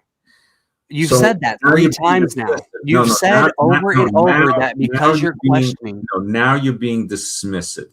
What? I'm not leaving the subject. I want to look. I wanna be able to tried speak. ask questions, and you got defensive. What? Yes, you got defensive by saying I'm being argumentative by asking. You literally have said that 7 times and you won't let me You know what speak. that does is? You know what that does is? That's a tactic to get people not to ask questions. You think I don't know? What? I want you to ask questions. No, What? if you wanted me to ask questions, you wouldn't. You're not try to asking ask questions questions. though. You won't even let me speak and point out the error in your thought. You won't Wow. even let me No. point it out. The fact that I've pointed out the error in many of your thoughts, it just like Whoa. went over your head. So I let you say the things that you need to When say, you brought and you're up the repeating magic yourself, stuff, right? When you brought up the magic stuff and you tried to give the fairy tale of, oh, it's confirmed, thousands of years of magicians confirmed. Well, how do you know that's true? And you say, well, you don't. So that was contradictory right there. Then you did the same thing with Plato. You did it with Socrates. So I'm seeing a pattern here. And then when I started asking more questions, you started getting defensive and you tried to flip it saying I'm being argumentative. So that I think it's apparent. Like anybody watching this panel right now You can knows, always like be- you won't even let me watch it. speak. You You literally are smashing me. You won't let me speak. No, I'm not meaning to smash you. I'm not meaning that. If you want to speak, go right ahead. I'm not smashing you. Go ahead. Okay. Yeah. So simply, this is all I'm saying is that when I say something, you try to falsify it. Okay, but But- it's okay. Just give your statement. Give your statement. Don't worry about that part. Let's. Well, no, that's the point. I need to say what's happening here, right?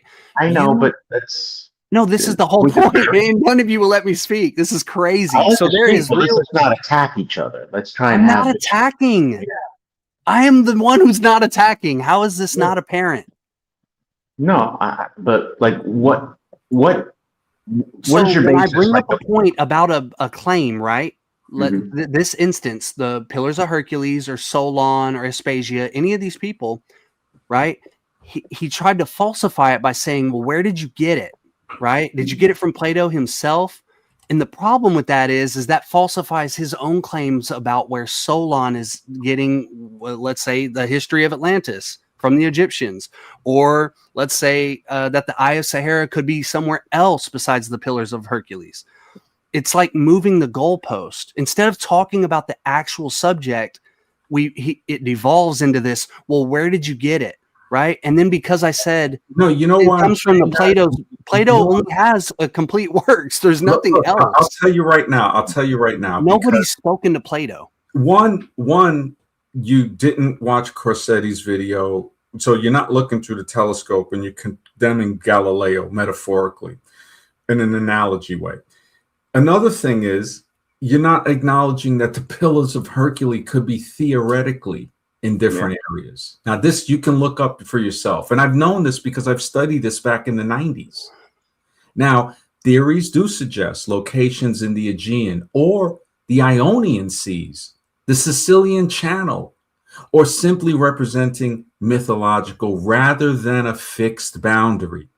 What Corsetti was doing was looking even deeper. And this is what real researchers do. I give him a lot of credit. I'm not going to say he's right about everything. But I got to give the guy credit for going out there, spending his own money, and getting banned, I think, from Göbekli Tepe because he's asking questions that need to be asked. And you kind of dismissed him, and I'm saying, well, let's just look a little further at what the guy is saying. I agree. No, I agree. Yeah, Because we don't really have hard evidence in either position. We don't have hard evidence. Yeah, that's what I'm saying. And Right. I appreciate you coming on here and speaking with us. I think Christopher, brother, good to see you. MD is passionate about the subject. He always delves down on high interest topics. Good to see you, brother, man. It's all speculation at this point. Nobody's actually gone down into the one thing that found isn't speculation is Corsetti going there and finding something that really needs to be investigated more. This is what I say to the evolution guys when they try to tell me evolution is a fact, and I'm saying, well, you should be on a mission to dig up stuff and look for things and to say, hey, you know what, they found this, well, let me make sure. I agree. Yeah, the scientific method is grueling. Didn't they find that at Sodom and Gomorrah, or the place they claim it is, that they found the sulfur, actual sulfur? They tested it. Also the viscerated glass in Libya and stuff like that. But when I look into it and I start to say, wait a second, the people should be doing so much research constantly instead of going along with a narrative for the the bones and all the bone worship that they have.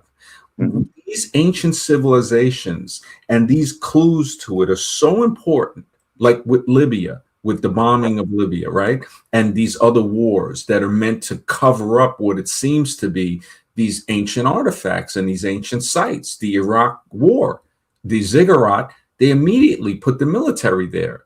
And this lady was telling me, she's like, oh, well, other people will loot stuff. I was like, what do you think the military was doing?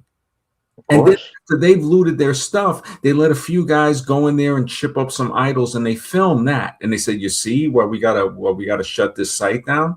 It's like, oh, so nobody else can go there. Now we got to accept the story that you told us. We have to do this research ourselves, and we have to question everything that we've been told. Yes. It's easy for us to fall into the narrative because this is how powerful their propaganda machine is. That's Everything, right. like when I mentioned the Romans most likely didn't build the Pantheon. One of my friends, he was like, it didn't sit well with him. Like days later, he's like, the Romans were great engineers. All this. I said, nothing like that is built 1,500 years after that. Even construction workers today say, yeah, to build that arch without steel rebar, they don't see how it's done.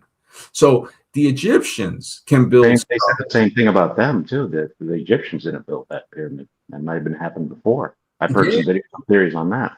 Yeah. Which I kind of agree with, because you can find pyramids all over the world. Look, we got guys that's been here with me for the longest, and he's on your side saying, stick with him, Hyborian. Yeah.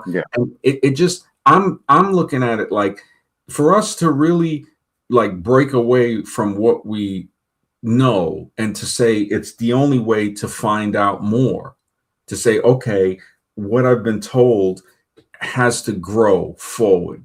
So like, hey, I might have thought Atlantis was in the Atlantic Ocean, but then when I look at this stuff from Corsetti and then the ostrich egg, I don't know. The ostrich egg might not be real. It might be something different. They say they're dating it, whatever, but the dating methods are off. So we're not too. I mean, who really knows?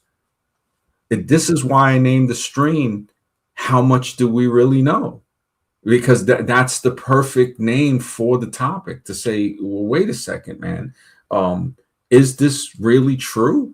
Who's telling me this? The same people that told me other stuff that was untrue? Yes. Am I allowed to question that? Because if I'm not, then that's going to bring up a red flag. It's going to say, well, maybe what I'm being told is not true. And maybe I should throw some more questions out there. And if I encounter any resistance for those questions, then that gives me more answers without the person answering the question. Their reaction gives me the answer where they don't want to go. Remember the what was it, Campbell? He said the treasure you seek is in the cave you fear to go into. So we need to go into these different caves, and I think Hyperborean is a great guest to read his story. But when we want to know more of the story, the whole story, we want to know her story too. His story, her story, the whole, and that's why I brought up the lady that challenged Socrates, because that's her story. I don't agree with the book, everything it's kind of evolution stuff in there. They pushing When God Was a Woman, and there's another one, a few other ones like that. But the Alphabet versus the Goddess is a good one, where it shows when the biblical was translated, I think, into German, that it sparked a lot of wars.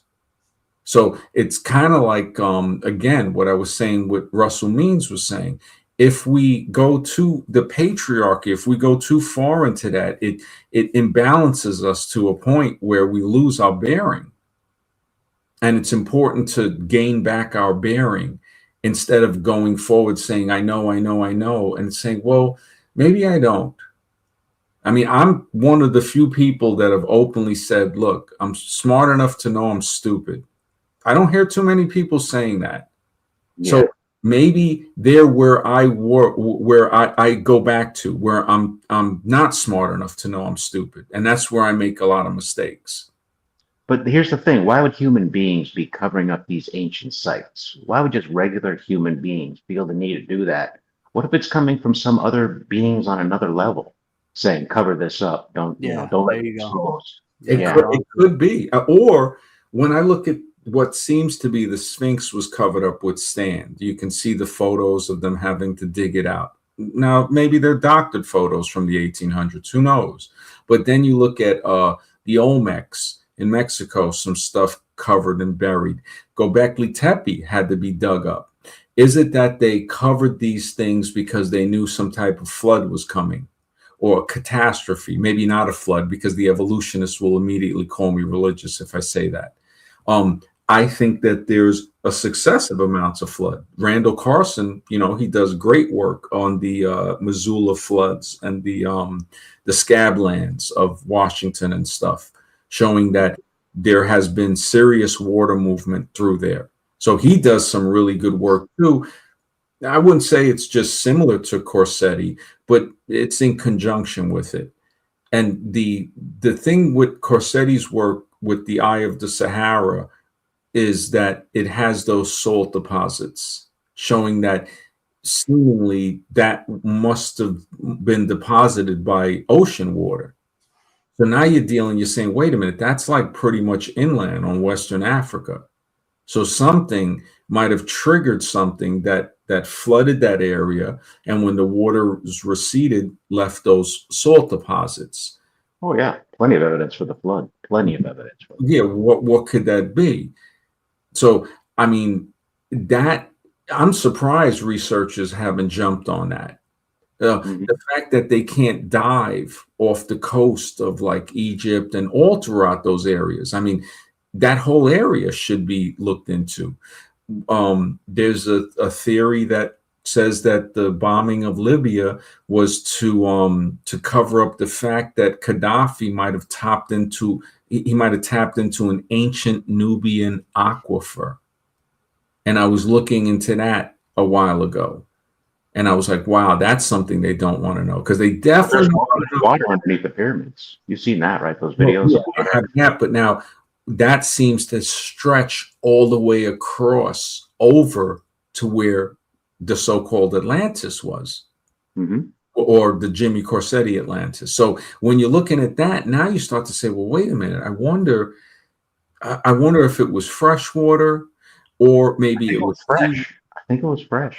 I mean, it's possible, because another thing that I was writing about in, Architects of Humanity is that this whole thing of scarcity seems to be fabricated, because he was bringing, and I'm not a fan of Gaddafi or any, all of these guys. I'm not a fan of anybody. I'm just saying that it's kind of funny that somebody that was kind of making the desert turn green again gets artillery dropped on him. It just, and even when that was happening, I guess because Obama was a Muslim and Gaddafi was a Muslim, he goes, look, no matter what you do, you're still our brother. And I was like, wow, that's some deep faith. There was some conspiracy that Gaddafi was trying to get away from the dollar-backed currency. He wanted to that too, but I think the dollar back and all of that is like the minimal, but that ancient Nubian aquifer, the word they don't want to hear is Nubian. That's the word that they don't like. We already know. And the darker, the more demonized they want to do. Like Egypt, the land of black people. Oh no, it's the land of black soil. Why not both? I know the pictures that I've taken in the museum show a wide variety of different people. I know that nobody owns straight noses and nobody owns round noses. I've seen Irish people with pudgy noses. I've seen people with less melanin with pudgy noses. You look at China, look at that whole Southeast Asia. You see it, and you also see noses that are straight. There's such a mystery to human genetics. I would say until somebody else comes out with it, that I think I'm the first researcher to bring out the fact that melanin is on top of the human organism. It is not inherent. And this is shown in many scientific facts. And people can challenge it, but I'm like, okay, why is it that everybody has a baseline blue eye? Why is it under the melanin is a blue eye? So people with blue eyes don't have anything underneath that but an albino eye. Sure. And when we look at everybody, we all have albino eyes. That's the total base, but the baseline is blue. You add more, you get gray. You add pheomelanin, you get green. And that could also be part of the puzzle. So can I ask Hostile a question? Sure. Hostile, have you ever spoken to spirits by any chance? Because it seems like And how was that experience, if I might ask?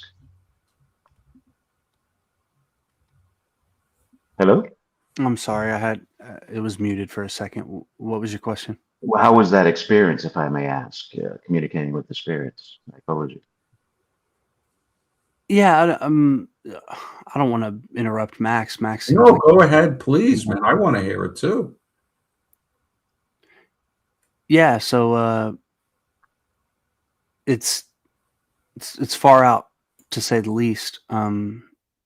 There's a lot of different spirits. There are different entities throughout the subtle planes of existence that you can come into contact with. There are like orders, classes. Yeah, there's levels to it. Yeah, there's like a great chain of being. And in each one of these planes, they have their own flora and fauna. So there's like a sort of what we would call vegetation here or flora. They have that there too. And the same thing as like our animal kingdom, they have that there as well. Did they ever pass on any serious knowledge about this world to you?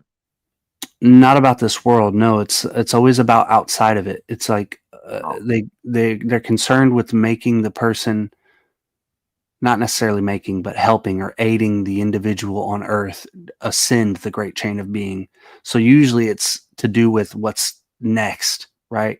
You already live on Earth. You already live within this realm. You can get everything you need here by experimenting with it or studying it here, right? You can do that yourself. But it's these things, these more subtle planes of existence that we lack sensibility in. There are like the human being has latent faculties within him that need to be trained and awakened to where he can gradually understand the subtle planes of existence. This is how you ascend the great chain of being.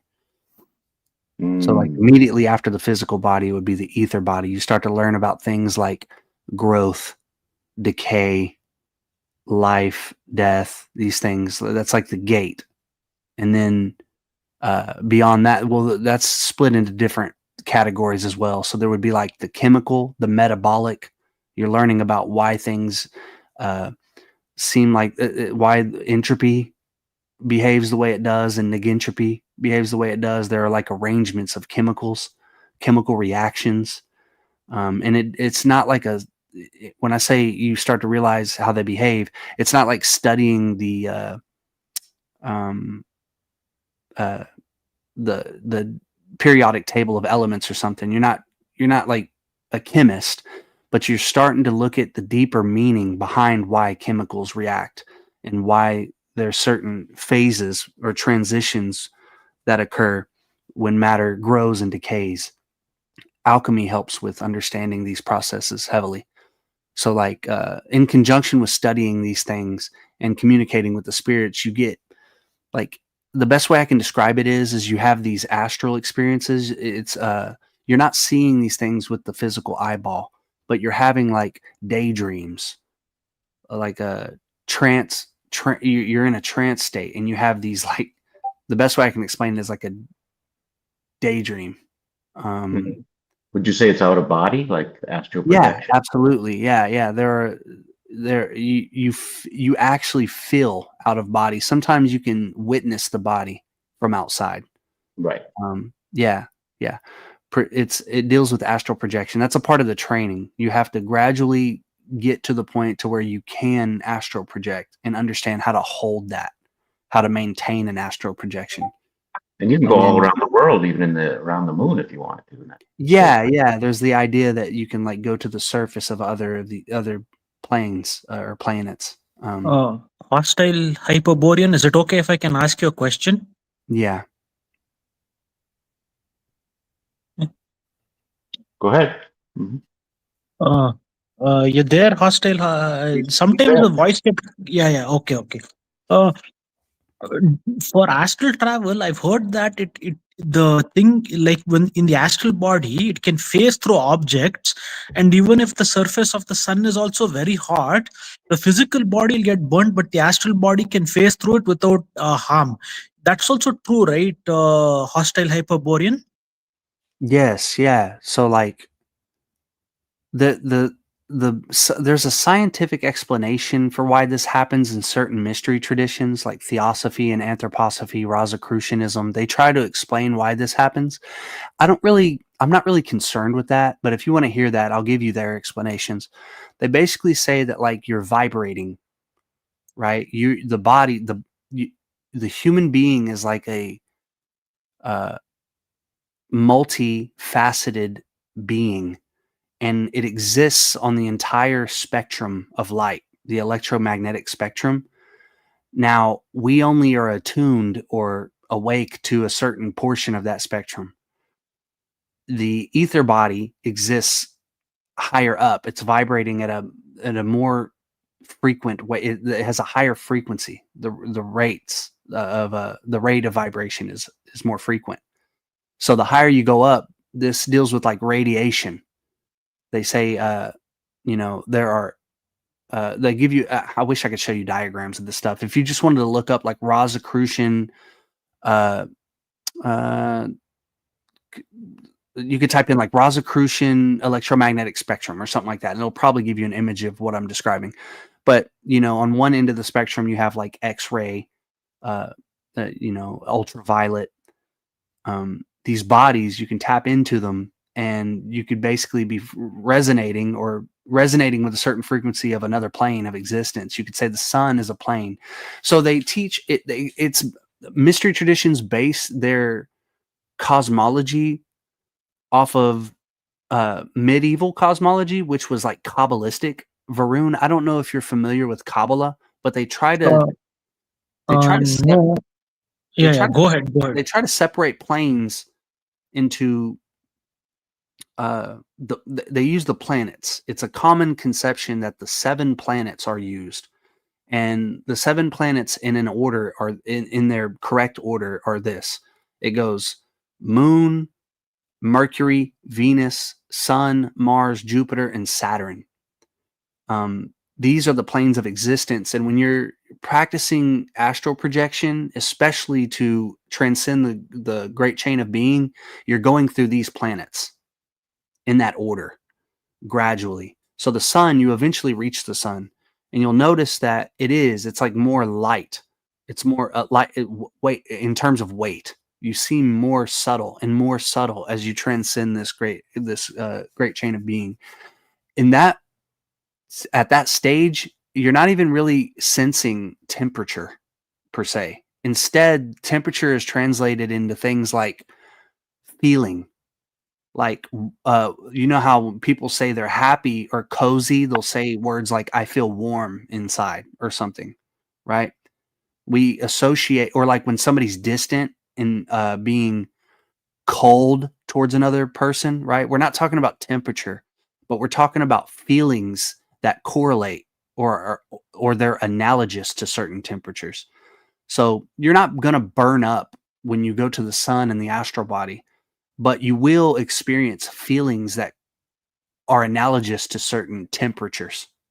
That's the best way I can explain it. It's very complex stuff. Just one last question, hostile Hyperborean.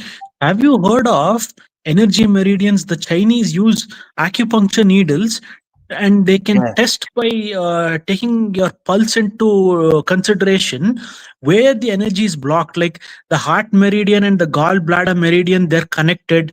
So, like if there's something wrong with the gallbladder, even the heart meridian won't function well. Large intestine and the liver meridian are connected. So if something is wrong with the liver, even the large intestine won't be functioning well. Like this, they use needles. So they say energy meridians do exist, but does the energy meridian exist in the pranamaya kosha, the energy body, or it's there in the astral body, hostile Hyperborean? That would be in the ether body. That's Okay. how we would differentiate that. The ether body is what connects the astral body to the physical body. You could see it as like a sort of tether. In Christianity, they call it the silver cord. It's the thing that if the astral body were to separate with the ether body, or I mean with the ether body, it would like cause the physical body to stop. It would be like, it would manifest as like an aneurysm or cardiac arrest or something like this. But There are great works on the meridians. I'm trying to think of a couple. First off, the meridians deal with the nervous system, okay? But there's also the glandular system. So there are these centers up and down the spinal column. We call them nerve ganglia. They're like clusters of nerves up and down the spine. And there are 7 prominent nerve ganglia. And these correlate with the chakras, the wheels. Yeah. And these split off. Now, what's interesting is that you mentioned, like, one meridian will lead to a certain organ, right? Yeah. I think it's interesting to note that these people had this figured out for a long time, right? It seems like the further you go back into time, the more wise people are. We have lost this wisdom. I If agree. you have like a pen and or like if you have like notes or something, if you wanted to write this down, I want to give you a reference that I highly recommend. Or just type it in the chat so we'll have it on record if you want. Oh, gotcha. Yeah, it might be better because then everybody can go back to it. We can have it on record. Yeah. Lacuna says, when I initially entered this realm, I could hear a higher frequency change and my whole being resonated with it immediately. Then I could actually feel acceptance. The joy was overwhelming. Okay, so entered this realm. All right. I mean, yeah, that's a way of looking at it. I think I felt the opposite when I came into this room. I think it was better off than the previous room, personally. I think I was, I don't really know if I remember. I remember when I was around 7 or 8, existence did feel kind of odd. But, I feel like I died when I was a child. So it's like, I'm just, nothing really affects me as much because it's like Frankenstein, Sure. It's like you're Walking Dead or something. But yeah, there's a power to that. There's definitely a power to that. Yeah. I don't know if you're typing it in the chat. Yeah, I'm dropping it right now. Yeah, so at least we have that. Okay, I see it. Explanations on the channels and points, volume 1 and 2. Yuhazen. That's cool. Definitely. Cool. Yeah. And these resonate. So this is sorry, I didn't mean to cut you off, but I want to just finish this off about the meridians and the glandular points. You could say that this is a common teaching within mystery traditions that the human being is a miniature universe, right? There's this idea that there is the universe, the macrocosm, and then the human being is like an image of the entirety of the universe. And he's also comprised of it. So if you want to look at the universe being built in stages gradually, you could see it from the top down. You could say that there's this first principle, and then you can work your way through the planets. Okay, so the common medieval cosmology was Empyrean, or you could say like the prime mover would be the thing that's the first thing, and then you could say the crystalline sphere, the fixed stars, is what that is. Then you go into Saturn. Okay, so Saturn, Jupiter, Mars, Sun, Venus, Mercury, Moon, and then you're in where you are now, the Earth, right? All of those stages manifest themselves into the world. So each one of those things contribute to the composition of the world. For instance, Saturn is like the mineral substance. It's what makes the bones, the teeth, the body, the skeleton, the denseness of the world. In Jupiter, it starts adding other qualities to the world, like air and the desire body and things like this, and certain virtues, even like honorability and regal attitude. No, I was going to ask anything about the North Star, the significance of that, because that must play a serious role. Yeah. It's the axis mundi or whatever. The idea that the little bear, or so you're round, right? Are you round, or like what are you? your belief on the shape. No. Well, it's round, but I don't think it's spherical. I don't think it's a globe. No. So what do you think? Donut? Flat? No. It's a level plane, like a. Oh wow! So you and Scribe would get along perfectly. Wake Scribe, up, Dad. Scribe is on the plane. Yeah, he's on the realm. Yeah. Yeah, you could say that it's like you're I had a phasing feeling. in to an electromagnetic field, and this would be like the So now, if dielectric it's a plane of plane, then what about the planets and stuff? Were they round? they're round, but they're not spherical. They're round like what a shape would that be slide, like a called? CD. Oh, okay. I Yeah. see what you're saying. Wow, that's different. Mr. X, Yeah. what do you got about that? Yeah, no. So what were you say about the North Star again? About what role it plays? Yeah, so you could see it as orientation. You could see it as the manifestation of the prime mover Oh, as light. Okay, so it's the it thing has that a very, does not move.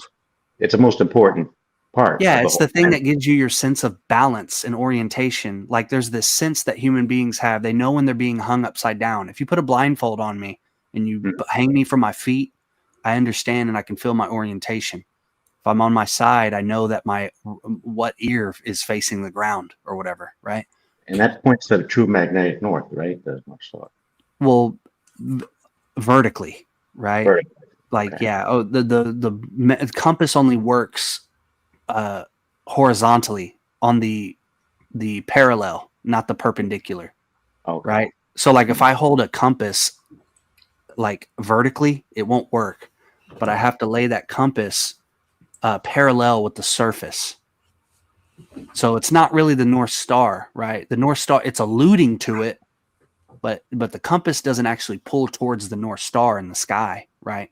It's pulling towards the center of the dielectric inertial plane, the Okay. center of the magnetic field. Which had a huge impact, or it was necessary to know that in order to build these ancient structures. If you believe that civilization is necessary, yeah. It's see, this is where we deviate. So after spending almost 2 decades in these traditions, I figured out that they were all wrong and they're all a deception. Everything that I'm telling you right now is highly deceptive and to be avoided. If you don't, the real goal will be missed. This Well, goes what's back the to what deception? What's the deception exactly? you become to identify with the material universe. You think that the material universe is real and you exist within it. And what happens is you ultimately are annihilated over and over again. And you basically have to start over with a sense of amnesia when you come into the world, and you have to pick up the pieces and intuit who you were and what you are through disposition. There are certain things, qualities about you that tend you towards certain hobbies and likes and interests. You don't really know why, right? But you're picking up the pieces and you've been annihilated. Your consciousness has been interrupted. It's not continuous. But this is Your what the awareness. spirits, these metaphysical beings, told you, right? This is what they told you. No, they're trying to say, they would disagree with that. They would say, no, man, the universe is real. Join us. We're there's the great chain of being. Fall in line, get in the hierarchy, ascend, But get then to why the are you one. disagreeing with them? Why are you disagreeing with them? On what basis? So this is long and drawn out. This, like I said, this took me years, almost 2 decades. But in short, spirit and matter are separate. So their model is monism. They think this model is saying that there's only one substance and you belong to that substance. So like Maxed Out said earlier about ocean and a drop, these people believe that they're a drop in the ocean. That there's this one ocean and that they're just drops that comprise the ocean for a time being. And when they gain the pinnacle or the ultimate of wisdom, they just merge back into the ocean. They lose their sense of self and they join the identity of the one.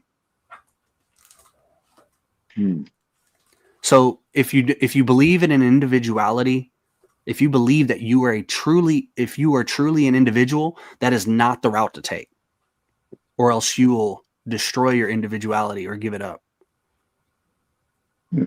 Interesting. Yeah. And what was the goal? You said something about the goal. The true goal is the continuous awareness, the continuity, to liberate your spirit and to return to eternity. There is an eternal place where the spirit exists. Your spirit is there right now, but you're engaged with matter. You believe that matter is real and you're identifying with it. So you're clinging to it and you're grasping to it through like a This sense sounds of like habit. this sounds like Gnosticism, It doesn't it? kind of is. Yeah. There are elements of it that are Gnostic. Yeah. Hmm. Okay. Yeah. So you are basically being deceived by matter and the spirits that work in matter and the spirits of form. They're telling you this is the goal. This is it. There's this creator behind it all, and that you need to gravitate towards that first principle that they call the prime mover or the creator or God or whatever.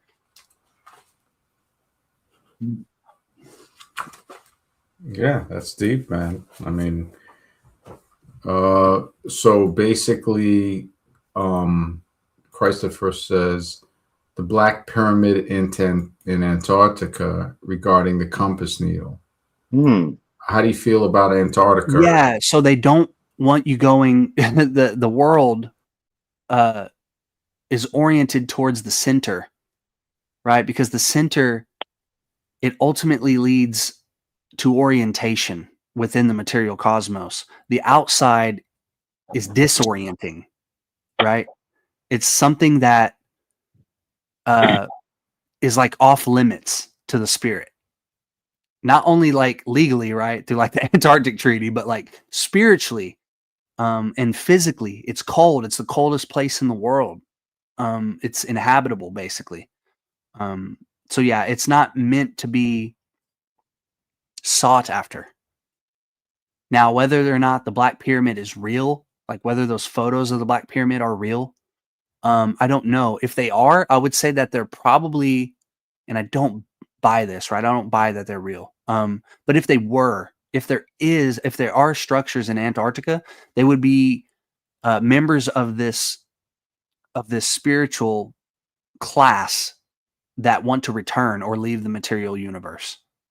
They would be the people who are agreeing with what I'm telling you right now, not with the great chain of being and assimilation with the one. Those people tend towards orientation within the world. They seek the center, like the Garden of Eden or whatever, or where the four rivers flow out of the center of the world and satiate the world. It's like the womb of the world. You feel like you belong to the womb of the Mother Earth. It's cozy. It's safe. It's comfortable. Christopher says, so I'm a spirit having a human experience. Yeah, exactly. Yeah, you're a spirit that you're pretty far on if you can get to that point.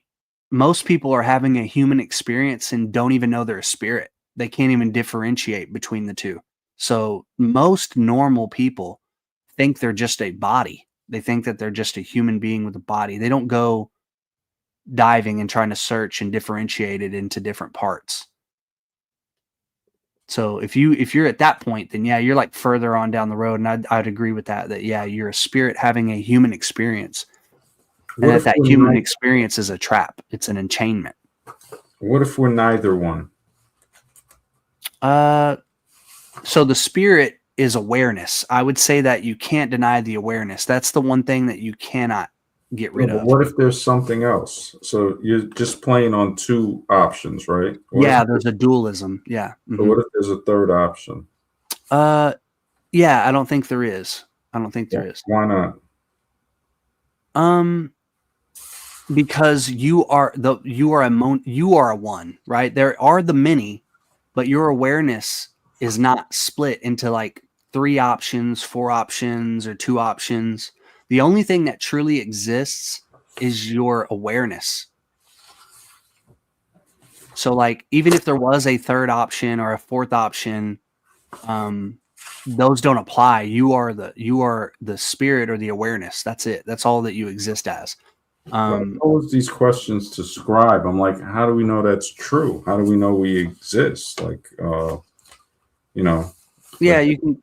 I'm not saying ascribe to Descartes or anything, but like his cogito is a good point. Like, I think, therefore I am. Like, you are, and how do I know that?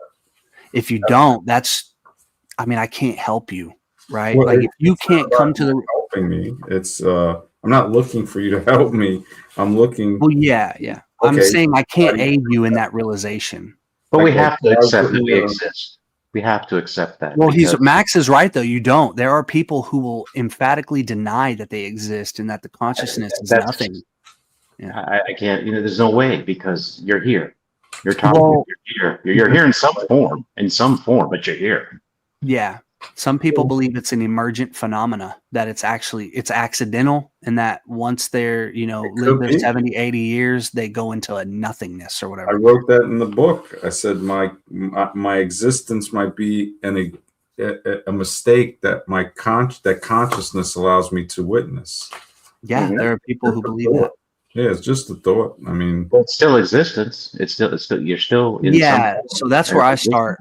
Earlier.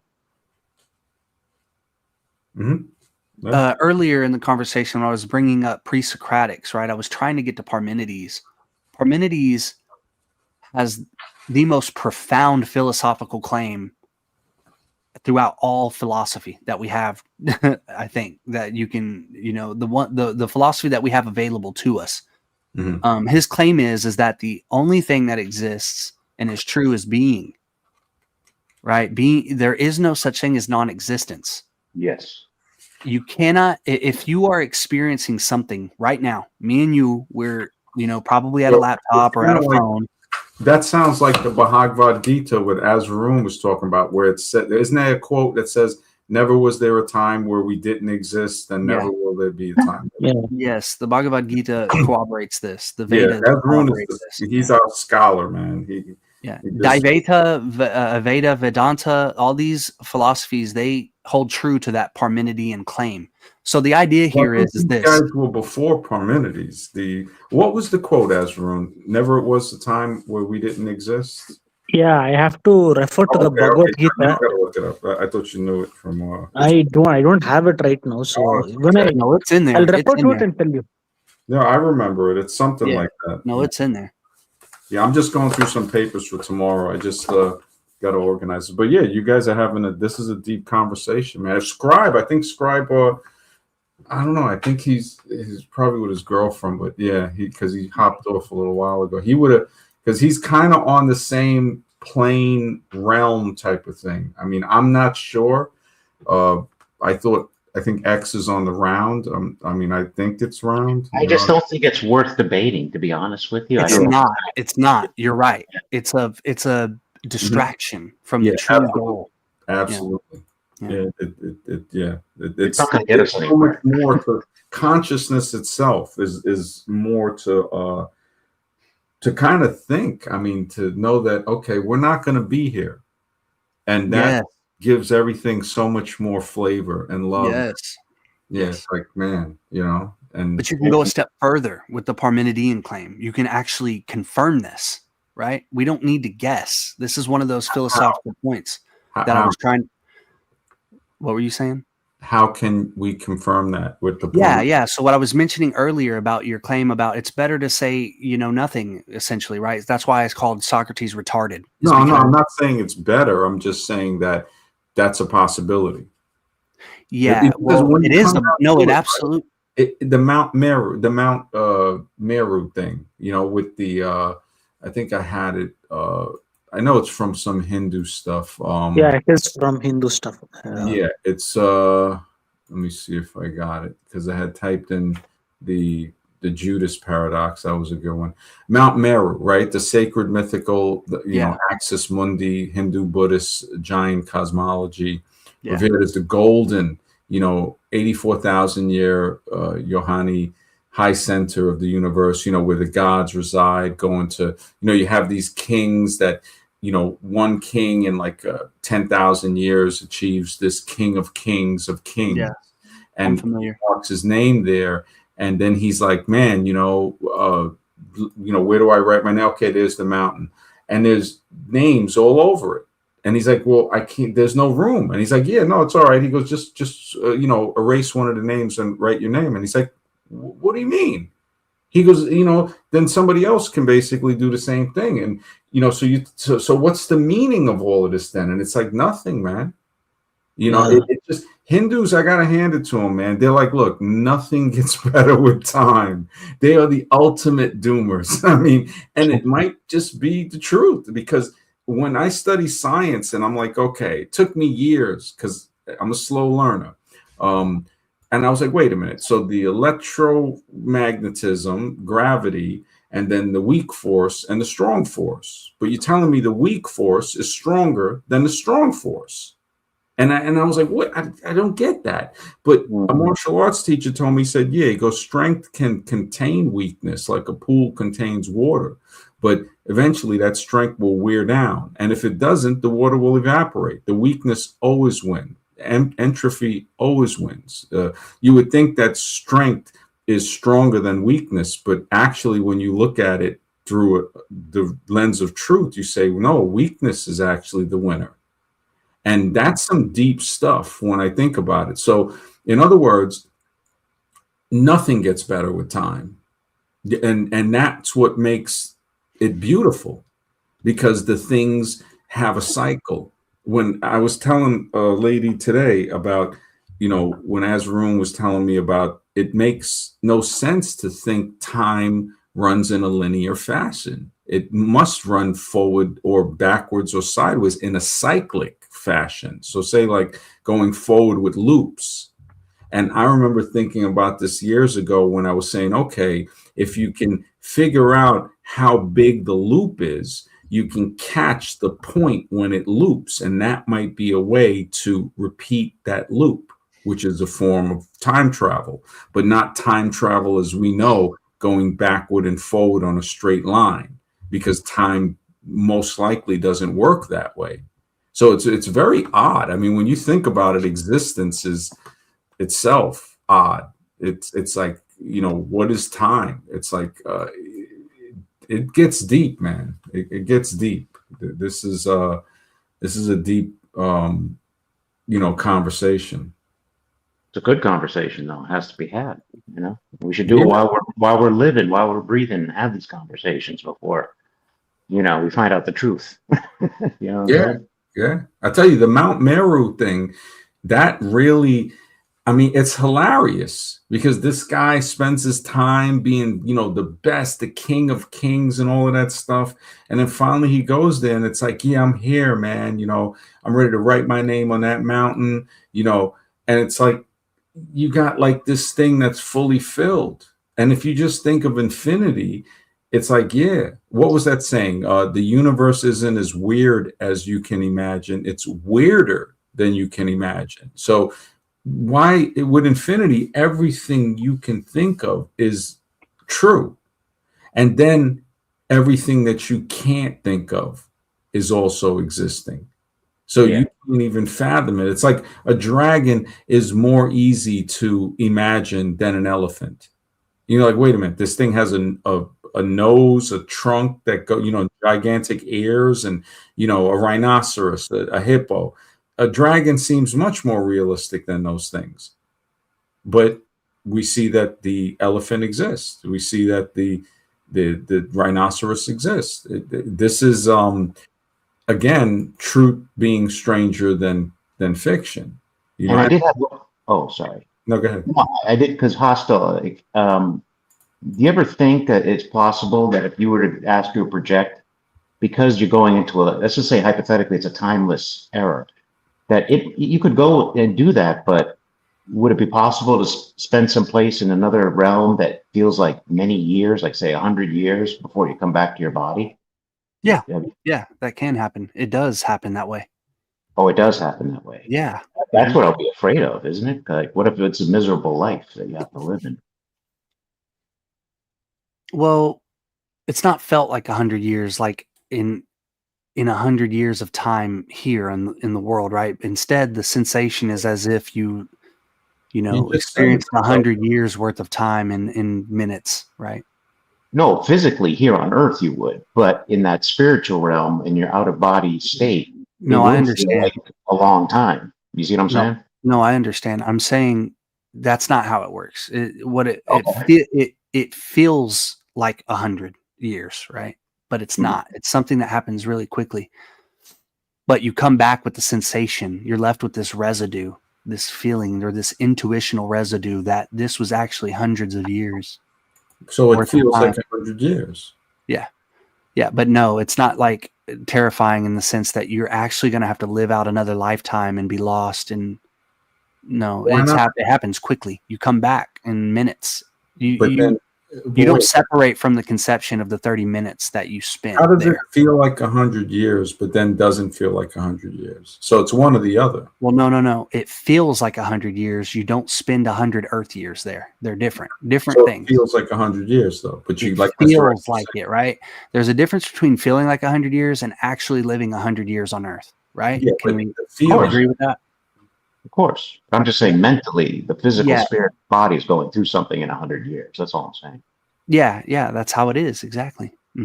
But it's not like you explained it as a terrifying experience because you're equating it. You're trying to say that it's like 100 years on Earth, right? Spent on Jupiter, for instance, or something. It doesn't. It doesn't work that way. You're left with the sense of, wow, that was hundreds of years that I spent there, but you don't disconnect from the 30 minutes that you spent on Earth in a meditative Zen position or something. Yeah, It's that's like what I'm talking a about. high speed download, right? It's like time dilation. It's kind of like when you enjoy something, time goes by fast, but when you hate something, time goes by very slowly. It's like a sensation of dilation in time.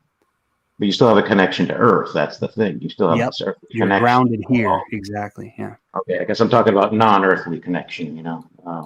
Yeah. It took Yeah. a long Say time you to spend get- 100 years, right, on Jupiter because they're yugas or they're kalpas, right? Like there's these grand cycles of time within the universe, right? Like you experience these in a spiritual body at a higher rate, like 100 years here in a spiritual body, it could be thousands of years in a different plane of existence. Or Oh, whatever. of course. 30 minutes here could be 100 years on Mars or whatever, or on Venus or in the sun. So then what about us having these years here, us being somewhere else and experiencing this, but we're really in that other place?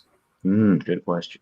Yeah, it's a really good question. And that is happening, except it's not temporal. The spirit is eternal. So there's an eternal spirit within the human body. So the human body, that's like the first layer or the dense layer, right? Working your way up, ascending the great chain of being. There's That's nothing a really lower. good There's question. nothing lower than that, than the external. But like the lowest part of the human being, you could say, is like the surface of the skin, the tips of the hair, something like that. But what if it's not? What if the surface of the skin is like a whole other like universe? Like you're saying that the universe we're like another universe, right? Now, what if there's other universes within us that are micro universes? Like Yeah, when no, you look in, right? It just no multiple universes. There's just one universe, and it's comprised of varying degrees of subtlety and density.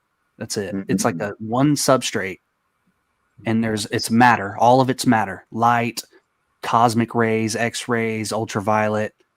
Well, what about the stuff that isn't matter? Solids, liquids, gases? There's only one thing that isn't comprised of that, and it's spirit. That's the only thing separate from matter is spirit. It's like, and that's what if we're eternal. astral projecting right now? What if we really come from another world, and this is like a bad dream? Yeah, Exactly. No, I don't think that's how it works. If you astral project, you'll be able to tell the difference. You understand the difference between living in the physical body and astral projecting. Like we'll wake up someday, you know what I mean? Out of this. Exactly. What if we wake up and we're in the pod? Yep. Yeah, I don't think that's how it works. But yeah, I mean, cool, right? Like cool story. Well, why not? Why wouldn't you think that's how it works? Like, what is preventing that from being explored? Yeah, there are parameters and limits to the physical world and the physical body and the physical experience, right? But the astral projection, there isn't. There's like a sense of the higher you go in the subtle realms of How do we existence. know there's no limits on the astral? Well, you got to go there. You got to experience it. There are limitations, but they decrease as you ascend and reach the one. My whole thing is, I think it's playing with fire. I mean, I'll be honest with you. Again, it doesn't answer it though. How do we know that there's? Yeah, like you can dive in and out of a mountain, right? You can dive into a rock and experience the mineral life. But it's you can dive into a firecracker and experience the explosion chemically. But it still doesn't tell us that there's no limits. There could be a limit, right? We just don't know. No, there is a limit. I'm saying there's less limitation in the astral world. There's absolute limitation on the human being. Okay, you'll die, right? Like an astral experience, you can do things that seem like you're dying, but you don't. You come back and you're in a physical body.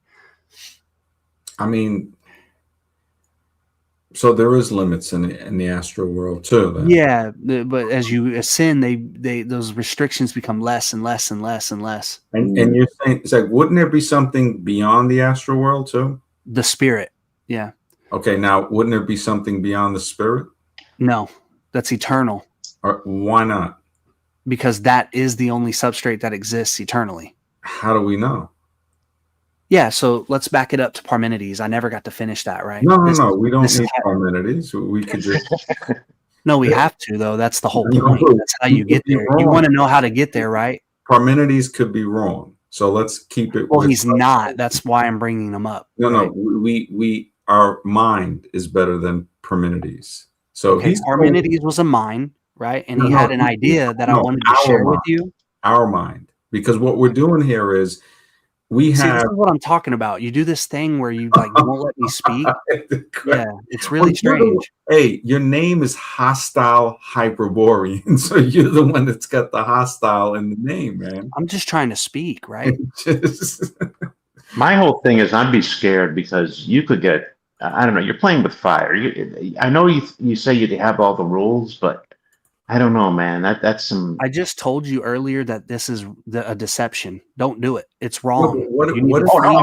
Okay, my mistake then. I misquoted that. What if you're astral traveling and something traps your body, your physical body? Like I've heard of stuff like that. Or possesses it. Yeah. So now you can't come back to it. Yeah, no, that's not how it works. It's not. Why isn't that how it works? It's just it's not how it works, right? Like there are other things that can happen, like the disconnection I told you earlier. It manifests itself in a sort of like aneurysm or a cardiac arrest. The body dies, right? But there's no point in time where the astral body gets stuck and like the human being is stuck in a Zen pose or Lotus Sutra or something like that or whatever. I don't know. Hostile Hyperborean. Mm-hmm. Yeah. Can I ask another question? Yeah. So basically, the physical body then is subject to time, space, and causation, but the spirit is not subject to time, space, and causation. Yes. That's what I've been trying to get to, but I've been prevented from speaking about this for almost 45 minutes now. Oh. Yeah. It's unfortunate.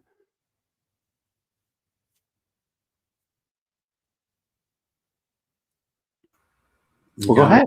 Go ahead. You got the floor. You know what I mean? Yeah. So I wanted to mention Parmenides, right? This is like the whole point or the crux of the cosmology. Okay. So Parmenides has a claim, right? There is no such thing as nothing, right? This is an inarguable claim. This is not something that you need to guess about or could not be true. We all know that. We all know that. Well, no, Max, I don't think agrees with that. No. It's not me not agreeing with it. You can't know something without knowing nothing. You have to have the other side. Like that's what I'm saying is wrong. Socrates is literally retarded, like mentally retarded. How is that wrong when it's like saying every day is a sunny day? Well, what's a sunny day then? You have nothing to compare it to. We're talking about first principles, okay? Not everything you can do this with, but there are a few philosophical things you can do, right? That are absolutely true first principles that you need to base all the rest of your philosophical worldview off of. This is the sounds like it, and this is I said it before, man. When somebody can't say they don't know or they were wrong, it's like it really brings up a question to say, So- look, man, Well, I do agree we can't know nothing. Well, I mean, yeah. nothing can exist. Nothing cannot exist because Yeah, that's my point. So you know that, an right? impossibility. This is It's what an I'm trying to get to impossibility. Max, and it's like going above his head. He's not understanding that part. nothing has to exist for No, but something. then it wouldn't be nothing. Then it wouldn't be nothing right there. Nothing has to exist means it's not nothing.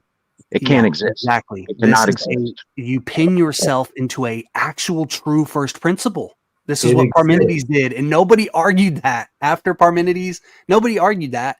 They started to argue about the nuances around his separation between being and becoming. This was the real problem.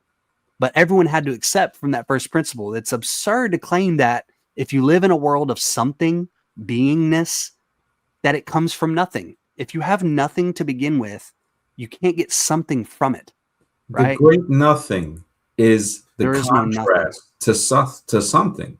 That's the deception. I'm trying to can't wake you up exist. to that. That's can't the exist. that is the great the deception in fact all that, the philosophy. fact that we can conceptualize it shows that it does exist. No, Yeah, that's we a really fallacy. No, that's a fallacy.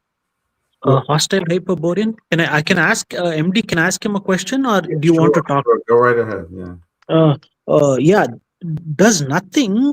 Okay, I used to think that we came from nothing or whatever, but then I went in a little deeper. So this is my understanding of nothingness. Correct me if I'm wrong on this, hostile Hyperborean. Nothingness means it's like it's a symbol that transcends duality. Like over here we have a paradoxical reality where duality exists. So when they say nothing, they're trying to actually say that it transcends duality. It's like a unification, what do you Yes. say, non-paradoxical universe Yes. where everything is actually consciousness, and beyond that it's something like which you can't describe over here, which you can't use a term for describing in the materialistic world. So nothingness is a symbol that symbolizes actually beyond duality. Is that what it means? In No, certain nothing can't be philosophical described. traditions. It can't be described. It has no property. No, Well, see, this is the thing. so- we so can't, listen, we can't we're- describe it. The fact that we can't describe it doesn't mean it doesn't exist. It just means No. that It we can't can't exist either. describe Can I answer his question real quick before we Sure, go go on ahead, the go ahead. tangent? Go Yeah. ahead. Okay. So we're talking about two different things here. You're talking about nothingness that this definition that you're describing for nothingness belongs to certain philosophical traditions. You could say the Tao, Mahayana Buddhism, Vajrayana Buddhism, certain aspects of the Advaita Vedanta, Hinduism today. They have these concepts there, right? But what Parmenides is talking about is an ontological claim. We're talking about being, okay? We're not talking about states of awareness or existence. Okay, so nothingness, that is a philosophical term. You're right. That is a thing, right? But we're talking about absolute nothing, substantially. We're talking about ontology. All right. Now, according to our comprehension, we would think that, okay, it can exist. But that's according to our comprehension. There has to be things that go beyond what we think we know. So I'm not saying that, okay, as far as using logic and reason and the psychological way of looking at it, saying the absence still means a thing. So it contradicts itself. But that's according to our thinking. Again, it's thinking that we have the ultimate say. So You haven't even made it to the ultimate say. This is first principles. Well, this is well, the elementary stage. how do right? we even know? It's all right. We always got to look at this. Could you be wrong? Not with this claim. No, this Well, is absolutely unfalsifiable. It is the absolute first principle. This is where the universe, it's very tricky. There's a fork in the road, Max. This is what happens. You either don't accept that and you just say, I can know nothing, and you take that path. Not Right? accepting. It's saying, look, we don't know. There's a fork in the road. You can either say, saying I don't we know. Is not accepting. Listen, this is the fork in the road. You can either behave like Socrates and say, I'm wise because I know nothing, or you can say, this first principle I do know, and then you can follow that path and see where it leads. What happens is if you follow that path, the one where nothing actually does not exist, you end up at a pure liberated individuality. The other one is a dissolving of the self. There are two end goals depending on the path that you take. Now, if you're cool with not being individual, which it sounds like you are, because you said that, you're leaning towards like meaninglessness, like nihilism almost. High level skepticism, nihilism. That's the tone of your philosophical position. No, it's saying that there is more than what we think we know. Well, And there's of course. stuff that, okay, you have stuff that you don't know, but you don't know that you don't know it. Okay, that's not the claim, though. That's No, not what we're arguing This about. is- The argument is that you're saying that this Think first about what I principle just said. is Think about what I just falsifiable. That there's stuff you know, and there's stuff you don't know, Yeah. and then there's stuff you know that you don't know. But then that fourth one, there's stuff that you don't know that you don't know.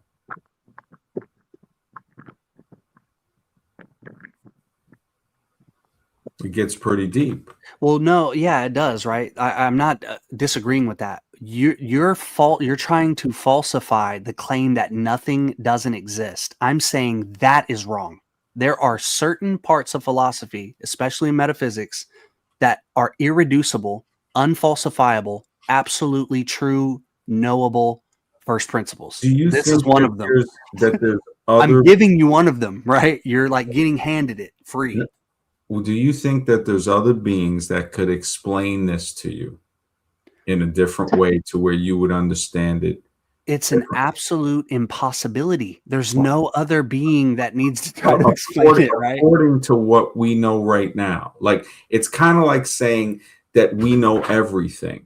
Yeah, and so this goes back to the fork in the road. Okay, the fork in the road is that sounds logical. It sounds logical. Well, this has nothing to do with logic. I'm saying logic. No, it does. Logic is something not to do right. with logic. Reason is not right. The intellect is not right. Emotions are not right. The mind in general is not right. Yeah, because it makes logical sense that nothing as a state, it's still a thing. So it contradicts Well, itself. no, that's not the claim. You're misunderstanding the claim, Max. We're saying nothing is literally no thing. We're talking about substance. You're saying no thing is a thing. That's not what we're saying. That's what I'm saying. When it says it's still a thing, you're saying because we can conceptualize of it, it's a thing. Because we can use the word nothing, it's a thing.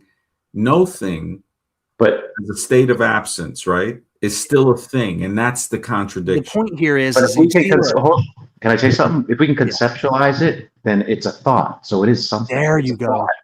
It's a thought. Exactly. So it contradicts itself, right? But what about something like the void or something that there's no void. There's no absence. There's no nothing. How do you know that?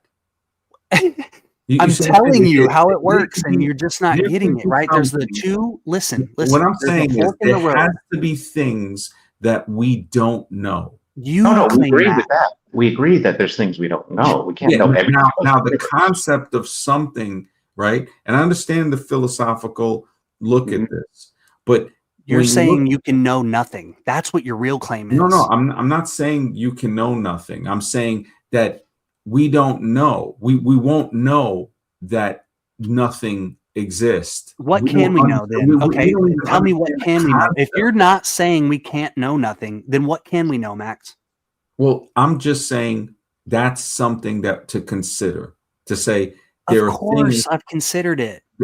Well, it doesn't. When I've spent 20 years, almost 365 days a year, constantly studying philosophy. This isn't my first rodeo. Well, yeah, you can't even think of nothing. You can't even think of nothing. Well, that's nothingness. You can't even think about it. When you clear your mind, like it can almost be to that state. Like this is what I'm saying. There's guys that study this for 50 years, but it's still something. It's still something. How do we know? It's something you can never get away from it. How do we know that there's not a state of mind that can be achieved to kind of get to where this thing? But you're saying a state of mind. That's something. But right? And you can't get to it. You can't get to nothing. Ever. What You if can something never get to nothing. we can't even Ever. comprehend in this state of thought, right? What I'm saying is there's things that we don't know. Now, Nothing is no state, according Max. to what we're Nothing thinking is now, no state. Do you not get that? The Yeah, minute you get to we nothing, do. it's something because it's in your mind. The minute you get there, it's something. Parmenides explained this beautifully. You need to just go read the fragments of What if- Parmenides. what We don't if need to you're- argue about this anymore. Some No, people get it, some people don't. And that's the No, beautiful point about this. Look, it's not about that. It's about exploring and thinking.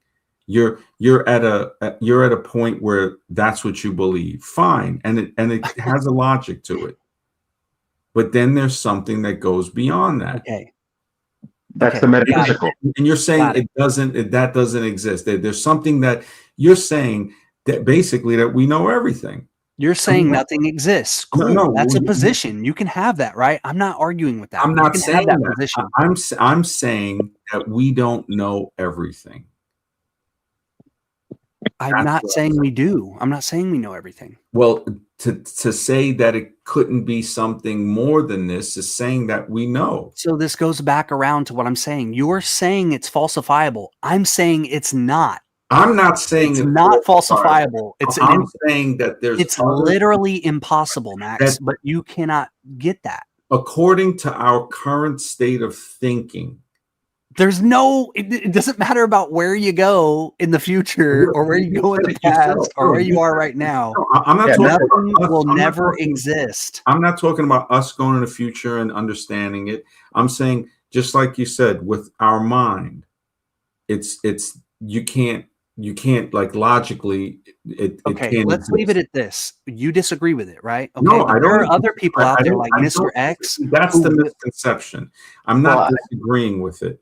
I'm saying that Okay, well, there's let's move something- forward then. there's So we got it something though, beyond right? it. There's Okay. something that we don't understand on how it could not exist. We're saying, okay, with our logic and our reason and our thinking and this, that we're saying, okay, we come to this conclusion. That could still be wrong. That's what I'm saying. I'm not saying it doesn't. You don't understand it. That's the. I I'm just do going to get there. understand it. I don't think you do though. I understand it, and I'm also understanding that there's more than that. That By what you're saying right now, when you say that there's more than that, it's apparent you don't understand the no, claim, right? it's not. I'm letting you know that there's more than what we think we know. So I'm not we're saying that. I'm coming not to this disagreeing with that. conclusion, right? We're coming to this conclusion, but we could be wrong. There could No, be. you cannot be wrong about this, Max. You're not getting it. This is the point of the first principle, Max. Just the How are you understanding not understanding the claim? of infinity. Just to comprehending infinity shows you that you're wrong. It No, shows you that infinity you're not and thinking- eternity are two different things. So You're there's thinking- there's you're so much thinking of this nuance that in a you're missing finite- here. You're thinking of it in a finite way. I'm That's not what- though. But imagine not. something. You're Can we assuming imagine that. something that doesn't exist? Can we all imagine? Like, put in your minds right now something that doesn't exist. No, but that's what I'm saying, Mr. X. You're using our mind. And I'm saying there's things that go beyond our mind and our That's comprehension. the But only it's thing that something. exists. But it's something. It's something. That's No, what's beyond our mind. according to our mind. That's what I'm saying. Listen, no matter what, Max, you But really you do gave not it get this. existence. You gave Listen, it existence. no matter what state you're at, According to our let's say mind. I achieve some super beyond like ultra human state of thinking, right? You can't Nothing will explain still it. be nothing. There's not some point where I can conceive that nothing is now a something. You can't explain it. That's what I'm saying, because you're still I'm trying to literally conceive that. explaining it. No, We no, need to you're move still forward, right? trying- There you're are still two other trying to people that conceptualize actually want the answers your to mind. questions, right? You're still you're not getting it. It's all right. Sure, I'm not getting Well, it. yeah, Let's I don't move want to forward. go on this too much. I'm just saying I don't believe something can exist. Because exist. That's the key word. Exist. And you said it right there. You can't believe that. I'm saying we aren't the end all be all. There's something that okay, we Right. don't understand this, but But that's something. It's keyword right there. You said Yeah. something. according That's the to key us. word. Yeah. According to us. You just need to think about this a little more. Can we move forward? What are you moving forward to? We haven't even got to the being becoming distinction. Varun was talking about time essentially, right? Mhm. Didn't you have What an else? original question, Varun? Yeah, I just said that like when you're About in the eternity? physical body. Yeah. Regarding that, when you're in the physical body, you're subject to time, space, and causation. But after you die, when you leave the physical body, the spirit that's inside of you drops out of time, space, and causation, and it's not subject to aging. That's what I just wanted to say. Yeah. Hostile Hyperborean. Yes, yeah. And this goes with the claim, right? So the reason we know and can confirm that there is an eternity is because there cannot be a nothing, right? That's the claim. Okay? Let's move forward from that. If there cannot be nothing, That's according to our dude, will you just let it go? Like No, we no, get it. You don't agree with no, it, right? But like I don't no. know, everyone else in the It's room not about understands letting it it and wants to go. move It's forward, about right? acknowledging. It's about saying, look, Got it. we Yeah, don't- sir. Yes, sir. this We is acknowledge it. Can we this move is forward? what we think. And fine, that's cool. But then there's stuff that we just don't know. Can you play the game? Let's pretend. Like, can you just Or if you pretend want to for a play the second? game, fine. I'm seeking reality, which I know that every Sure. time I go forward to seek reality, I say, wow, there's more illusions. There's more. My perception of reality is stronger than Well, you're reality claiming you itself. can't know everything Can you at least ultimately, so admit you that? don't have a grasp on reality. Can you at least admit that your perception of reality is greater than reality itself? No. Okay, so you can't admit that. So it went over your head. You're the No, one my that's not perception seeing of it. it isn't greater than it Listen, itself, right? you're not getting this. I look, and you can get this, but you got to think your perception, and this is true of everyone. Are we going to derail it every No, single it's not time? Like, derailing it. This is where we're growing. What you said, what you answered was incorrect. Your Okay. perception of reality is more real to you than reality itself. Okay. And you said no. Yeah. Now that's when we fool ourselves. I'm saying that the senses No, are no, no. I'm fallible, saying right? that's Your when we perception fool is ourselves. not always right. You're saying your perception No. is greater than reality. That's crazy. No, I'm saying the opposite. You didn't understand it. I'm saying your perception of reality, right, is you're going to perceive that as greater than what reality actually is. That's how perception fools us. Our perception of reality is going to be greater than what reality is. You can never see the true face of reality. You Gotcha. can keep unveiling it. You can keep unveiling it, but our perception of it, what we think is reality, we'll be like, man, I thought that was reality, and now I'm realizing it's much more than that. Gotcha. And then we realize it's much more than that. And then Mhm. it's much more. So what I perceive to be real seems to be more real than what's actually real. Gotcha. So that's basically saying, in a way, that we kind of will never see the true face of reality, and it's living with the unknown. But that's kind of debatable. That's kind of debatable. Okay, how Because, do we debate that? well, Well, I'm trying to, right? And I we're can't going get to get an answer one No, way or I the other. want to know, Mr. X. I'm just saying, when we leave this physical realm, we're going to get an answer. And it may not be the answer. The answer might be we can't How know. do we know that? How do we know we're getting an answer when we leave? Dude, we get that you don't want to know anything. We No, get that. no, Can we please move forward? so I can know. I'm saying, how do we know that we're going to get an answer? Holy Because smokes. something's going to happen. Something's going to happen. And whatever the answer is, that's the answer. If the All right, answer so is we we don't can't know know for sure. anything, then that's the answer. But I that's not really telling me for sure that what you said we're definitely going to get an answer, right? Yeah, Okay, how do I know that for sure?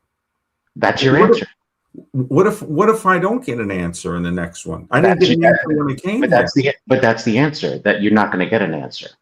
Don't you That's- see that you're just as set in your ways as other people are, and that's No, okay, I'm- right? Look, I'm Like, trying. don't you get to- that? I'm trying to grasp when Mhm. somebody says I'm going to get the answer, Yeah. but not getting the answer is the answer.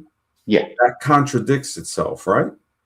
Not really, because the answer is you don't. No, but I'm not getting an answer. You're saying not getting the answer is the answer. No, I'm not getting the answer. I'm telling you that, okay, This is wild. how do you know I'm getting the answer? And you're saying, well, you're not going to get the answer, and that's the answer. But you just said you're going to get an answer.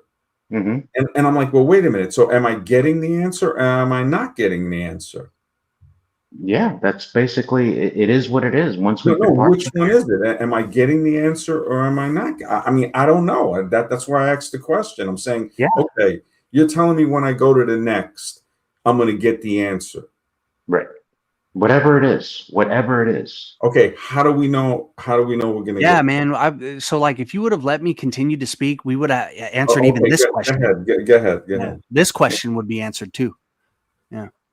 All It right, go answers ahead. a lot of Yeah, questions. you think you can answer it? All right. How do Yeah. we know we're getting the answer when we So go? let me go back, right, and build up the cosmology. Okay. Let me go back and let me just speak. Give me like 5 minutes without All right, cutting me 5 off. minutes. Okay. It's 3:48. You got 5 minutes. Thanks. Okay. So if nothing is an absolute impossibility, there are only things. Okay. If you always have something, then that means that it must have always existed. This is the true eternity, right? There's no being moving there. There's no birthing, dying. There's no arising. There's no creation. This is an uncreated, eternal substrate. Okay, we'll call it being, like Parmenides called it. And we know this to be the case from the first claim, the first principle, because there is no such thing as nothing, right? Okay. Now, what we're experiencing right now in the world is something called becoming. It's the Heraclitean flux. It's change, right?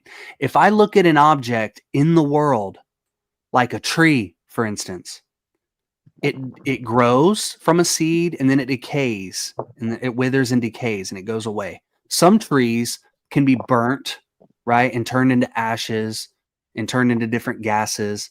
That tree is no longer in view. It is not really a tree anymore. We don't call it that because it's not comprised of the parts that, categorize it as a tree. Now it's ashes or something. So that tree, it's impermanent. It's not an eternal thing. This is where we make the distinction. This is how we differentiate between being and becoming. Okay, Mr. X, are we on the same page? Varun, are we on the same page, or is there any confusion with that? Keep going. You're good. It's good. Yeah, just go on. Okay, but does that make sense, or like? Yeah, I understand what you're saying.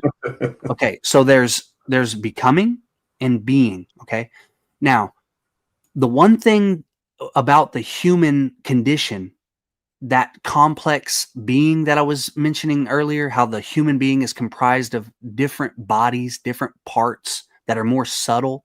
You aren't just the dense body. You don't identify yourself with just the skin, do you? You don't think you're your skin. You don't think you're your heart. You don't think you're your brain. You don't think you're your love or your hate or whatever, right? There's a bunch of stuff going on. And you can sort of differentiate between these things, like the feeling body, the desire body, and the physical body. The one thing that's seemingly eternal is the awareness in the individual. That thing seems to transcend time and space. That's why, like, when you grow up, it's kind of wild, right? Like, years go by, you're a 40-year-old, whatever, you're in your 50s, and you look back and you go, man, it's like when I look back, I don't even really feel like inside I've aged. Like, I have those experiences from when I was in high school. Yeah, and like I'm still that guy, and you look in the mirror and there's that identity crisis that sets in. You're kind of like, I'm in here. I'm underneath this wrinkly face, man. Like it's still me, right? I can recall these memories and it's almost like I bounce through time. The nostalgia transcends time and space. Well, this is the eternal aspect of the human condition. We call that the awareness, right? I wouldn't even call it consciousness. This can get very nuanced. I wouldn't call it the mind. I wouldn't call it your feelings. Let's just call it awareness, a very general term. This thing, okay, let me back up. Are you familiar with the first law of thermodynamics? energy can neither be created nor destroyed. Yeah. When Thanks you're for reminding this me. goes hand in hand with the Parmenidean claim, the metaphysical claim. There's no such thing as nothing, right? There's only existence and things and being, right? Well, if that's the case, it was never created, right? Because you have to have a state where it's not something at one moment and then it becomes something else, right? That's what we see in becoming. Well, if I take like for instance, go back to the tree, I take a log, right? If I burn that log, it's not nothing now. We know what happened. We're just changing the state of matter into different states of matter. It was once some solid, little bit of moisture. I applied heat to it. The solid, it turned into an ash. It got rained on. It turned into like a calcination. Those fumes from the log turned into gases. I didn't get rid of anything. I didn't destroy that log, right? In the physics sense, you can't destroy anything. Same thing applies to your awareness. Same thing applies to the matter that your body's made of. Same thing applies to the soul, right? There's no destroying any of these things. The problem is how the awareness transitions between these states. So when I die, the awareness isn't going anywhere. You can't destroy it. But how it pulls its memory and its identity through that transition How is do the you trick. know you can't destroy it? How do you know? You don't know this for sure. Yeah, how do you destroy something? Explain that to No, me. how do you know you're going to still be aware? I That's just what I'm- explained it. Well, no. You will be aware. I'm not. You're explaining it, but I'm saying, what if that's not true? You see what I'm saying? I would say like cool nothing, story, the whole right? nothing thing. And good to see you, Dutch Black Pill, man. Thanks, bro. It just when you're applying this, you're applying it to the physical space. You're applying it to Those are analogies. They're analogies.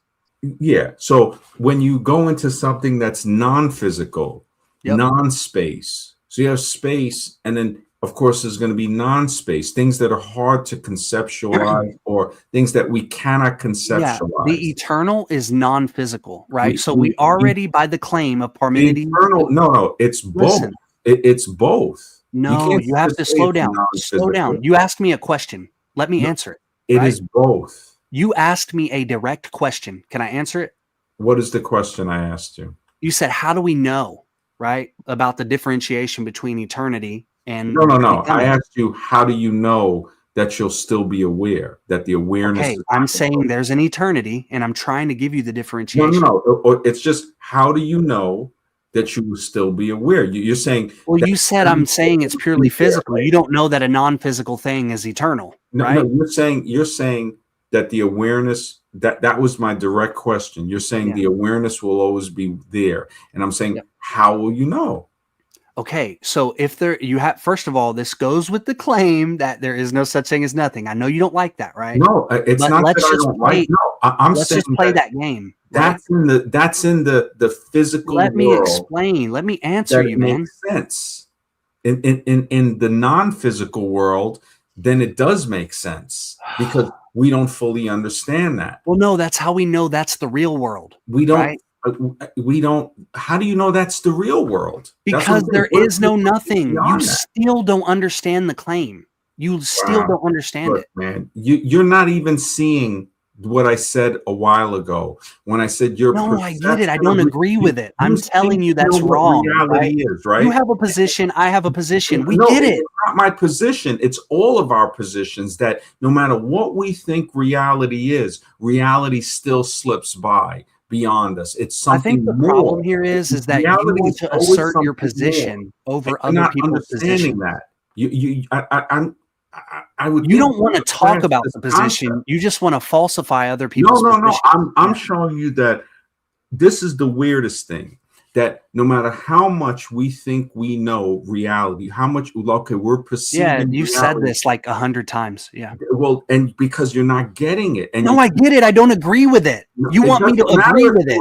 I'm not ever going to agree with your claim, Max. Facts don't care if you agree with it. It doesn't care about your opinion. They still exist. So this is what I'm trying to show you. Like, look, man. You're trying to claim you have an absolute. And I'm claiming I have an absolute. I'm showing you that no matter how much you think you know the face of reality.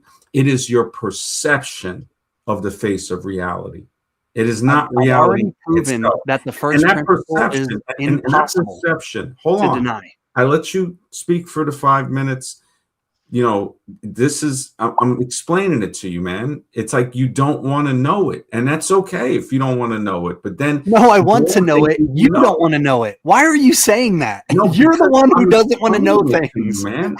I'm trying to explain. Like, it's so simple that it's easy for you to miss. It's simply wrong, is what It's I'm not saying. And we wrong. just You disagree. can't You tell- just you cannot can't handle tell- that. Look, logically, you can never see the true face of reality. Your perception will mask it. Your perception will always be greater. The perception is an illusion. It is Our own false. perception fools us.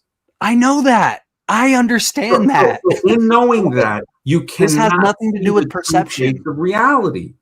That the first principle that I mentioned earlier has nothing to do with perception, Max. Don't squirm away. You cannot. How am I? I'm directly engaging with your you're not claim. I'm not even squirming admitting away. it. You're not even I'm telling you, it has nothing to do with perception. It's literally impossible to deny. Perception. Max.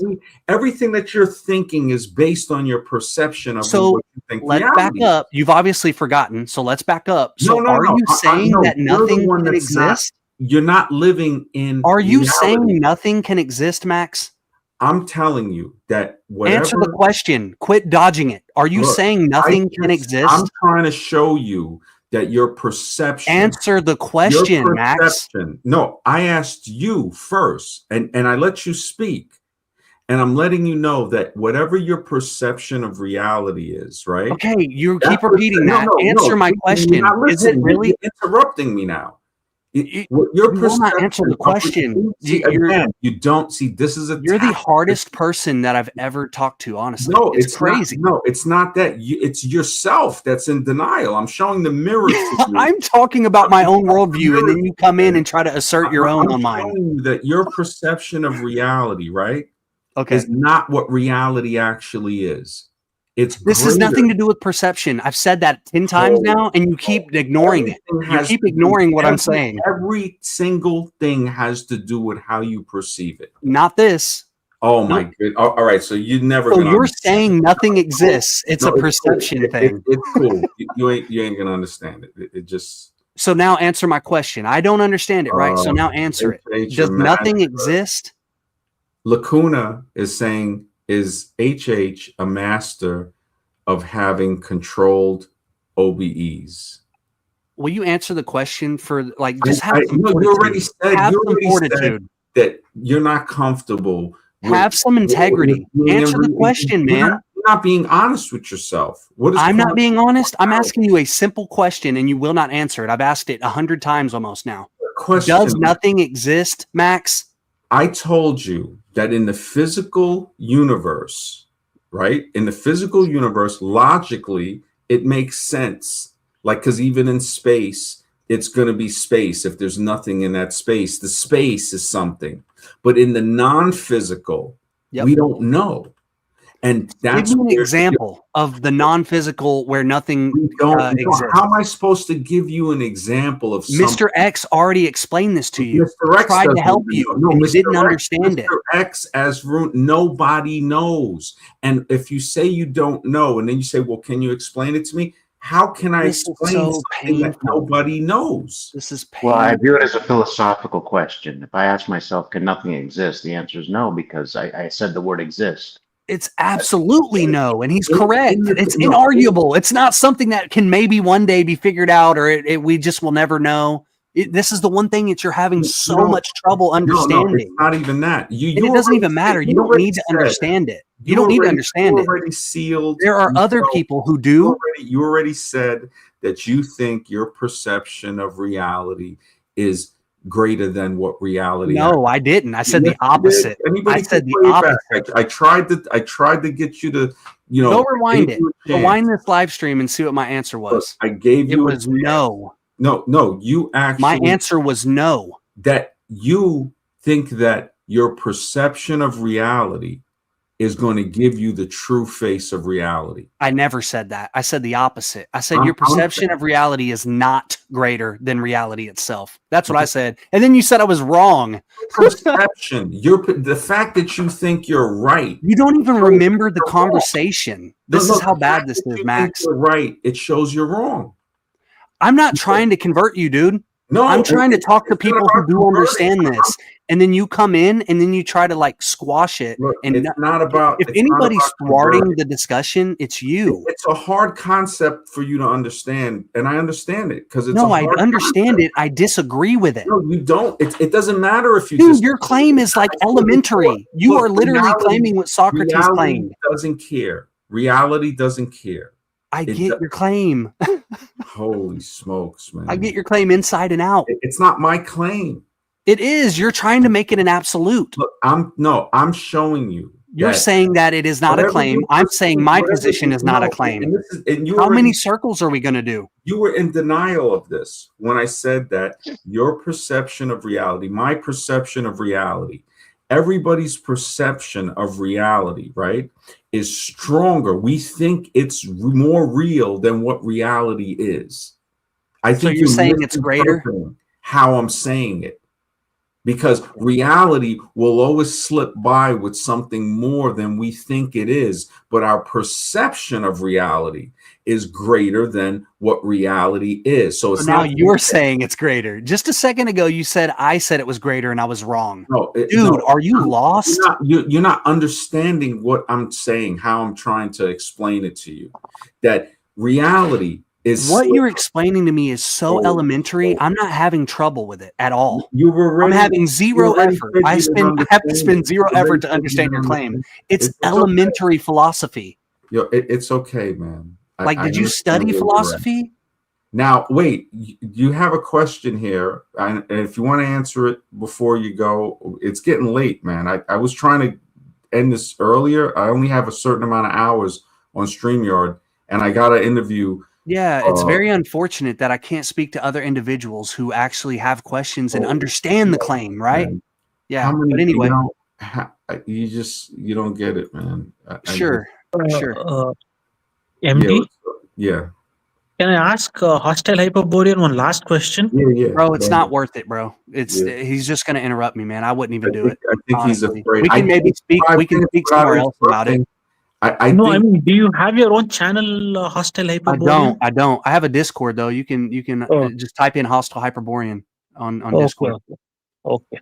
Okay, so that's cool. Well, I hope you come back, Hostile. I hope you come back. This is a good discussion. This is so unproductive. It's not even funny. I will never come back. But I'm not a master. I'm not a master in OBEs. I wouldn't go that far. I would just say that I have a lot of experience doing it.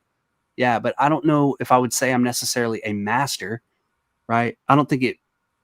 I don't know. I guess there are masters at the art of astral projection. What we talked about earlier, a hallucination. No, these are absolute realities. Okay. Yeah, these are realities. So, yeah. All right. So that's your position on that, and that's cool. Okay. Everybody can have a different position. That's okay. That's what we're here to do is give all our different positions. Exactly. We don't have to agree. We do not have to agree, but we can all have a different position. Yeah. Nothing wrong with that. We do not have to agree. Thank you, Mr. X. Yeah. That's the only way to get to the truth is to get all points of view. You know what I mean? Yeah, you got to hear it, right? You got to hear the opposing viewpoints. Mm-hmm. Yeah. I mean, reality, it's slippery. Reality is not going to be perceived. It's our perception. I mean, it's a hard thing to understand, but we'll go through it maybe tonight. I got to interview this guy at 9, and I got to get some sleep. I'm only getting like 2 hours now, but yeah, it's been good, man. It definitely. Yeah, please come back. Please. Yeah, Mark, man. Thanks. Come back. Yeah, but it's like the saying goes. People say, "Well, there are no certainties in life," and the next question is, "Are you absolutely certain?" You know what I mean? Exactly. Yes. It's a circular fallacy when you make that claim. And I'm not necessarily relying on logic, but that is what's happening. It's circularity. It's not everything can be explained by logic. I've already said that, man. I've already said it. The logic is a deception. Intellect is a deception. Rationale is a deception. Emotion So is a the deception. logic that The you mind, what the you believe in, consciousness, it could all be of it. wrong. But we'll just say you're right, just so You don't need to. I'm not. it's okay, man. I think the problem with this is that me and you, it's like too many Chiefs, not enough Indians. No, it's not whatever. even that. Like you are hearing my this is the worldview, and place. I'm coming from a And this is position this of is confidence and authority from my own worldview, this and is it's where you're wrong. altering This is your where worldview. you're wrong, because there ain't no Chiefs here. If there was Chiefs here, you wouldn't have been allowed to speak and say. You literally did not allow me to speak, man. How do you not see that? It's so frustrating. Earlier, you said, "Hey, can I get 5?" I gave you 5. I gave you more than 5 minutes. Well, no, the discussion No, continued. and you went on, and then you act like, "Oh, we didn't let you speak." No, Varun said, "Hey, I have another question, another question, another question." Right? Yeah, that was It didn't just end after the 5 minutes. But every time I said something that was abrasive to your worldview, you had to try to smash me with this. Hey, man, but we don't know anything. We don't know anything, man. And then you said it like 1,000 times, and I was like, "We get it. You claim that we don't know anything. I understand you, dude. That's like there's schools of philosophy, there's schools of thought that believe that." Totally get it. Nothing wrong with that. Everybody has their own opinion. Nothing wrong. Yeah, there's nothing wrong with that, man. But you have a problem with my worldview. It's so obvious. It's crazy. No, it's not that. Your worldview, I can't force anybody to think what they want to think. And I've understood that for decades. So, I think you're, well, who's this? Oh my goodness. Objective Ethics. I was just talking about you, saying I got an interview at 9 p.m. today. Holy smoke. What's the chances of that? Wow, that's a positive sign, MB. That's a positive sign. That is just amazing, man. Yeah, man. It's getting deep. I mean, if you want to hop on, bro, I got the link pinned to the top of the chat, but I was ready I was trying to get 2 hours in, man. But man, that's amazing. I just mentioned that before that's wild, right? That is wild. Order and design. And I just said it like before he typed it in there. I said, I got an interview tonight, 9 p.m. and he hops in the chat. That is amazing. I mean, who would have thought? I mean, I don't know what your time thing, if you're Eastern Standard like me or another time zone. Yeah, it's deep, man. It definitely, this was a good one, man. If I hope you come back. I hope you come back. And being honest, though, right? Being honest, why though? Why would I? Why would you, Mr. X? In my position, what benefit am I going to get from coming back here? You know what it is? Something. But you know what it is? If you think you know everything, that's why you wouldn't come back. Well, no, it's when I say something, you become. Your ego was the only thing that prevents you from coming back. My ego. Okay. That's crazy. Everybody has one. You were talking about gaslighting earlier. How is that not gaslighting me? Well, you know what? I have very strong beliefs myself, but I don't really bring it here. We'll definitely speak later tonight, bro. And thank you, man. It just, that's a sign. I mean, the fact that that's amazing, man. And I just mentioned, that's a sign. And I gotta hand this paperwork in, man, tomorrow. That's what I was going through earlier when you guys were talking. But if you already know, I throw the link up on the top because we invite people on. There ain't no Chiefs here. If there was, you spoke a lot, man. If you look back at this stream, it was mostly you when you came on. If you look at the time you came on, and if you take out all of that time, the amount of time you spoke the most that you've been here. Dude, I was quiet for the first 20 minutes. When you started speaking, just you can chart through it. And you'll see that I went and made a cup of tea. I was doing stuff. You guys were talking. You spoke a lot, bro, and that's a good thing. I think it's a good thing. But, Hostile, I have very strong beliefs that I know MD wouldn't agree with. But I don't really bring him here. That those beliefs I have, I more stick to the topic aspect. Yeah, and it's okay when he says stuff. I tell other people, I'm like, look, I don't agree with that. It's okay. And Mr. X, I'm glad he has different beliefs. I don't believe what Scribe believes. Scribe is more on what you believe. So it's like Scribe and I argue all the time about that. So you and him are probably the same with the realm and all of that. But I, this is a place that it's okay for that. You can always come in and give your 2 cents on It's the very topic. hard to find that objective ethics, brother. Thank you, man, for the support, bro. I appreciate that. He says, the more I know that I don't know as much as I thought. Oh my goodness, bro. Thank you so much, bro. I'm looking forward to that stream. I'm going to try and pop on. You are the best, bro. I look forward for tonight, man, at 9 p.m. 9 p.m. If you need to, I know he said you're going to be doing something. If you need to start, 9:30, whatever time, bro, I'm flexible for you, man. Thank you so much, brother. This is like halfway. This is great. MD, Yes, Ezra. the doctor has called me. I need to go. Okay. Thank you for having me on your show, MD. And Hey, thank you. nice talking to you, hostile Hyperborean. And goodbye, Mr. X. Yeah, Thank you, Ezra. I hope you feel better. I really do. Yeah. And please, heal, man. Heal. Yeah. Azroon is actually in a facility healing. And it just man, I hope he's doing all right, man. Azroon, it just he's a beautiful person, man. He's a beautiful soul, man. It just a very kind, lovely person. You see how respectful he is, man. Yeah, he is. It almost gets, where I want to say, just ask the question, but it's him. It's just a respectful person, man. It's just, man. It's just I'm just happy to know him, man. And Mr. X and Scribe, I guess he hopped off. I think you and him would have an excellent conversation. Oh, man. Yeah. You'd really get, I mean, I don't know if you've heard him before, Hostile. I haven't. Yeah, he's like really cool. Scribe is like my brother, bro. He's a cool dude. It's 4:14. I don't know. Are you Eastern time, Hostile? No. You're what? California? No, I'm like Midwest Central. All right. Yeah, because I'm just like, I thought this lady's gonna be like, man, I gotta drop that off to her. And it definitely, I'm doing some academic stuff too. I've been doing like different stuff and just trying to make ends meet, man. But this was a great conversation, man. I think it was good. I trust people. This is. I think it was great, and you stood up well, bro. I mean, don't take it in the bad way. Look at it as you got to know me a little. I got to know you a little. Scribe, he's been through a lot more, bro. If you some of the stuff, man, I apologize to him sometime, and I'm just like, bro, but we had a great conversation because there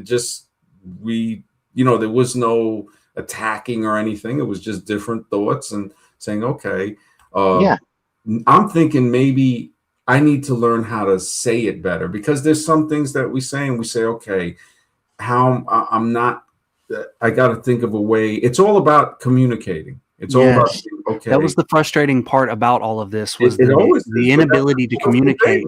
I didn't understand. I didn't have a problem understanding you, right? The only thing is that I didn't agree with you. No, it's not even that. Think about this. If I'm alive in 20 years, I don't know. Do you mind? Are you okay with saying like what decade you're in and age? Like let's say your age, like you're in the 30s, 40s. Okay, so 40s. I mean, I look at life as any time it can happen. I'm not old, but I ain't young. And we're Gen X, Mr. X's name, X. I don't know if you're Gen X or you're probably like around Scribe's age. Scribe's in his like mid to late 40s. But he's like borderline X. And I would think that say this is around, if I'm alive in 20 years or even 10 or 15, and we look at this stream, it's going to be love. It's going to be great. It's going to be like, wow, this, because you look back, like we were saying earlier, these moments, they're beautiful. Every moment is beautiful, man. It's just like, wow. I look back at some of my old stuff and I'm like, man, I would love to find them. I know I have them somewhere, but just thinking about some of the stuff, the Blog Talk Radio shut down last year. So it's like, man, I could imagine all the interviews I did on there. man, that would be beautiful. I don't know if I can ever find those again, but I've been on a lot of shows, man. I've been doing radio it's been 2010. So yeah, you're looking at about 16 years. But I've been calling into shows on regular radio since '03. So yeah. But yeah, hopefully we'll talk soon. And yeah, tonight, 9 p.m. I got to set up the stream before lunch, and I'll send Objective the link. So yeah, we're gonna have a great conversation, man. And thank you for being on, man. Thank you, Hostel. It's great conversation. And like I say, we don't always agree. Like MD doesn't agree with my answer about what happens when we die, but it's okay. It's all right. You know what I mean? Yeah, for sure. I wish I could have got to elaborate more on, what the mystery traditions teach on that subject. Well, you can. Yeah, I'll tell you what. I tell you what. Just the way I'm gonna interview Objective tonight at 9. I'll interview you on another day. I got to see if I can have enough to get the full stream again, the StreamYard. And then I'm pretty sure when you see the interview that when we're talking tonight, you might go on his show and talk to him about stuff. That might be a really good one too. So if you need exposure, man, there's there's a lot of streams that I think would value your input. Yeah, no, I'm not after exposure. I just like good conversations. TML sent me over here. I didn't even know your channel existed, and TML has a really solid panel, deep thinkers on that panel. And yeah, that's what I'm looking for too, is deep conversations. That's Who's exactly TML? what I want. Who's TML? The Machine Lies. Oh wow, he's a cool dude. He is a cool dude. I went to jump on because he was on a Tomato stream the other day, like a day or two ago, and I was backstage, and I guess I was in a rotation or something, but I had to go. So she had me there, and then I had to hop off, so I didn't get to hop on. But he was on. He was saying, "Yeah, I know Max," because they wanted to make sure that because I guess they have trolls and stuff. Yeah. So yeah, because I just put the avatar. I'm just like, hey, but yeah, if you want, we can interview and talk about the nothingness or whatever you want to talk about. The non-nothing, right? Yeah. Definitely. Yeah. Stuff like that. Yeah, I'm gonna get some sleep. I'm parched, man. Man. You guys have a good night. Yeah, take care, man. Great night, everyone. Thanks, Andy. Take care, man. Thank you, everybody in the chat. Thank you. We'll be talking tonight with Objective Ethics, and it's going to be a great stream, man. Take care and have a good one.